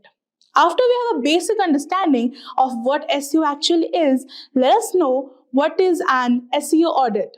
An SEO audit is a detailed check of a website to see how well it can be found on search engines. It looks at factors like how fast the site loads, if it works well on mobile devices, and if the content uses the right keywords or not. AI tool plays a crucial role in the process by analyzing data more efficiently, identifying keyword trends, and accessing user behavior to provide insights. The audit also checks how other website links to it and whether the content is useful for visitors. It examines how easy it is for users to navigate the site and compares it to the competitors. After the audit, you receive a report with suggestions, often enhanced by AI recommendations on how to improve the site's SEO, helping it rank higher in the search results and attract more visitors. So, by now, you must be wondering why it is important to conduct an SEO audit. So here's why. Conducting an SEO audit is crucial for improving a website's search engine rankings and overall performance. It helps identify technical issues such as broken links or poor site structure that can hinder search engine crawling and indexing. Additionally, an audit enhances user experience by ensuring the site is mobile-friendly, fast, easy to navigate, which reduces bounce rates and increases conversions. It also ensures content remains relevant and optimized for target keywords, driving organic traffic without the need for paid ads. Regular SEO audits help websites stay updated with algorithm changes and provide insights into how to outperform competitors. Now, the most important part, I will let you know the 2 AI tools to conduct a basic SEO audit for complete beginners. So let's get into the video. So the first SEO audit website I would be talking about today is AIO SEO, that is all-in-one SEO. It is very easy and beginner friendly. What you need to do is you have to paste your website URL over here in the search box, and then you have to click on analyze. So let's get started. I am using today the Shopify's website to get you an SEO audit. So I will just show you. Analyze. It may take a few minutes as it is scanning, and see it has provided with a free SEO report over here. So it will first start with the overall site score, that is how your website is doing overall. It is 82 by 100 is like good. Obviously it's excellent. It has commented also, and a very good score is between 60 to 80. For best results, you should strive for 70 and above. So 82, it is already good. It has now further broken down in the audit into 5 critical issues, 0 recommendations, and good results. The best part is it also shows you the good results and even the critical issues. So basically, it has divided the report into 1, 2, 3, 4 types, like the basic SEO properties, advanced SEO, performance, and security. So first, get into the first basic SEO. So it is good. It is good. Like the correct symbols are for those that are working well on your website, and the cross red mark is basically you need to fix this issue. So some images on the page have no alt attribute. So like there are 51 links. You can even see the URLs over here, and this is working good. Moving on to the next, advanced SEO. The page is using the canonical link tag. All this is fine. You don't have to fix over the advanced SEO part. Performance. The server is not using expires headers for the images, and you can click over here and see basically what is the problem. The page makes 43 requests. More than 20 requests can result in slow page loading. The performance would be less because it makes 43 requests. More than 20 requests can actually hamper the page loading. So it is necessary. You need to focus on this. And the size of the HTML document is 73 KB. You need to also focus over here. So this is over our recommendation of 50 KB. So they will provide you the recommendations too. And basically, this is nice, I would say. Moving on to the security part, everything looks nice. Directly listing seems to be disabled on the server. That is nice. And see, it is very beginner friendly. And the best part is you can even download the report from here. Like you can click on download and get the whole report into your own device, and you can see and make the free changes. So it is very beginner friendly, and I would suggest that use it and have a for all the beginners, I would say use it, and it would help you to get a free SEO report. The next website I would be talking about is rankmath.com. It is also an SEO analyzer, and this is nothing different. You will just need to paste your website URL over here and then click on analyze. And after that, you will get the free report. Your free SEO audit report is ready. So it is giving you the overall website score. It is 82. It is nice. We have seen it. And there are 0 warnings and 3 failed tests. So let's see, move on. Common keywords, SEO description. So it has given a right symbol that the meta description was found, and it is 145 characters long. So it has no problem. You don't have to fix anything. And yeah, coming to the image alt attributes, as we have seen in the previous website, SEO audit, that some images on your homepage have no alt attributes. So yeah, you will need to say this. And the best part over here is, you will be getting some recommendations on how to fix it. So if you click on it, basically it will give you some suggestions that check your images for missing alt tags and add useful descriptions to each image. Add your keywords or synonyms, but do it in a natural way. So you basically need to check your images, that you are giving it the all tags and using the description for each image, that what that image is about, and you have to give the keywords or synonyms of that to make it a better one. So this all looks good. Links, ratio, SEO title. Coming to the next, advanced SEO. Search preview is good. Nothing. No problem is there. And scrolling down, you will see that it all works good. Performance is also good, but yeah, we can see one cross symbol. Your homepage makes 42 requests. More than 20 requests can result in a slow page loading. We have found this in the previous audit also, so like it will give you how to fix. Try to replace embedded objects with HTML5 alternatives. This HTML new version has some alternatives, and you need to replace the embedded objects of that. Page size, the size of the HTML document is 71 KB over the average of 33 KB, and our recommendation is of 50 KB. You need to their recommendation is they're recommending you need to do it on 50 KB, and you are having 71 KB. Then let's see how to fix it. First, remove any unnecessary tags from your markup. Okay, from that HTML you need to remove the unnecessary tags. This includes developer comments which are invisible to your users, search engines, and ignore the text in comments too. Sometimes inline CSS is a culprit. Okay, a little inline CSS can help your page render faster. Too much will bloat the HTML. Obviously, they prefer outline CSS, and inline CSS is not preferred. You can reduce the CSS repetition with HTML class and ID attributes. That is fine. Everything you need to change on the HTML CSS, that is coding part, and everything else looks fine. You can even share an email and print this SEO audit. And I will say this is 3 million plus happy users. So it is basically a very good website for a free SEO audit, and is very beginner friendly. And I will recommend to use this. So both the free AI tool will help you get a free SEO audit and make sure you fix your website issues and make your website rank higher. Did you know that 93% of online experiences begin with a search engine?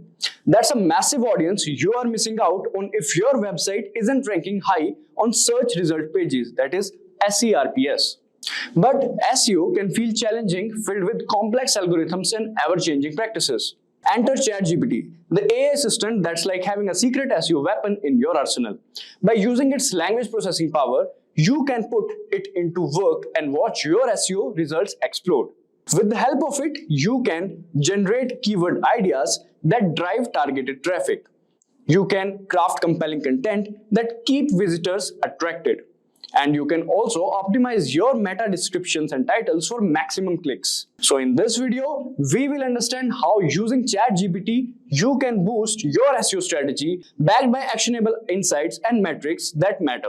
So in this tutorial, we will cover finding a title, generating the content, how to modify the content according to you. Then we will understand SEO prompts for statistics and FAQs. After that, we will understand plagiarism check, meta title and descriptions, and in the end, ChatGPT for summary. Alright, so now before using the ChatGPT's abilities to enhance SEO in your system, we need to install an extension. That extension is known as AIPRM. So the AIPRM extension is a powerful tool designed to enhance ChatGPT capabilities, especially for SEO and digital marketing. This extension integrates with ChatGPT, enables it to perform advanced tasks that improve your online presence. With AIPRM, you can optimize your content for search engines, ensuring higher rankings and better visibility. So let's first understand how to add this extension to your Chrome browser. So this is our Chrome browser. Here we'll go and we'll type AIPRM extension. Click on enter. So this is the first link basically. We'll click on it. And this is AIPRM for ChatGPT. Don't get confused with any other extension. This looks like this.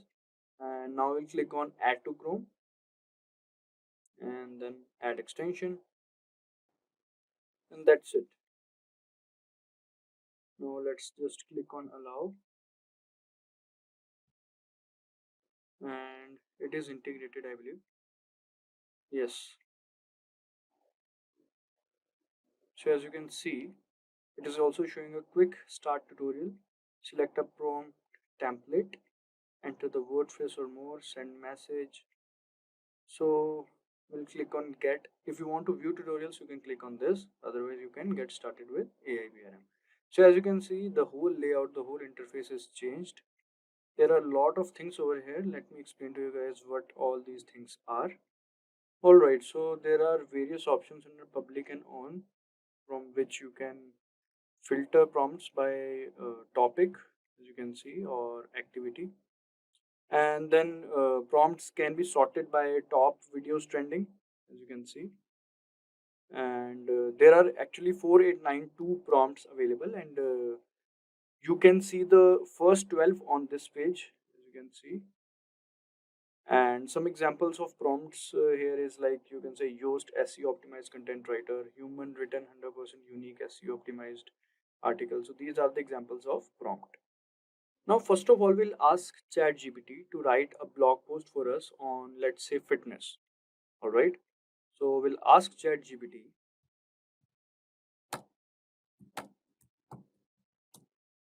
fitness in everyday lifestyle. All right. Let's click on this. So we haven't used any prompt till yet. So let's just first put this input and let's see what ChatGPT gives us. All right. So as you can see, this is the topic name. Importance of everyday fitness, simple strategies to incorporate fitness. Then we can see subtopics are also there. All right. And here's the conclusion. All right. So this is basically our blog post. So now let's say we want to optimize this blog post and we want to do SEO on this one itself. So let's first just copy this. We'll copy this and paste in our document. All right. So this is our document and we have pasted this. All right. Now let's go back over here and let's say we want to write it in a more familiar, or you can say friendly tone, and in a more explanatory tone you can also use. So let's just write this.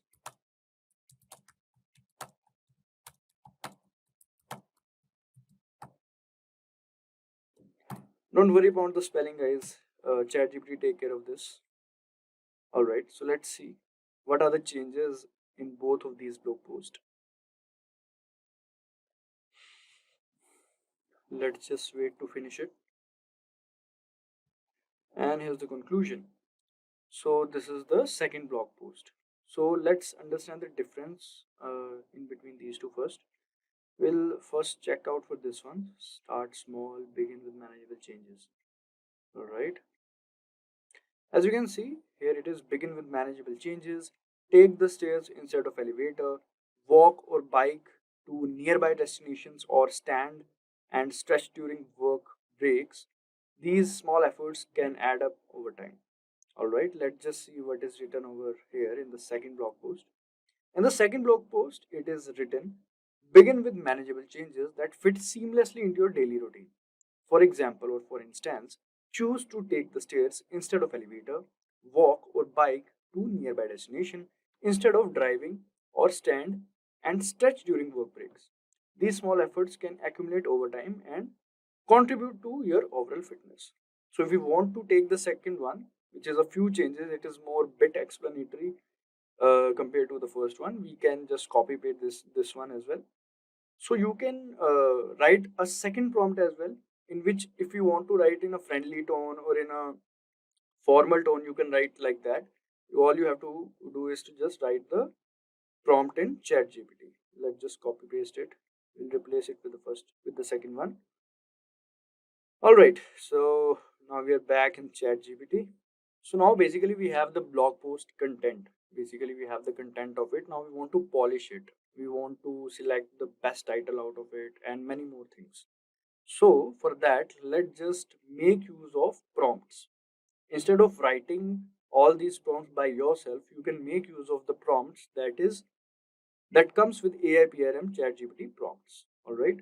So let's just say we want to write about the title. We want to select a perfect title for this blog post.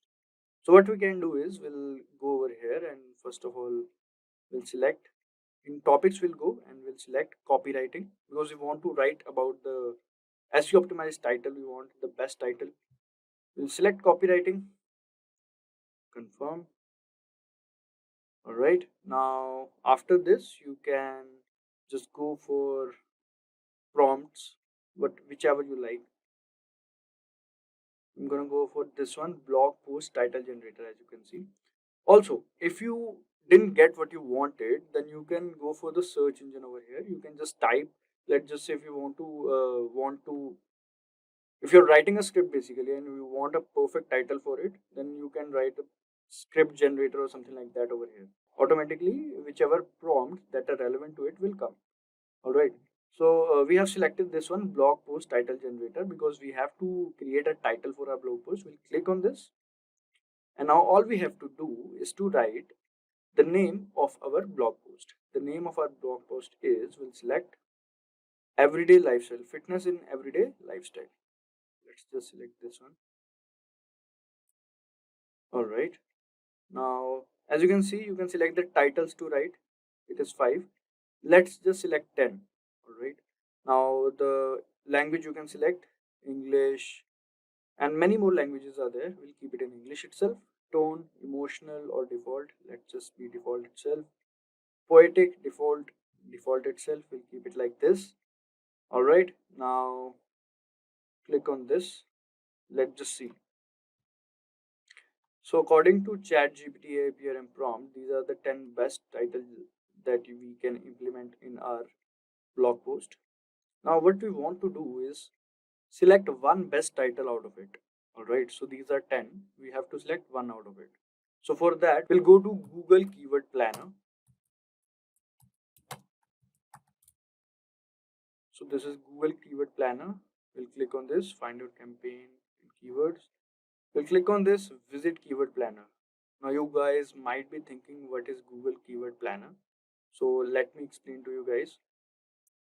So this Google Keyword Planner is a free tool that helps you find keywords for your online content.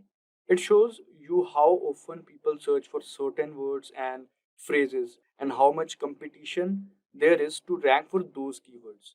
This way you can choose the best keywords to target in your ads or blog post or website to attract more visitors and potential customers. So it will give you the numbers basically which are mostly ranking and having the competition. Alright, so we'll click on discover new keywords and let's select where it is. We'll select the first 10. Go to Google Keyword Planner and now here we will paste it. So all 10 of them are pasted. Now what we'll do is we'll click on get results. So after clicking on get results, as you can see, so this is average monthly searches, this is competition.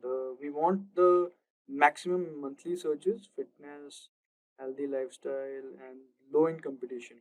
So according to your preference you can select from here, and whichsoever, this is 100k to 1 million, and many more topics you can select from here which has low competition. So as you can see, this treadmill has more average view, 100k to 1 million, but the competition is also high, so we should keep the competition low as well. So we should keep in mind, so we can select our best title from it, so whichever suits. Alright, after selecting the best title, we can go to our what we call this blog post to change the title. So this is the new title. Let's keep it like this. Alright, so now our title is done. Now let's go back to ChatGPT. And here is a ChatGPT. And now let's go to its layout. Now here we want to write the content regarding that title. So what we'll do is basically we'll go over here and we'll select SEO. And once we have selected it, we'll go We'll select this prompt, human written 100% used SEO optimized article. Now based on that title that we have generated, we'll write a complete content on it. We'll use the help of this prompt. So as you can see, GPT 3.5 Turbo, GPT-4, GPT-4o. We'll select this and paste our title. So this is our title, transform your life, how everyday fitness can boost your health. So now this prompt will generate the content based on this title. All right. Now let's see. So as you can see, transform your life, how everyday fitness can boost your health. This is the content outline, the article outline, you can say.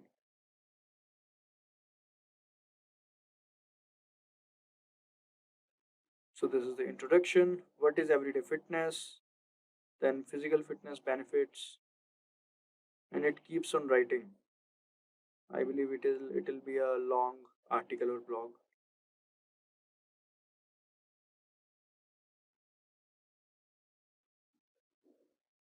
So you don't have to write too many prompts for this. You can just do this and the whole thing will take care of it on.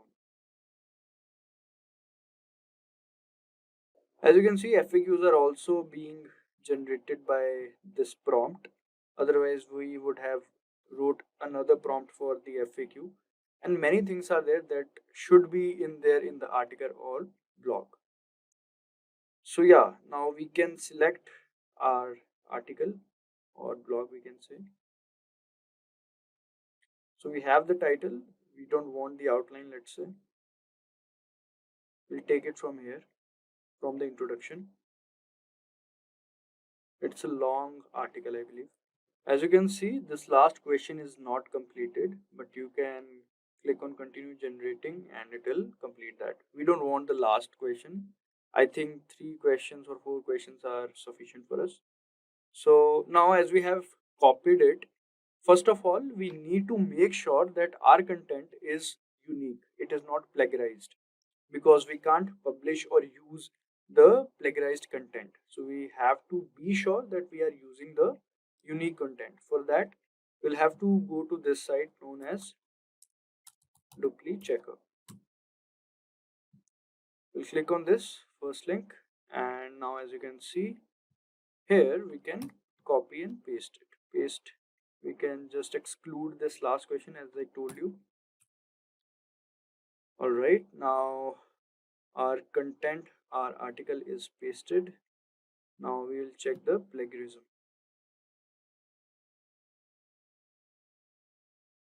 All right, first of all, we'll have to tell them that we are not a robot, and then we have to click on check plagiarism.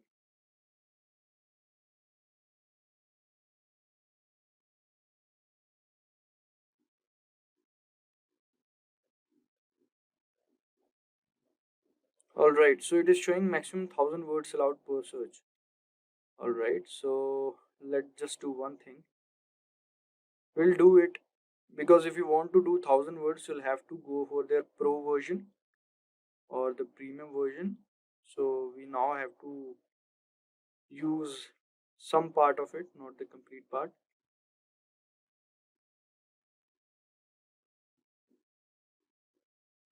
It's actually a long article. So from the role we'll take.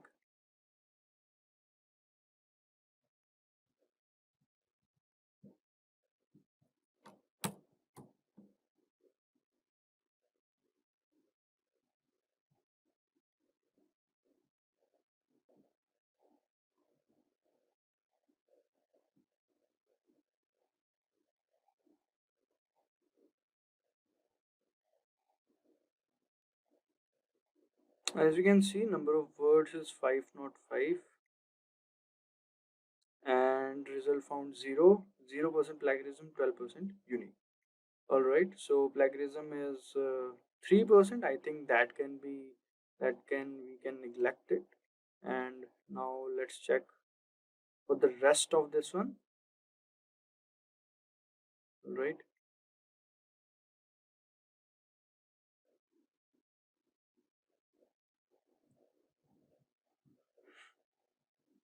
All right, here we'll copy and paste it.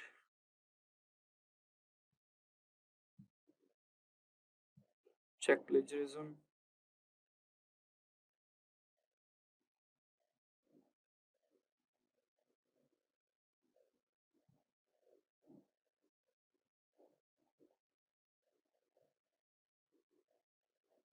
As you can see, number of words 671, 0% plagiarism, 12% unique. So I don't think it will be a problem. So it is good to go, I believe. And now we just copy and paste it. So let's take it from here till here.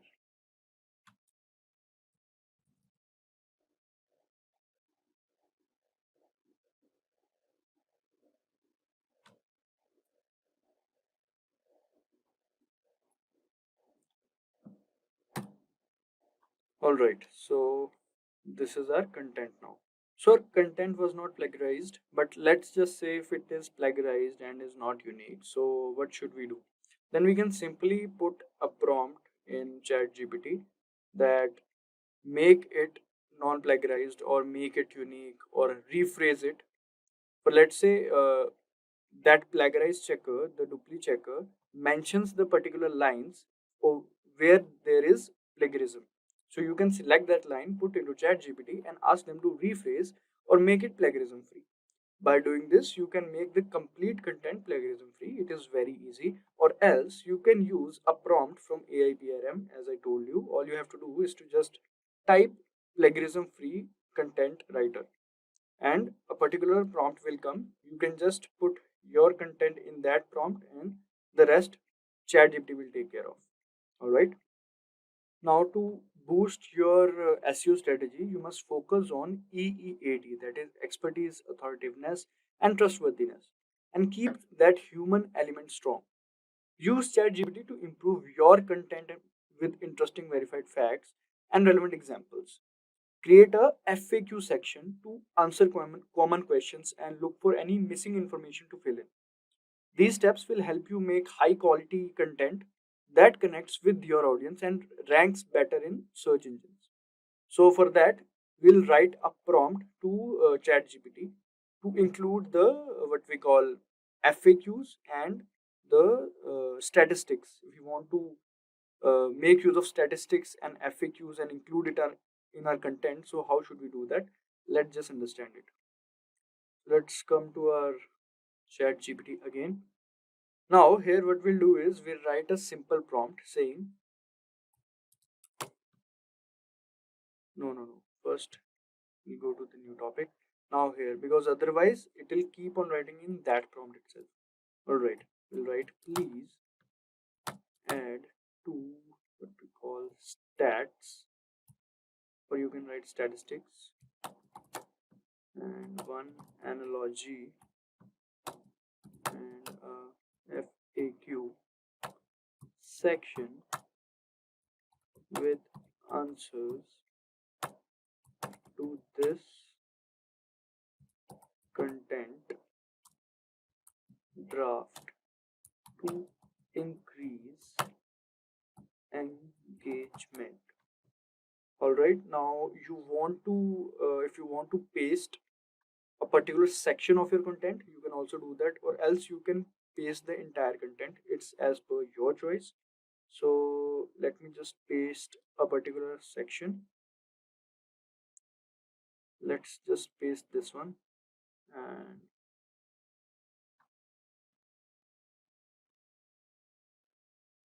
all right, let's see.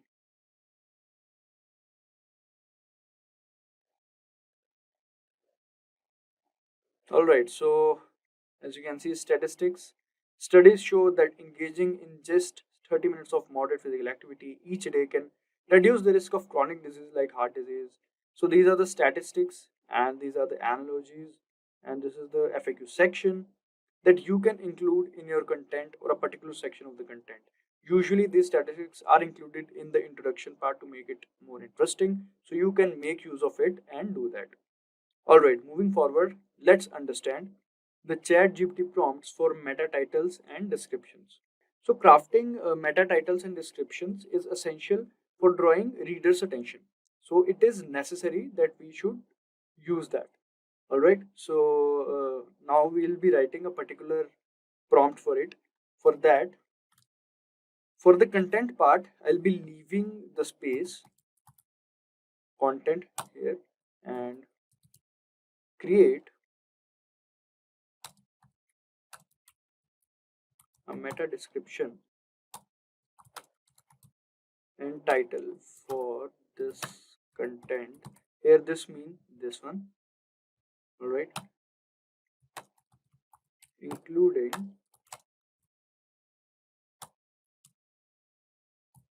the keyword. Now here we'll mention the keyword, alright. So whatever is the focus keyword or the primary keyword you want to include it in, alright, and make it easy to read and add a CTA. So let's just paste our content over here. So where is our content? This is our content, and let's just use this one again. You have to use the entire content, but I'm just showing you, so you can use this one itself. It will be more than enough. You don't have to worry about it.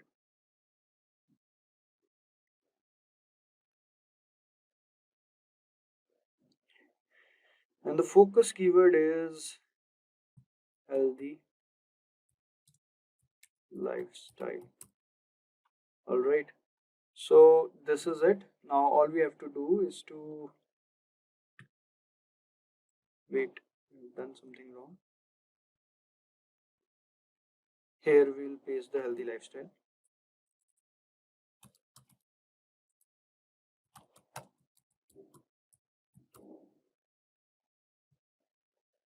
And as we can see, title, transform your health with everyday fitness. This is meta description. Discover how incorporating everyday fitness into your routine can transform your health. This is meta description. This is CTA. Ready to transform your life? Start incorporating everyday fitness into your routine today. So you can make use of it using this prompt. And yes. Now let's understand the ChatGPT prompt for writing summaries. So now, like, writing blog summaries and posting them on LinkedIn and Twitter helps you reach a wider audience. By sharing engaging snippets, you can attract more visitors to your blog, increasing traffic to your website. This practice also establishes you as an expert in your field, building your brand and reputation. So social media platforms facilitate interaction through likes, shares, and comments, boosting engagement with your content. So posting a blog summary in your social media like Twitter, LinkedIn, etc. will be helpful for you. So now let's just write a particular prompt in ChatGPT for creating that blog summary for us. All right. So let's make use of it. We'll write, please create 100-word summary of this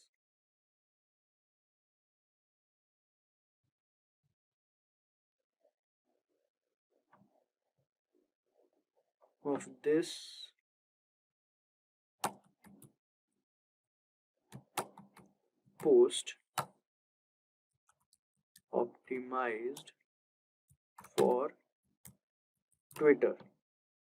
So as ChatGPT already have your content, so you don't have to worry about repasting it. So let's just see.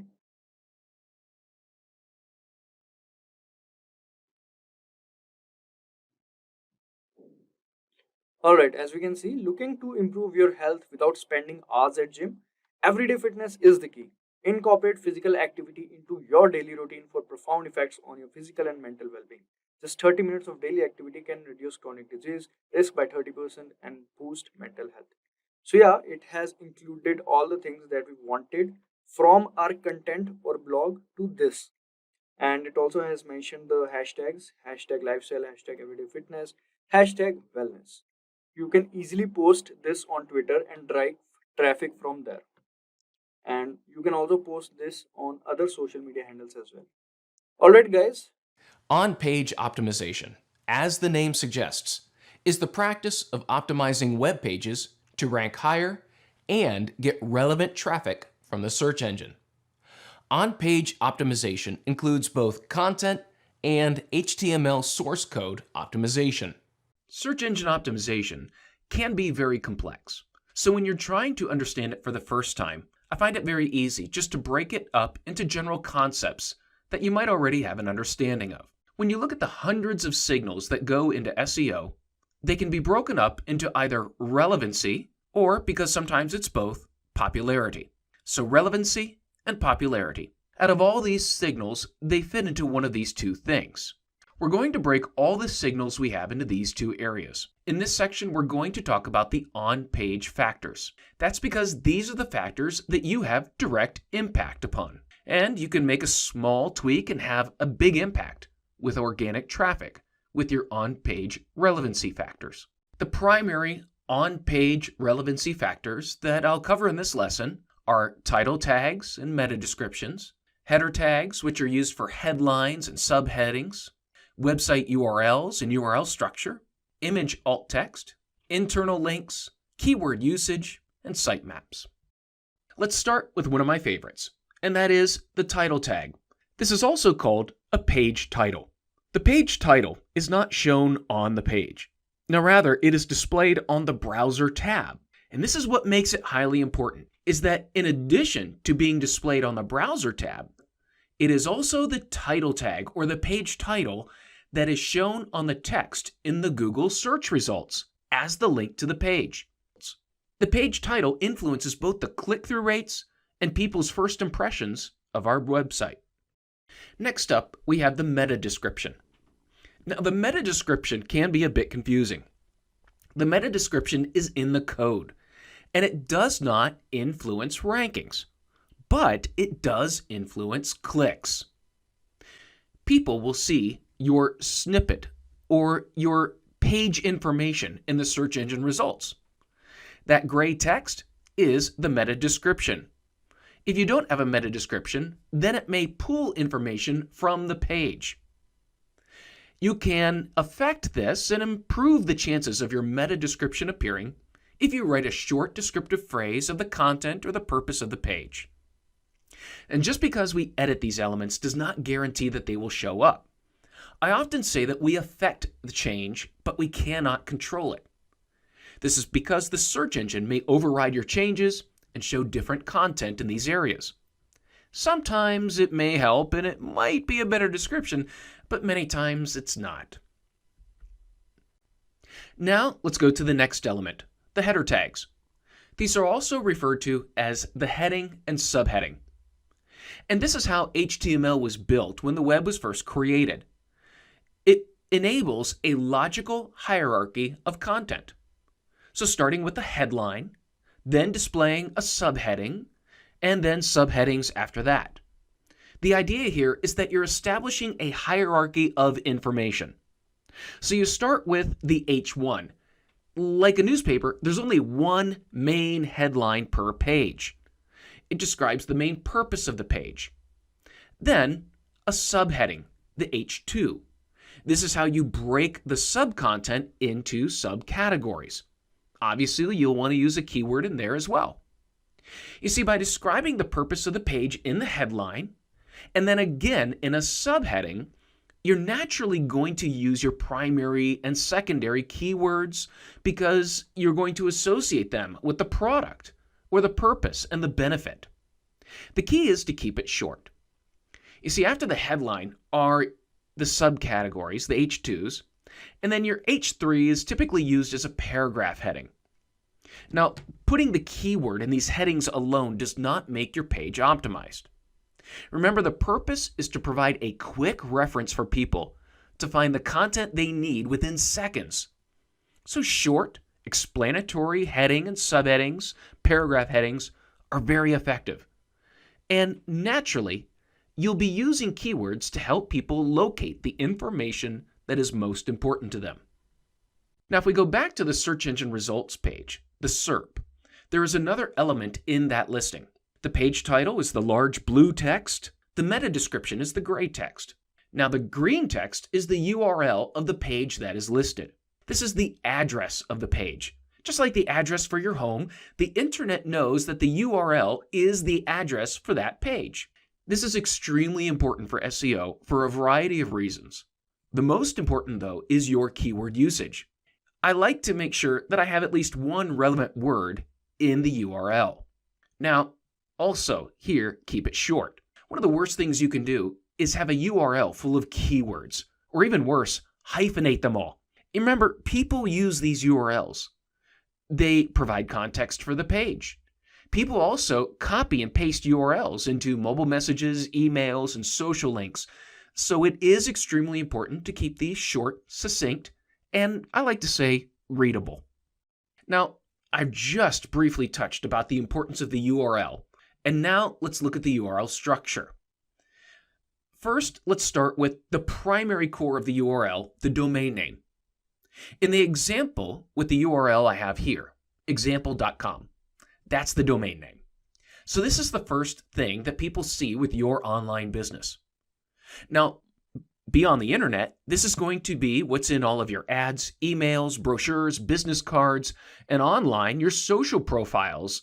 All of your marketing efforts are going to drive people to this domain.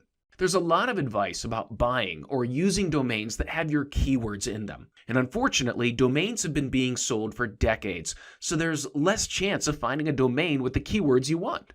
Now, the search engines don't make the keyword used in the domain a primary ranking signal, so that's good. However, the domain is your business. It needs to be memorable. If you have a very, I call it a spammy looking domain name with multiple words and hyphens, or one that's hard to spell or confusing, people are going to make an initial impression off of that. So make sure you have something that's going to make a great first impression. Here's the rule for a domain name. Something that's easy to spell and easy to pronounce. Ideally, sure, it's something you can type and share. Something you're going to be able to put on a business card and be proud of. Not something that you bought primarily because you want it for SEO reasons, and you think with that you're going to succeed. As an example, just think about Amazon. Their domain name says nothing about books, and yet it grew to be one of the largest e-commerce companies in the world. The same with Alibaba or Google. Their domain names were not the keyword, but their marketing and branding built their company. Now, everything after the domain is a subdirectory. This is based on your website organization. As an example, if you have a website selling shoes, then the subdirectory can be called shoes. It's easy, right? The subdirectory is the folder that contains the relevant files or pages for that group. Think of a file folder with documents inside. The file folder is usually based on a major category of content or products. Now, inside the folder are individual documents or pages. These files or pages usually come after the subdirectory. In this example, you see the file.html. The next step in optimizing the URL is to name the page in a way that explains the content of the page. To use our e-commerce shoe website, a page name would usually be a specific product name. This way you would end up with domain name /shoes as the category / brand name running shoe. Insert that here. If you've ever looked at the HTML that make up the instructions of the page, you'll understand a bit more of how search engines get the information from the page. The text on the page and the markup, such as the headings, provide instructions as to where the text is located, the importance and prominence of the text, in addition to the arrangement of the overall page. HTML is a set of instructions for a browser to assemble the page, and the search engines use that as well. Now, the search engines spiders cannot see images. As the internet developed, many attributes were added to provide for accessibility and additional features. Users that are sight impaired cannot see images. And the alternative text tag describes the image. Further, there are many times when our bandwidth isn't strong and not all of the images will load. In that case, we need the alt text description to provide the context of the image and its purpose. Search engines use this alt text description to gain additional context about the page, the content of the image, and its purpose.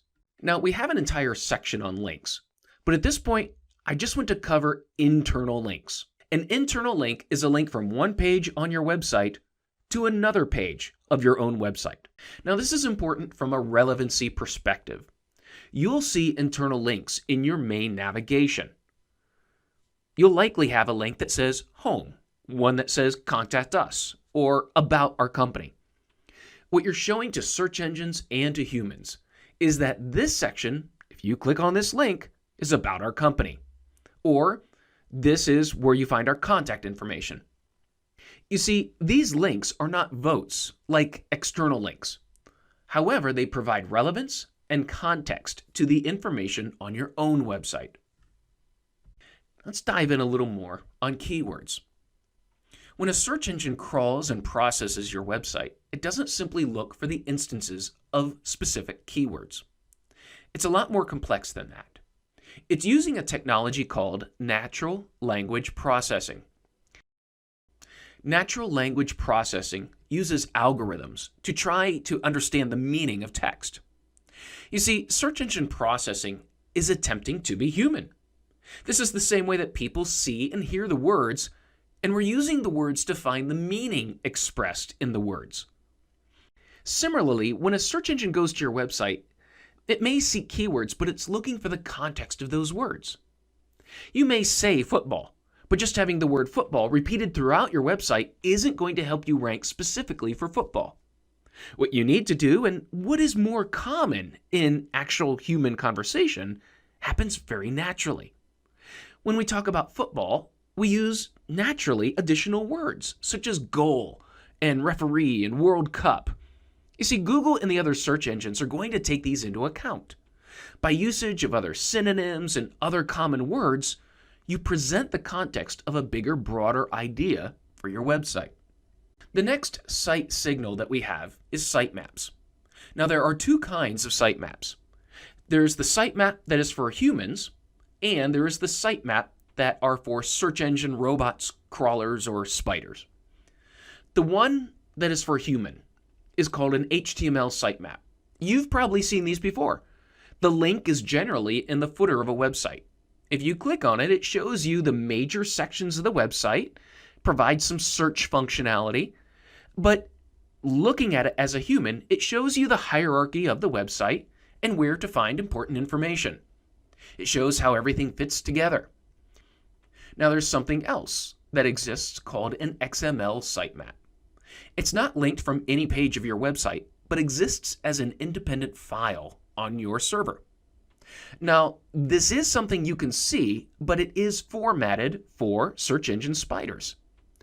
Using a programming language called XML, it shows the hierarchy and the priority of each of the URLs of the website, every page, every document, every image. And it also shows the date that each page was last updated or changed. So at this point, we've covered a lot of things that are important and things that you should be doing when optimizing your on-page content. Now let's go a different direction and cover things that you should not be doing: keyword stuffing, hidden text, repetitive anchor text, and cloaking. The first one is keyword stuffing. Now, back in the early days of search engine optimization, people used to increase the instances of words on the page. Now, this is well before natural language processing. At that time, search engines were looking for occurrences of specific words. Well, search engines, they're very smart about this. What may have worked 20 years ago or 10 years ago, keyword stuffing does not work. You're not going to rank better for any given phrase by including it a dozen or more times on the page. In fact, you might get an over-optimization penalty by constantly repeating the same word over and over. Focus on writing content that engages with your visitors and uses language naturally. Now, the next one is hidden text. Unfortunately, I still see this. This is when you write content that is solely for search engines and not for people.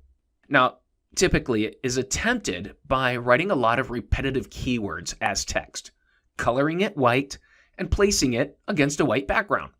You see, this was developed as another way to add more keyword-stuffed text without the user seeing the overuse of keywords.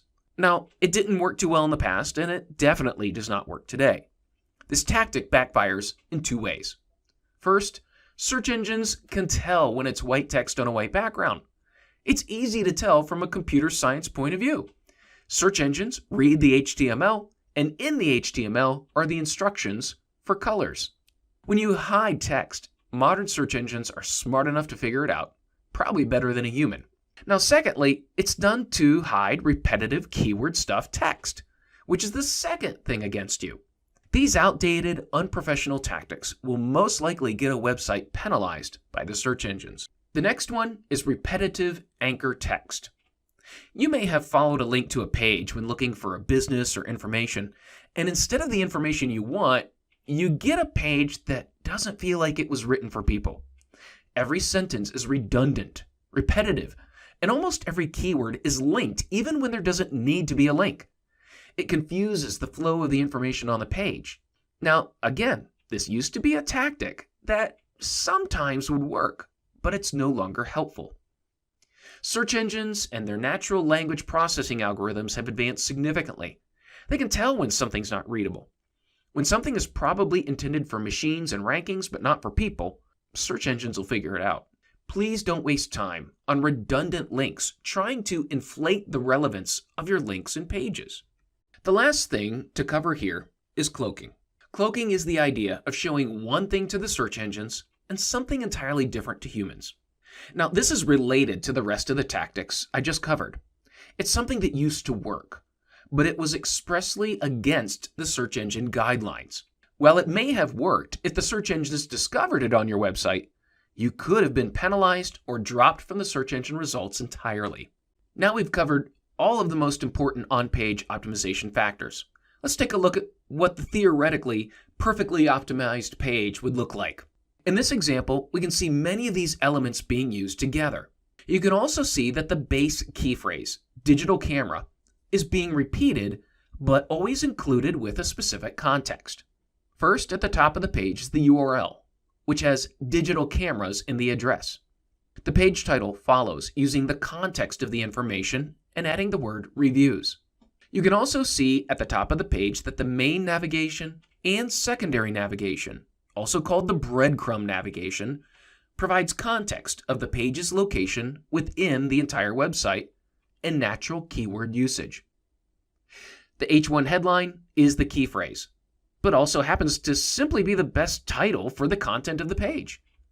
The subsequent subheadings provide additional information, such as ratings, recommendations, and features. The links provide relevant ways to access additional content. The image utilizes alt text. There are also clear calls to action, which provide relevant offers to visitors. As you can see, the context of all of the content is very strong and sends a clear relevancy signal to both search engines and readers. To conclude this section, I'd like to cover the top influencing factors. Now, sometimes you may find these as lists, but I found it a bit more practical to separate them into categories. Typically, every year, you'll find these collections of lists from surveys, experts, or speculation. Some are from testing, but honestly, you can't ever truly test a search engine, as they change a little bit with every algorithm.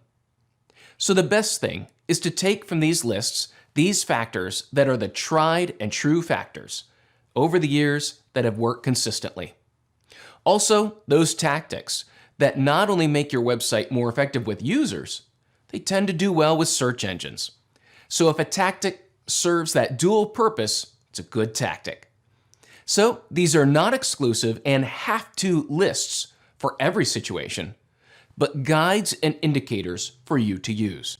The top on-page factors from surveys, opinions, and data are these: a relevant page title, page headings, anchor text links, a keyword-based URL, a keyword or contextual file name such as page name, image name, or PDF file name, alt text and images, and finally, what you do with the content on a page to make it more readable, lists, bullet points, and bolded text.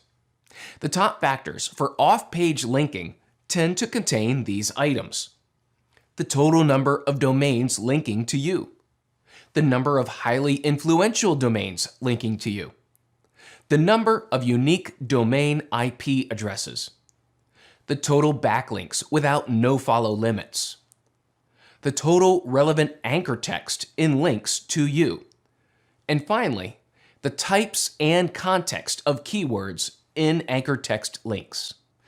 The domain also contributes factors to your overall rankings, such as the age of the domain, which would include ownership information, such as the length of time owned and operated by a company, the real business information tied to that domain, such as the business address being the same as the business registration address for the domain. In addition, the signals from social accounts driving visits to the domain. Functionally, the search engines also utilize some attribution based on the quality of programming of the website.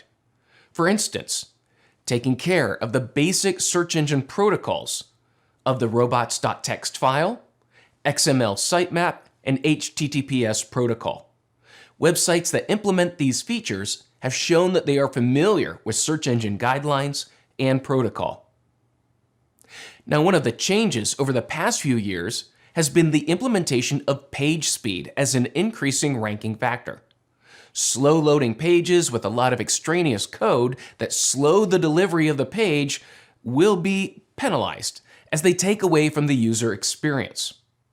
Optimizing the page code, speeding up the load time of the page can directly impact your rankings, and this is closely related to the mobile friendliness of your website.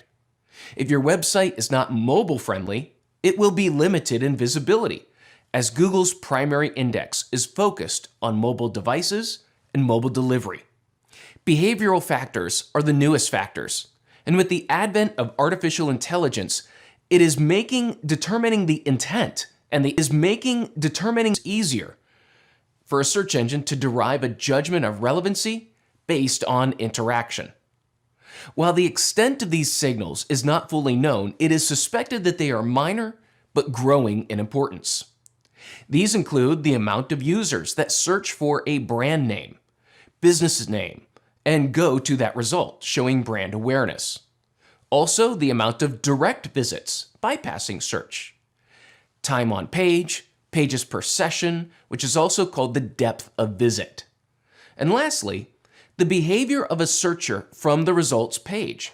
How many results are clicked? How many times do they return to the results? This evaluation is looking to judge if the results presented were satisfactory or deficient for that query. The two broad categories of ranking signals are popularity and relevance. Of the on-page factors, the page title is the most important individual field. The URL is important and should be memorable. Alt text is important for search engines as well as for sight-impaired humans. Avoid keyword stuffing, hidden text, repetitive anchor text, and cloaking. Natural language processing is a technology that aims to understand the intent that humans have when searching for information. And so off-page SEO is simply the process of linking or promoting your website using link building. And so if you remember, I talked about this earlier on. There's two types of links, internal and external linking. And so for on-page SEO, we used internal linking. For off-page SEO, we're going to talk about external linking. And external linking allows us to improve our website's recognition or relevancy or credibility. And why do we want to improve our relevancy and credibility and trustworthiness and authority? Because we want Google to know that our web page is trustworthy. It is recognized by other websites, and it is relevant for a particular keyword. And so if we can do that using off-page SEO methods, then Google's going to rank our web page for the keyword we want to be found for. So it's really off-page SEO is synonymous with link building, and there's plenty of opportunities to do link building. It just comes down to creating a strategy. So again, some of the benefits to off-page, well, we talked about being credible and trustworthiness and relevant. We need to do that in order to rank. But there's some other benefits there. So if we have a link on another credible website, then it's likely going to increase the traffic to our own website. It also creates high domain authority. And so what I mean by high domain authority is if we have basically links to other web pages pointing back to us, then basically our domain authority is going to improve. And when our domain authority improves, other websites are going to want to link to us. So the higher authoritative we are for our website, then other web pages are going to want to link to us. And so the more external linking we have, the higher the domain authority. So it all starts with linking to other high domain authority websites. So linking to a high domain authority website, for example, having a link on Wikipedia that points back to our webpage creates high domain authority for us, and it helps drive traffic. So some of the other benefits of off-page SEO are credibility. So if we're linking from Wikipedia to our webpage, it does create credibility for us. It also helps us increase our page rank. So remember that external linking helps build domain authority, helps build credibility, trustworthiness, and it's going to in turn help us rank for that particular page. And then certainly not last, having a good off-page SEO link building strategy increases our brand awareness, because if we're on other high authority websites, Wikipedia, or say a social platform, it's going to increase our brand awareness. And increasing our brand awareness increases our trustworthiness. And so if somebody is looking to, say, become a digital marketing specialist, then likely instead of typing in digital marketing specialist on Google, they may type in our brand name, in this case, Simplilearn. And so these are all the benefits to off-page SEO. So it's nothing more than having links on other websites that are pointing back to ours. And again, there's lots of benefits. It helps drive traffic and increases our authority. So those are things that we want to take advantage of when we want to rank. And the key behind off-page SEO or link building is always going to be content. So from an on-page SEO perspective, having quality content allows that content to be optimized for a relevant keyword and ranked. But also from an off-page SEO strategy, having high quality content allows us to have other sites, and it doesn't necessarily have to be a website. It could be a social platform, or it can be another blogging platform or blogging website, link back to ours. Why? Because the content is original, it's natural, it's well structured, it reads well. And so that's the whole idea behind off-page. You can't have links on other websites if you don't have quality content. So one of the ideas behind off-page SEO is not only do you want to create good content, but you probably want to spend a lot of time or a bit of time on others' websites. So remember the example I used earlier in this presentation about having an ice cream blog and ice cream recipes? Well, it probably wouldn't be a bad idea to say spend some time on other blogs related to desserts, related to cakes, related to food in general, related to vegetables or other items that people could link from. So the whole idea is understanding who else is out there, who has relevant content that you could share. So you could share your content with them, they can share their content with you. And generally that's how it works naturally anyway. In the web sphere, if somebody likes your content, they're going to link to it. They don't necessarily have to wait for you to ask them. But it might not be a bad idea to understand who else is out there that has content similar to yours so that you can, get a link on that particular website or blog post. And so some other ideas behind having external links pointing back to your website is social media. So social media is not just Facebook or Twitter, but it expands beyond that. There's Quora, there's Medium, there's all sorts of content generated websites like Reddit. So the list goes on and on. You just need to find what's relevant for your content.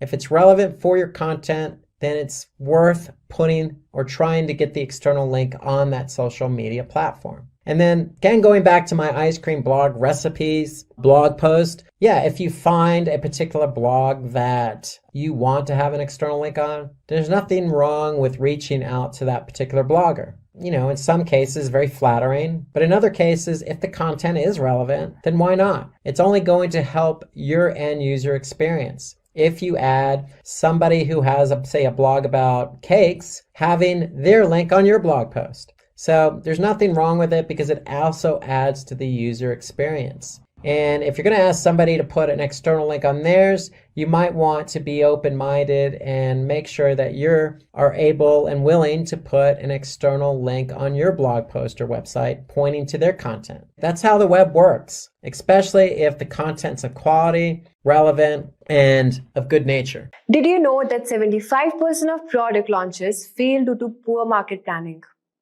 A great product is only the beginning.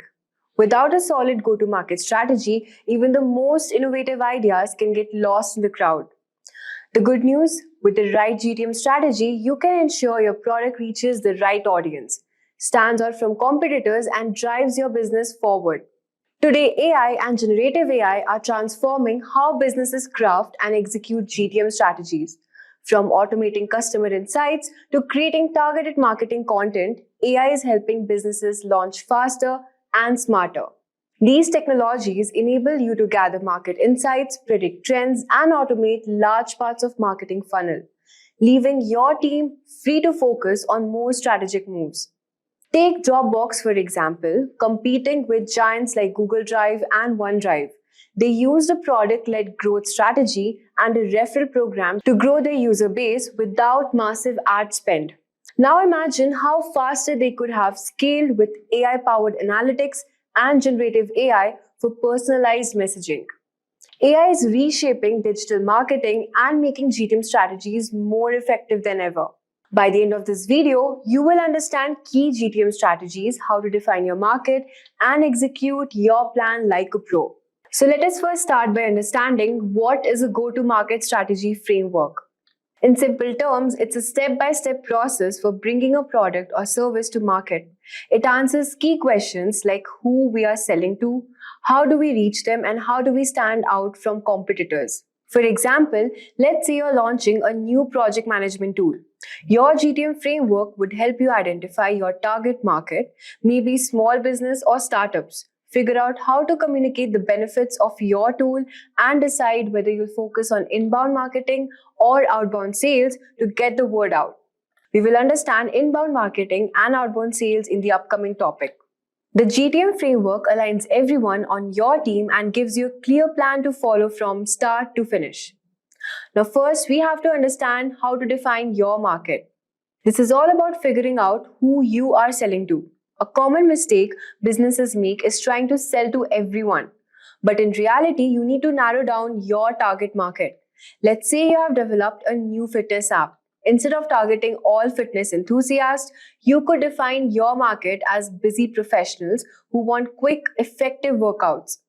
This helps you focus your marketing efforts and craft more tailored message. The more specific you get, the better you can target your audience and connect with their needs. So now, the next step is to define your why. Your value proposition is essentially why people should choose you. It's the unique benefit your product offers that your competitors can't match.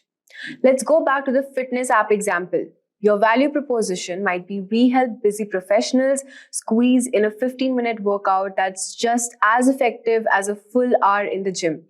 You're not just offering fitness, but also offering convenience and time saving, which speaks directly to your audience. A well-defined value proposition makes it clear why your product matters and why your audience should care.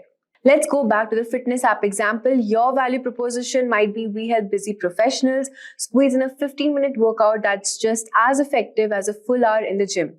You're not just offering fitness, but also convenience and time saving, which speaks directly to your audience. A well-defined value proposition makes it clear why your product matters and why your audience should care. The next step is positioning. Positioning is all about figuring out where your product fits in the market and how you will differentiate from the competition.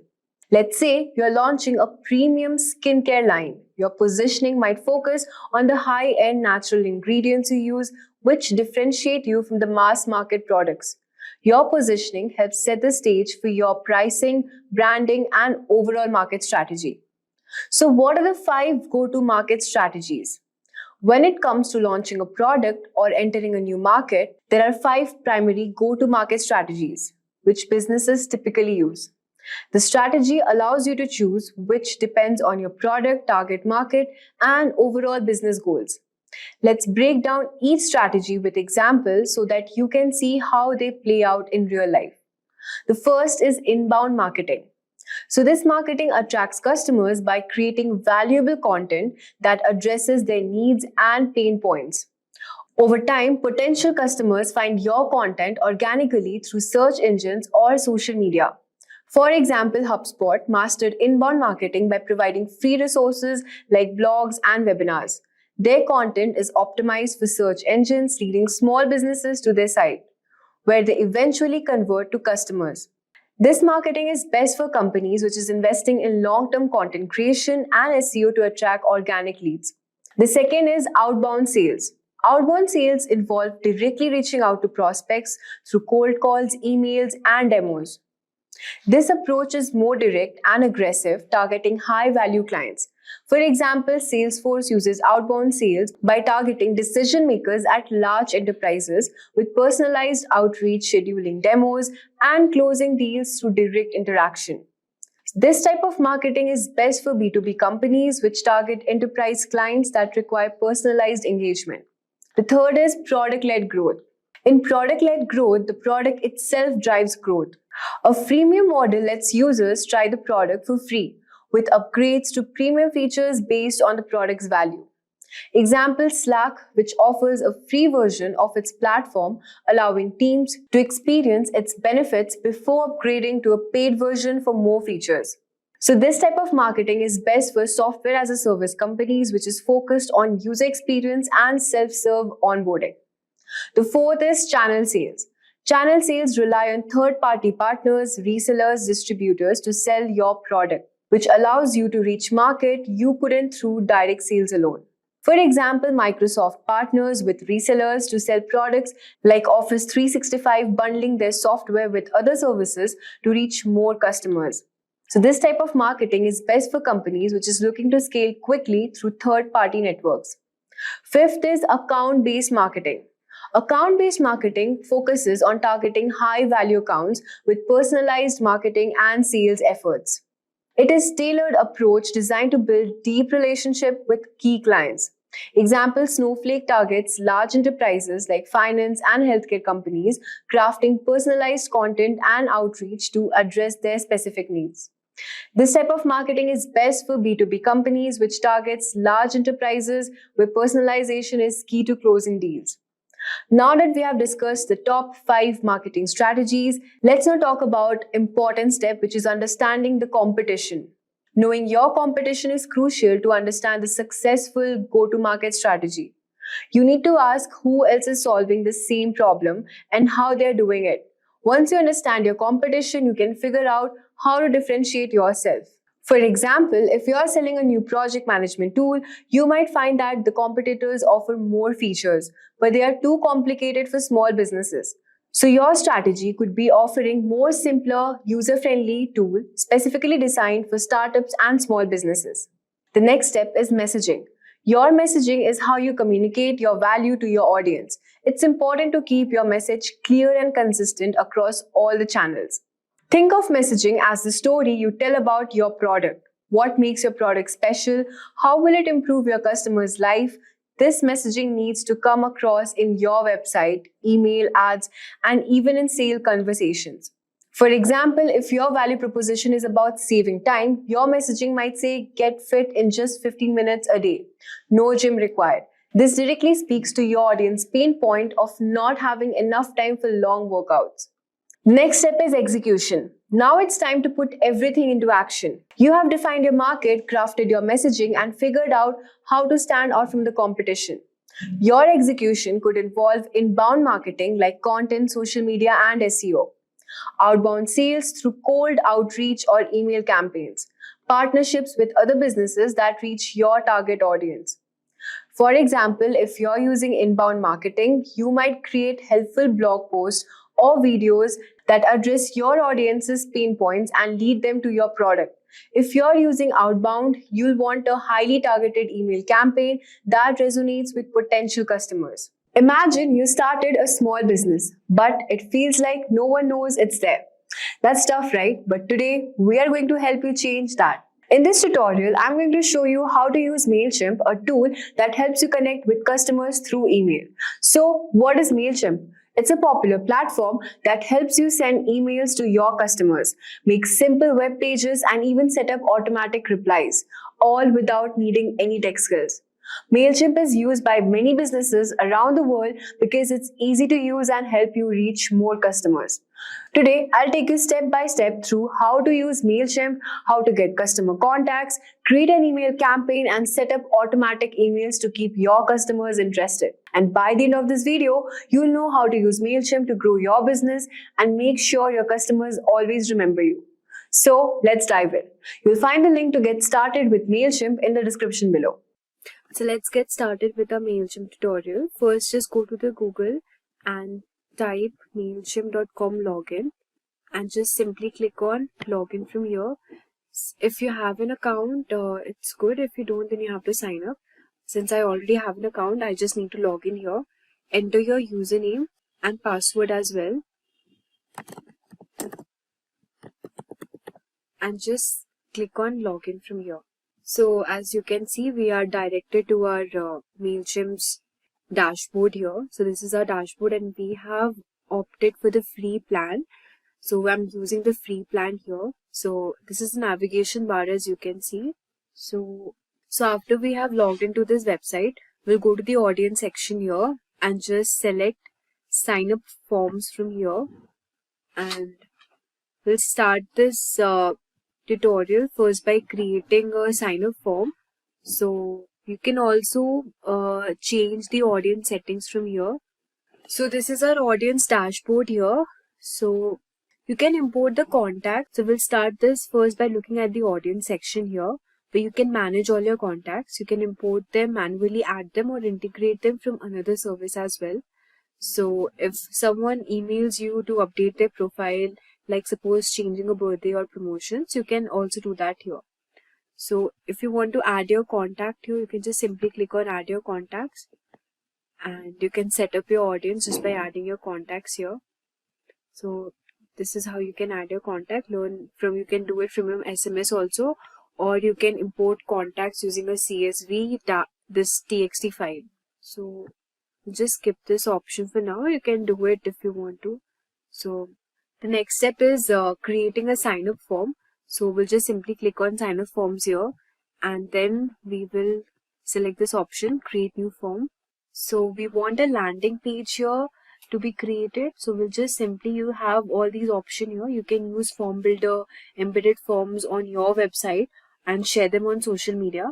So I'll walk you through setting up a simple sign up form, collecting essential information like email, name, birthday, business, etc. So we'll just simply go to this create sign up landing page name and here you can just, page name is like Tasty Bakes is my landing page name. Okay, and I'll just select begin here. From here you can select a template also. So I'll just simply click on the lead generation template. So this is my template here and from here you can alter the style and the blocks also. So as you can see, if you want buttons, product, promo code, you can also add them. So if you want to add logo, just simply click on edit block. You can replace it with some file if you have. Just select upload here. And since I want a bakery store, I'll just insert this logo. So this is my logo here. And if you want an image to be added at the back of your form, just select image from here. And then you can just simply go on to this upload option. So as you can see, I have uploaded this image here at the back of my page. And I just want to make it small, so I'll just select again image display size, just make it a bit small. Yeah, I want to just keep it like this. Alright, and now if you want to just edit this content here, stay connected with our customers, you can just add whatever you want to be displayed here. Subscribe button is also there, and this is the about us option. So here you can just simply click on this thing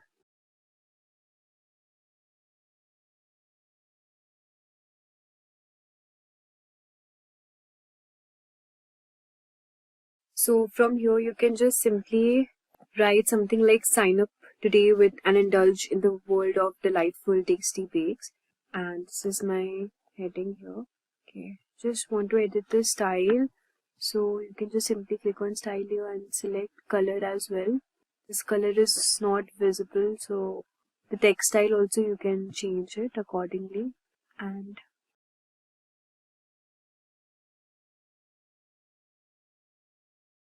so I've just edited the text here. As you can see, sign up today for tasty delightful cakes, and this is my content here, and this is the form page. So if you click this here, you have the sign up form, and from here whatever fields you want the audience to enter, like suppose I want the email address, the first name and the last name as well, you can just simply select from here. If you want birthday, company, phone number, address, you can select that also, but I just want to keep it minimal, so I'll just select all these options, and then I'll add the button text is here, subscribe. You can also write something like sign up now, hurry up or something. Send it to confirmation message, and this is the font size, and this will be displayed here. Success, you have been added to the audience. If you want to modify it, you can modify also, but I want to keep it like this, and just select save and close here. So as you can see, the page is being created. Now I'll just select save and close.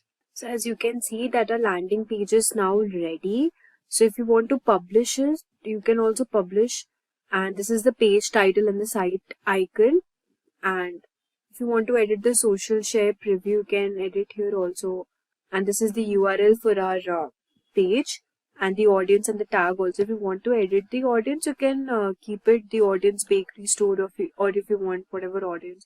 These are the tags. Contacts who sign up will be tagged automatically, and this is the content of our website and the settings and tracking.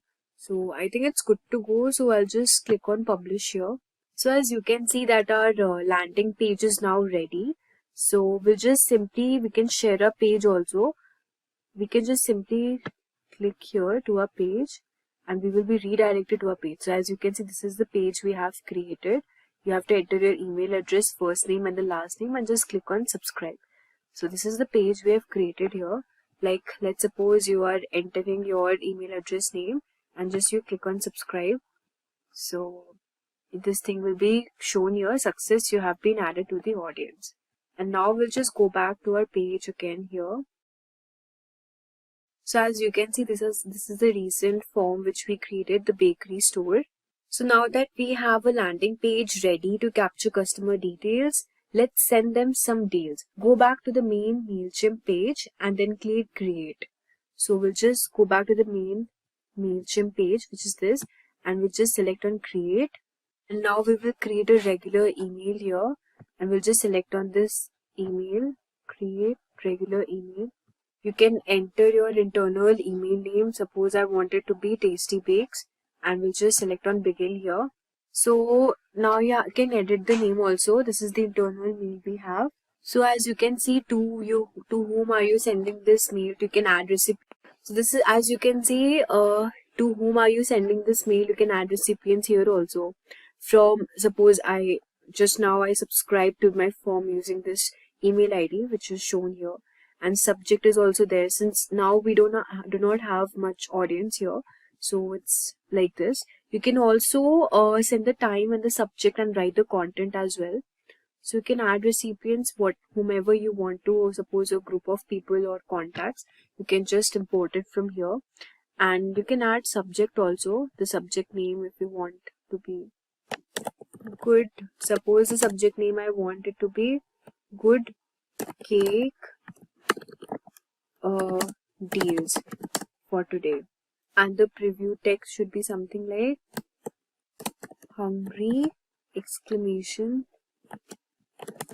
grab a donut, and just select save here. So this is how our subject would look like. You can also send time. You can edit the time here. You can schedule it actually whenever you want your email to be with your audience. So you can select the time here. So actually to schedule it, you need to upgrade your plan. But for now, I'm just showing you, if you already have an upgraded plan, you can do it.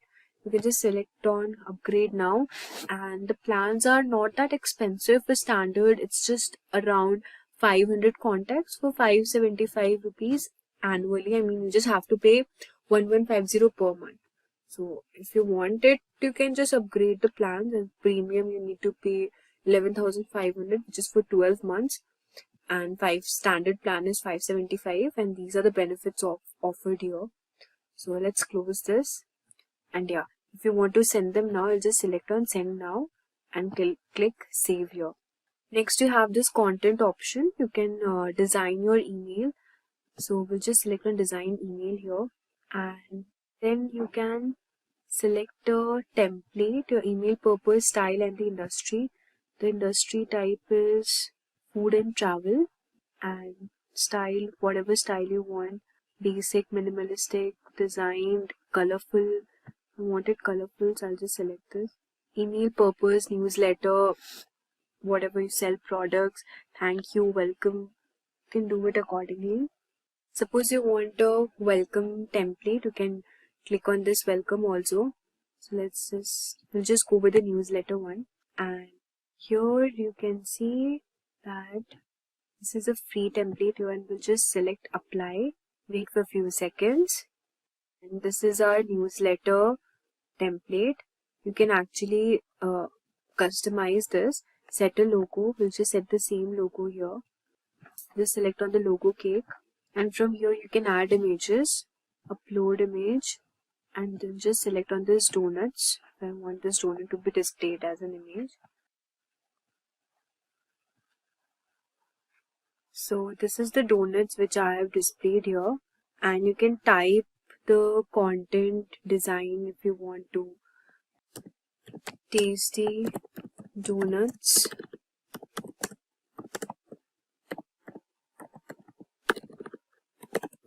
subscribe, and check out the check out for more discounts.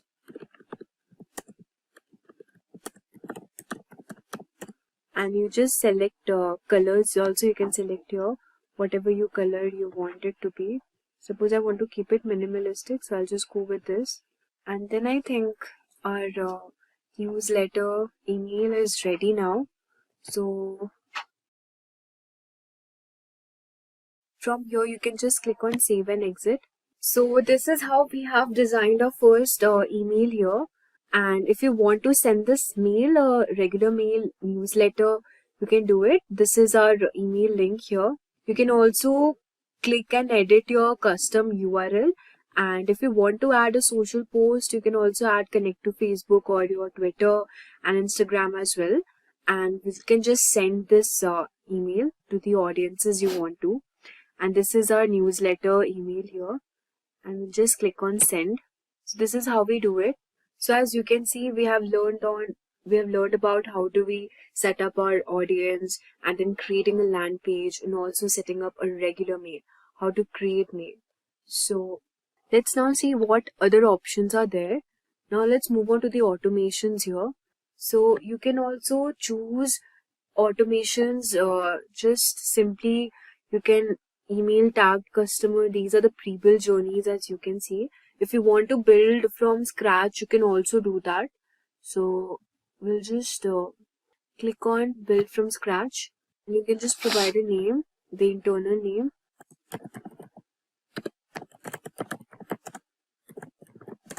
Good donuts, and just click on start building. So we are creating a map of our contacts journey. So this is how we will automate it. We can just choose a starting point here. So as you can see, these are the starting points which are popular with other MailChimp customers. The tag added, sent a mail, sign up for emails, birthday. So if you want to send a special discount, offer a gift, just say happy birthday. We can do that also. We'll just select on this. And as you can see, number of days before the date is reached. Suppose I want it to be 30 days and the field is birthday. You can save the starting point from how you want to automate your page. And you can add a journey point here. You can send a mail, and you can also send an SMS here. And survey also, these are the options. Unsubscribe, update contact. So we'll just select on send mail here. So this is our journey, and yeah, if we want, we can just do for send test emails for now. Now if you want to upgrade your plan, you can do it, and then you can send this mails. So this is how we use tags to segment our audience. And let's go back to our homepage. We have learned on how to start a campaign, automate a page, learn how to create a mail and send it to your audience. Also, we have learned how to create a landing page. Now, this is the audience dashboard. You can see we have also created a sign up form as well.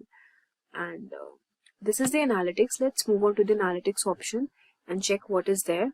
So this is the analytics option here, and this is the date range. This is the marketing dashboard basically. So you can see the performance, and you can also compare the message performance here.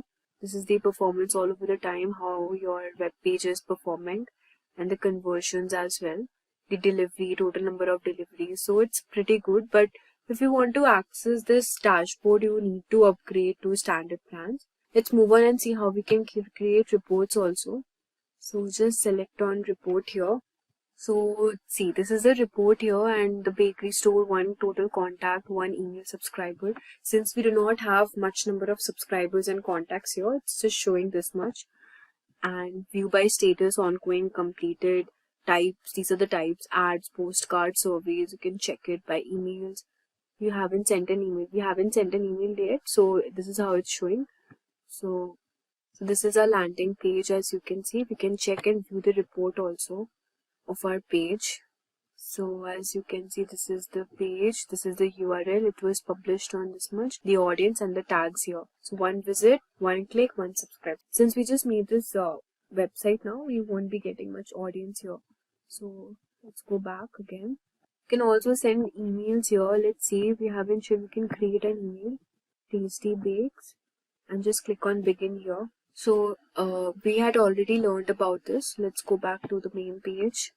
How do we send an email? I think I already told you before. I think that's it for this.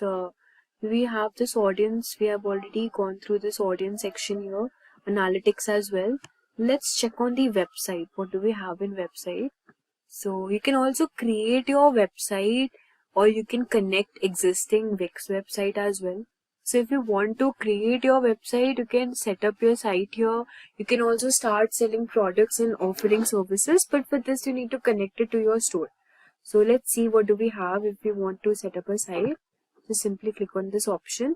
So this is the name I would like to use for my website here, and just click on edit my site. As you can see, this is a logo for our website, and you can just simply edit from here. You can add pages also. So let's look at the number of pages here. If you want to add page, you can also add link as well, website address and the name.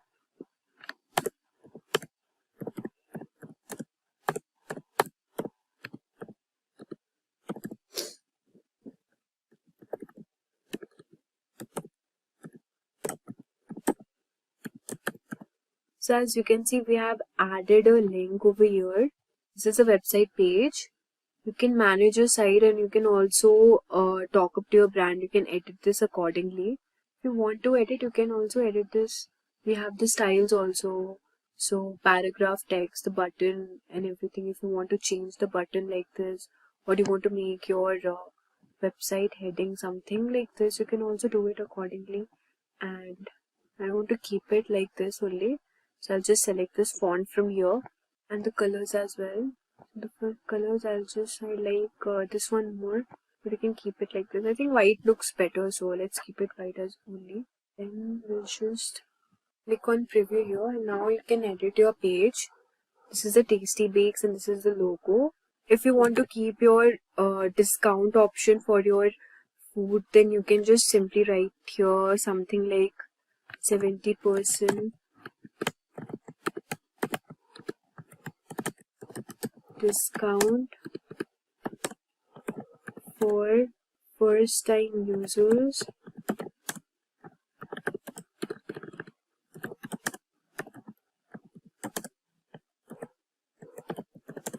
Grab a donut. delicious cakes.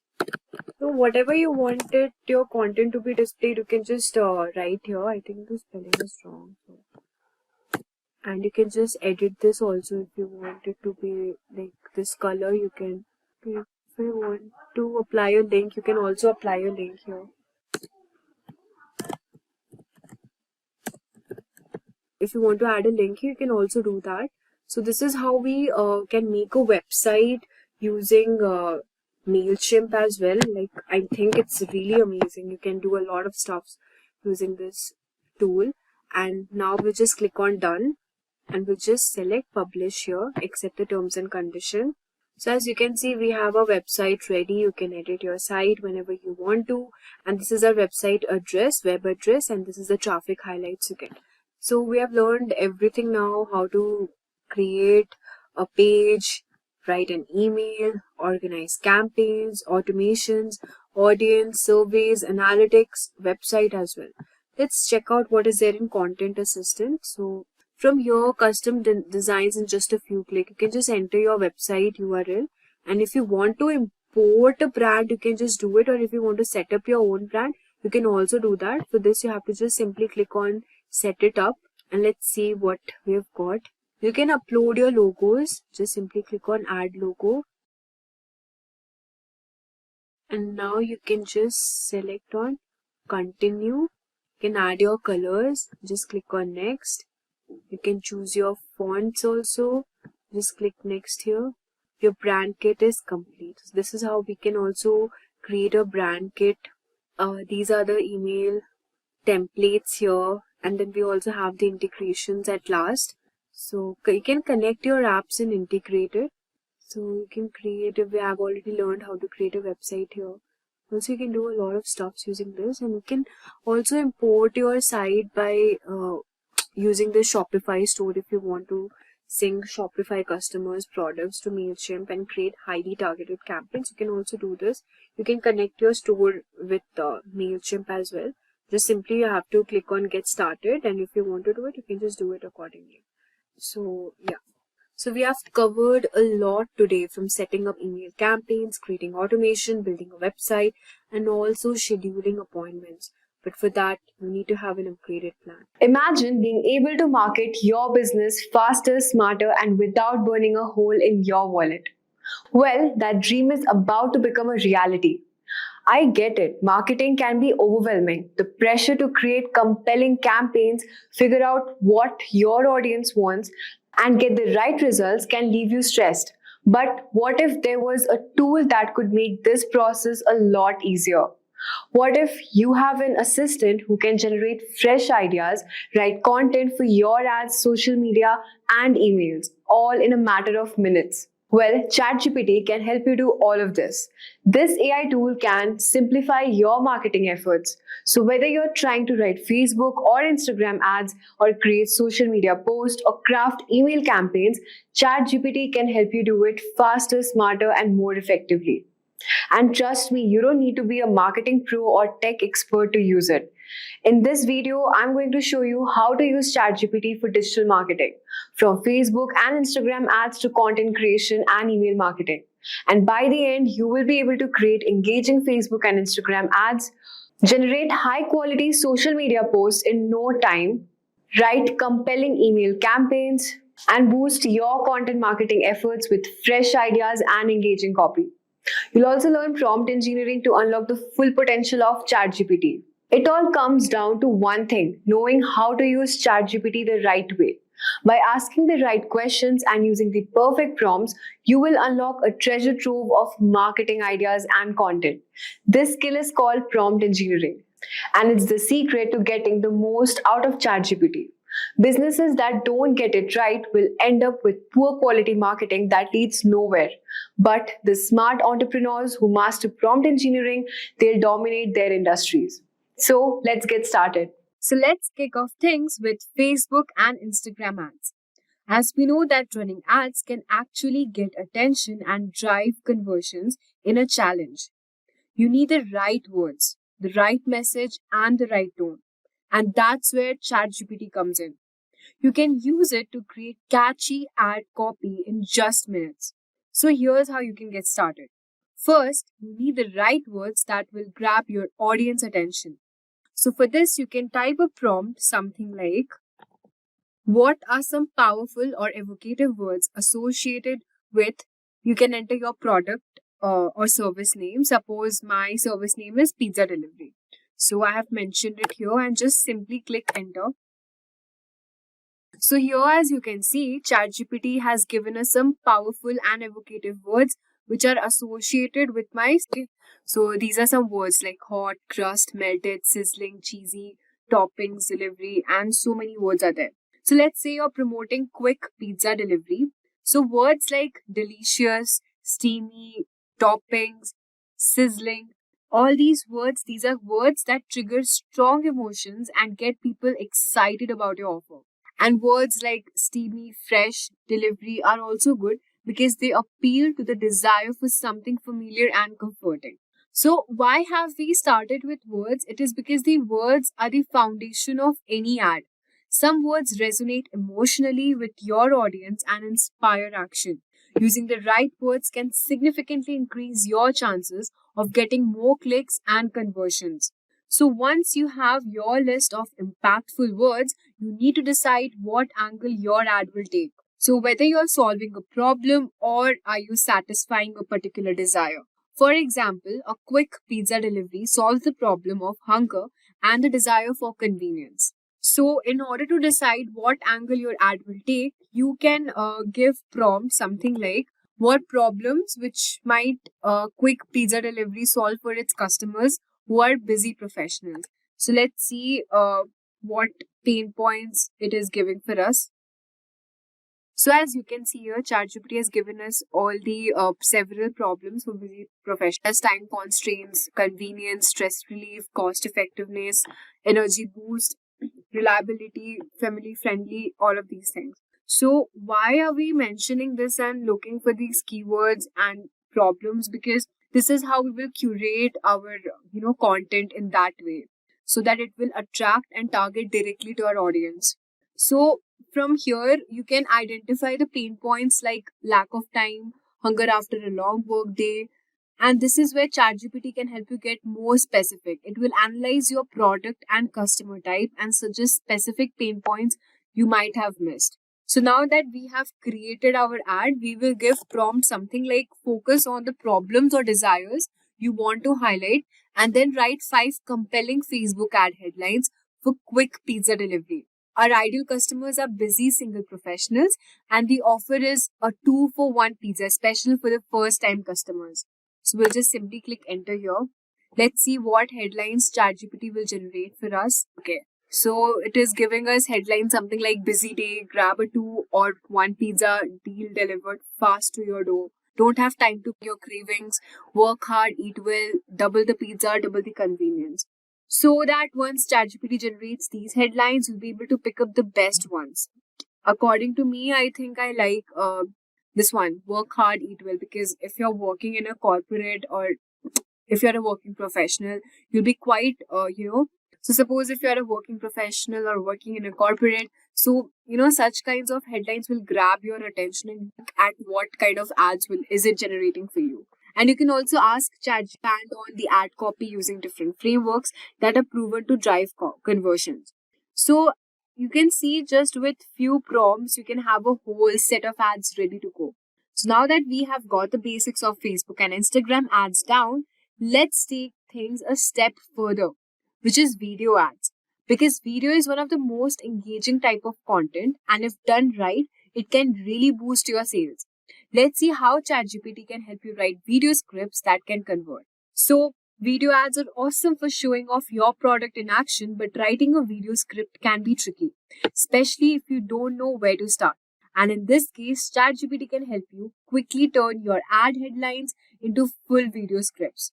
So once you have created the best headlines, you can try this prompt. Prompt says, now do it again, but make each headline a 15 to 30 second script to be used as a video ad for quick pizza delivery. Let's see what headlines will it generate. So as you can see, here are the 5 video ad scripts, each lasting 15 to 30 seconds. Quick pizza delivery. The first one says, busy day, grab 2 for pizza, scene and everything, and use all of these words in script. In this way, you write a script. Second one is don't have time to cook, get 2 pizzas for the price of one, and you can see the cooking. So these are the content that ChatGPT has generated, and I think it's working really well. So ChatGPT will help you write scripts that sound natural and keep your viewers engaged. For example, one of your headlines might be satisfy your late night cravings, or double the pizza, double the convenience, or something like don't have time to cook, get 2 pizza for the price of one delivered in minutes. You can ask ChatGPT to write a video script around that. It could look something like this. So nothing like now write a video script for headline.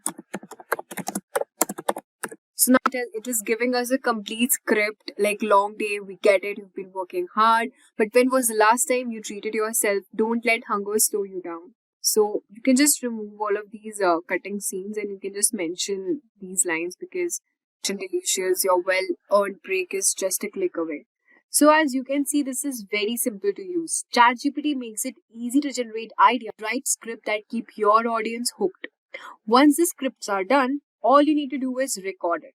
Alright, now that we have tackled the paid ad side of things, now let's switch gears and talk about content marketing. This is all about creating valuable content that builds trust with your audience.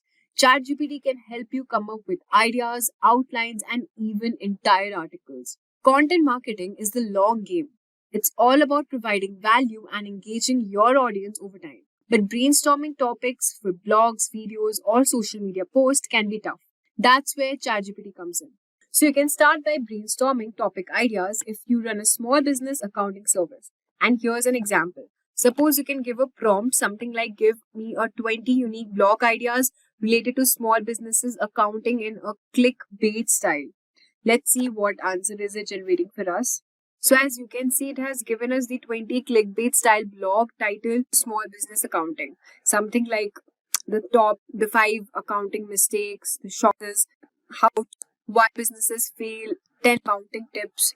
So why are we using this clickbait? Well, clickbait doesn't mean misleading. It just means that you're creating curiosity that gets people interested. ChatGPT knows what kind of titles are trending and how to make them irresistible. So once you have your titles ready, it's time to outline your article. You can use prompt like create an outline for an article titled How to Grow Your Small Business Online. So I will be using this heading and just simply type create an outline for an art titled, and you can just give your title name. So as you can see, ChatGPT will give you the breakdown structure of the particular article, including introduction, why growing your small business is crucial, the main strategies, and section-wise all the planning. It will give you an SEO generated article, basically social media marketing, email campaigns. Also, you can see it has divided my article into different sections, and it has also given me conclusion part and call to action as well. So this will help you to stay on track and you won't miss any key points. So now that we know about the blog post, let's move on to social media marketing. We know that social media marketing is all about engagement. So whether you're posting Instagram captions, tweets, or running reels, ChatGPT can help you write content that connects with your audience. Let's say you're running a wedding photography business, and here's a prompt that you can use. The prompt is something like, help me brainstorm 100 topics for Instagram Reels for my wedding photography business. They need to speak to the brides in the process of planning their weddings. And let's see what answer it generates. Now I have a list of all the awesome ideas. The top 5 things brides forget to ask their photographer, how to get the brides at your wedding, ceremony you have. So why are we using for Reels or caption? It is because Reels and captions are highly engaging and shareable. By using ChatGPT helps you create posts that not only provide value but also encourage your followers to share with your friends. Once you have these ideas ready, you can dive deeper and write the content itself. For example, you can give prompt something like write a 15 to 30 second script for 3 unique ways to include a photo booth at your wedding with no intro and outro. Just get right into it and prioritize unique actionable tips. Write it in a fun and casual tone. So one thing, just remember, when you're just giving prompts to ChatGPT, you have to write in such a way as if you're talking to a real person. In that manner only, the ChatGPT will understand, and then it will generate the blog, script, anything you want. As you can see, it will give us a script that you can post directly to Instagram or any other website which you're using. Now, to what is email marketing? Well, email marketing is all about providing value and building relationship with your audience. A value email is simply an email where you can share something helpful like blog post, video, or podcast episode. So here's a prompt which you can use. Why would a new homeowner want to watch a video about 5 ways to set your home office efficiently? So by giving this prompt, you will understand that what wants and how to position your content as valuable to them. So once you have that, move on to writing the email. And for writing email, you can give prompt like take that and write an email to families moving into a new house, letting them know I made this video and why they should watch it.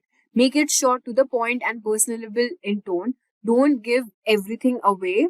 Build intrigue so people want to watch it and see what is it all about. So as you can see, the tone should be really in this manner as if you're just speaking to somebody. So now you can see that it will help you create an email that will and prompts people take action. Finally, we move on to the sales email. Sales email are designed to convert readers into paying customers, and the key to a successful sales email is using the PAS formula, which is pain, agitate, and solution. Here's how you can use ChatGPT to craft powerful sales email. You can just give prompt something like pretend you're an expert marketing copywriter specializing in writing persuasive email. Using the PAS framework, write a sales email to families who are about to move and are considering which company to choose. They might be feeling the pain of deciding between companies. The solution is your business, which offers competitive pricing. And just simply click enter. This will help you write a compelling sales email that addresses your audience's pain points and offers solution and drives action. So as you can see, I have created a sales email as well. And there you have it, guys. Now you have learned how to use ChatGPT to make your marketing easier. From Facebook and Instagram ads to email marketing, the key is to experiment and try different prompts and find what works best for your business. Don't be afraid to get creative with it. And remember, marketing doesn't have to be hard when you have got the right tools. Today, we are diving into an incredible new feature launched by OpenAI for ChatGPT, and trust me, this one is a game changer. It's called ChatGPT Search. So what's ChatGPT Search? Let me break down it for you. Until now, ChatGPT was limited to knowledge it was trained on, and anything after its knowledge, cut-off date. Well, it couldn't help you there. But not anymore. With ChatGPT Search, the model can now browse the web in real time. This means it can find the latest news, up-to-date search, and even the most detailed or uncommon information directly from the internet. This upgrade is not just about keeping up with the times. It's about supercharging ChatGPT to make it more relevant and practical for all kinds of users. Whether you are a student needing the latest research for your assignments, a professional looking for industry insights, or just someone curious about trending topics, this feature is designed for you. But here's the most important part. This feature is currently only available to the pro users, those with a ChatGPT Plus subscription. If you are someone who uses ChatGPT regularly or relies on it for its real-time insights, upgrading to Plus might be just worth it. So stick around. Today we will be exploring how to actually use it and what all the results we can look up to. Now, as I'm a ChatGPT Plus subscriber, as you can see, I'm using ChatGPT 4.0, and when I zoom it over here, you can see a small globe-like feature, and when you hover on it, you see Search the Web. And to enable ChatGPT search, you must click on this globe. So as you can see now, if you click on this globe, you will see a list of the trending topics. It's showing Who Wants Dancing with the Stars 2024, Taylor Swift, The Greatest of the Singers, Earl Holliman, Hulu Black Friday 2024. Another best part is my search trends may look not like yours, and it will definitely vary. So, this globe icon actually means now when you chat with ChatGPT, it will pull data from the web in real time. So now, let's ask about the latest launch in the Gen AI field. To enable this, you need to click on this, and Then ask the latest launch in Gen AI field and see it has started making it. OpenAI's Sora video generation tool leaked. OpenAI's video generation AI tool Sora was leaked by artists protesting its rollout and minimal compensation. Apple's challenges in AI rollout in China. So these are great news, advancements in AI and CRISPR integration. AI's role in research and development. In 2022, the UK invested $71 billion in R&D. Wow, emerging AI hardware developments. And with this, you will find a clickable link over here. And if you click on this, you will begin going to combining AI and CRISPR will be transformational. It will be providing you with a supporting document. Like if you have any of the doubts that it is not true or anything, you will be getting this. And with each paragraph, it is given some of the documents that supports what it is saying. And after this, you can see it is sources. The sources, it will be appearing over here and it will be giving you all the documents that supports each of these paragraphs it has searched. Now, let's add something interesting. Apart from all these technologies, something very personal. I want to plan an outing with my family in Kerala. It will be a 4 day trip. Suggest how we can plan our trip and make it fun.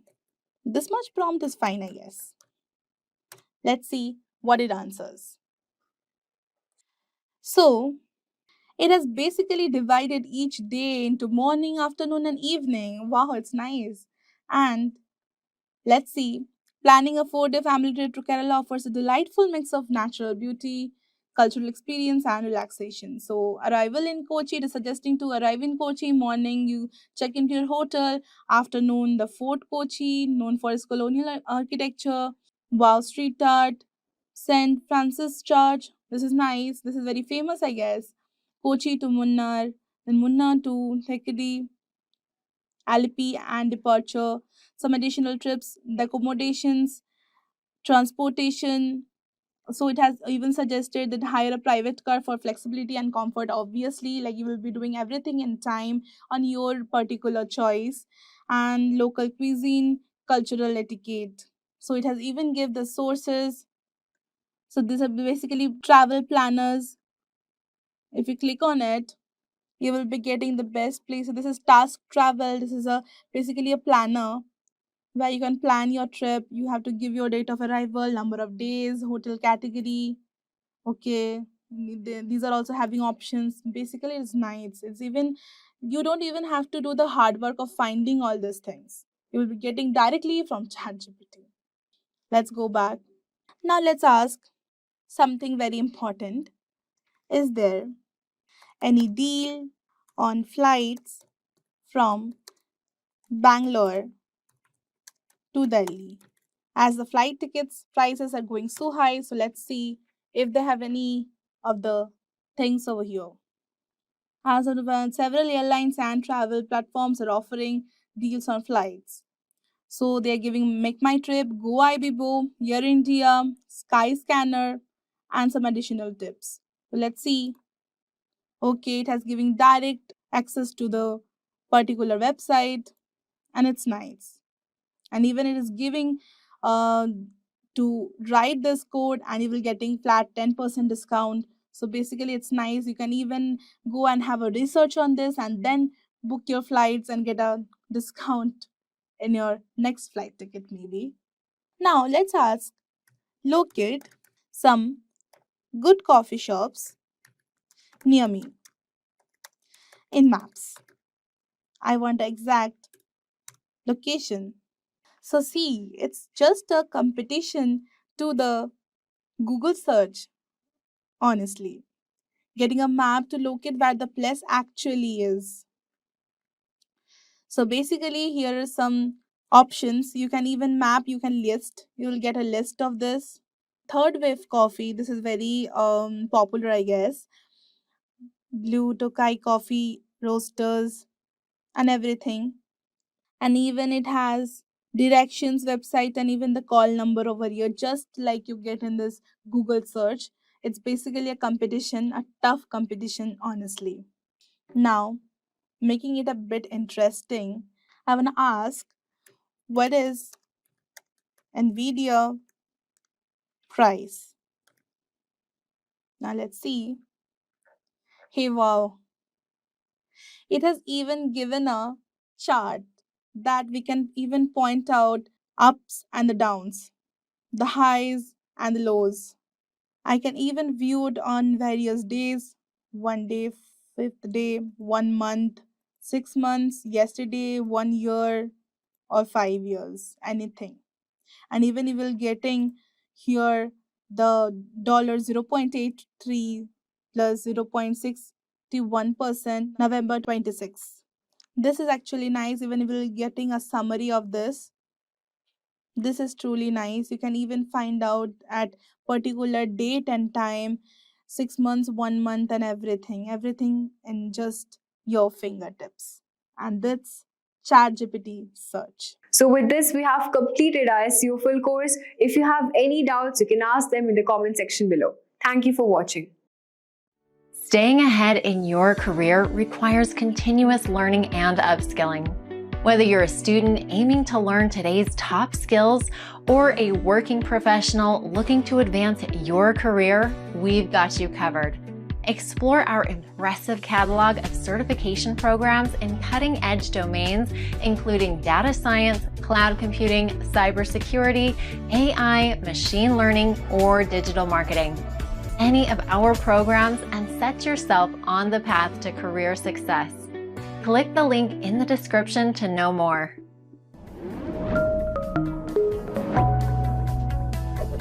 Hi there, if you like this video, subscribe to the Simplilearn YouTube channel and click here to watch similar videos. To nerd up and get certified, click here.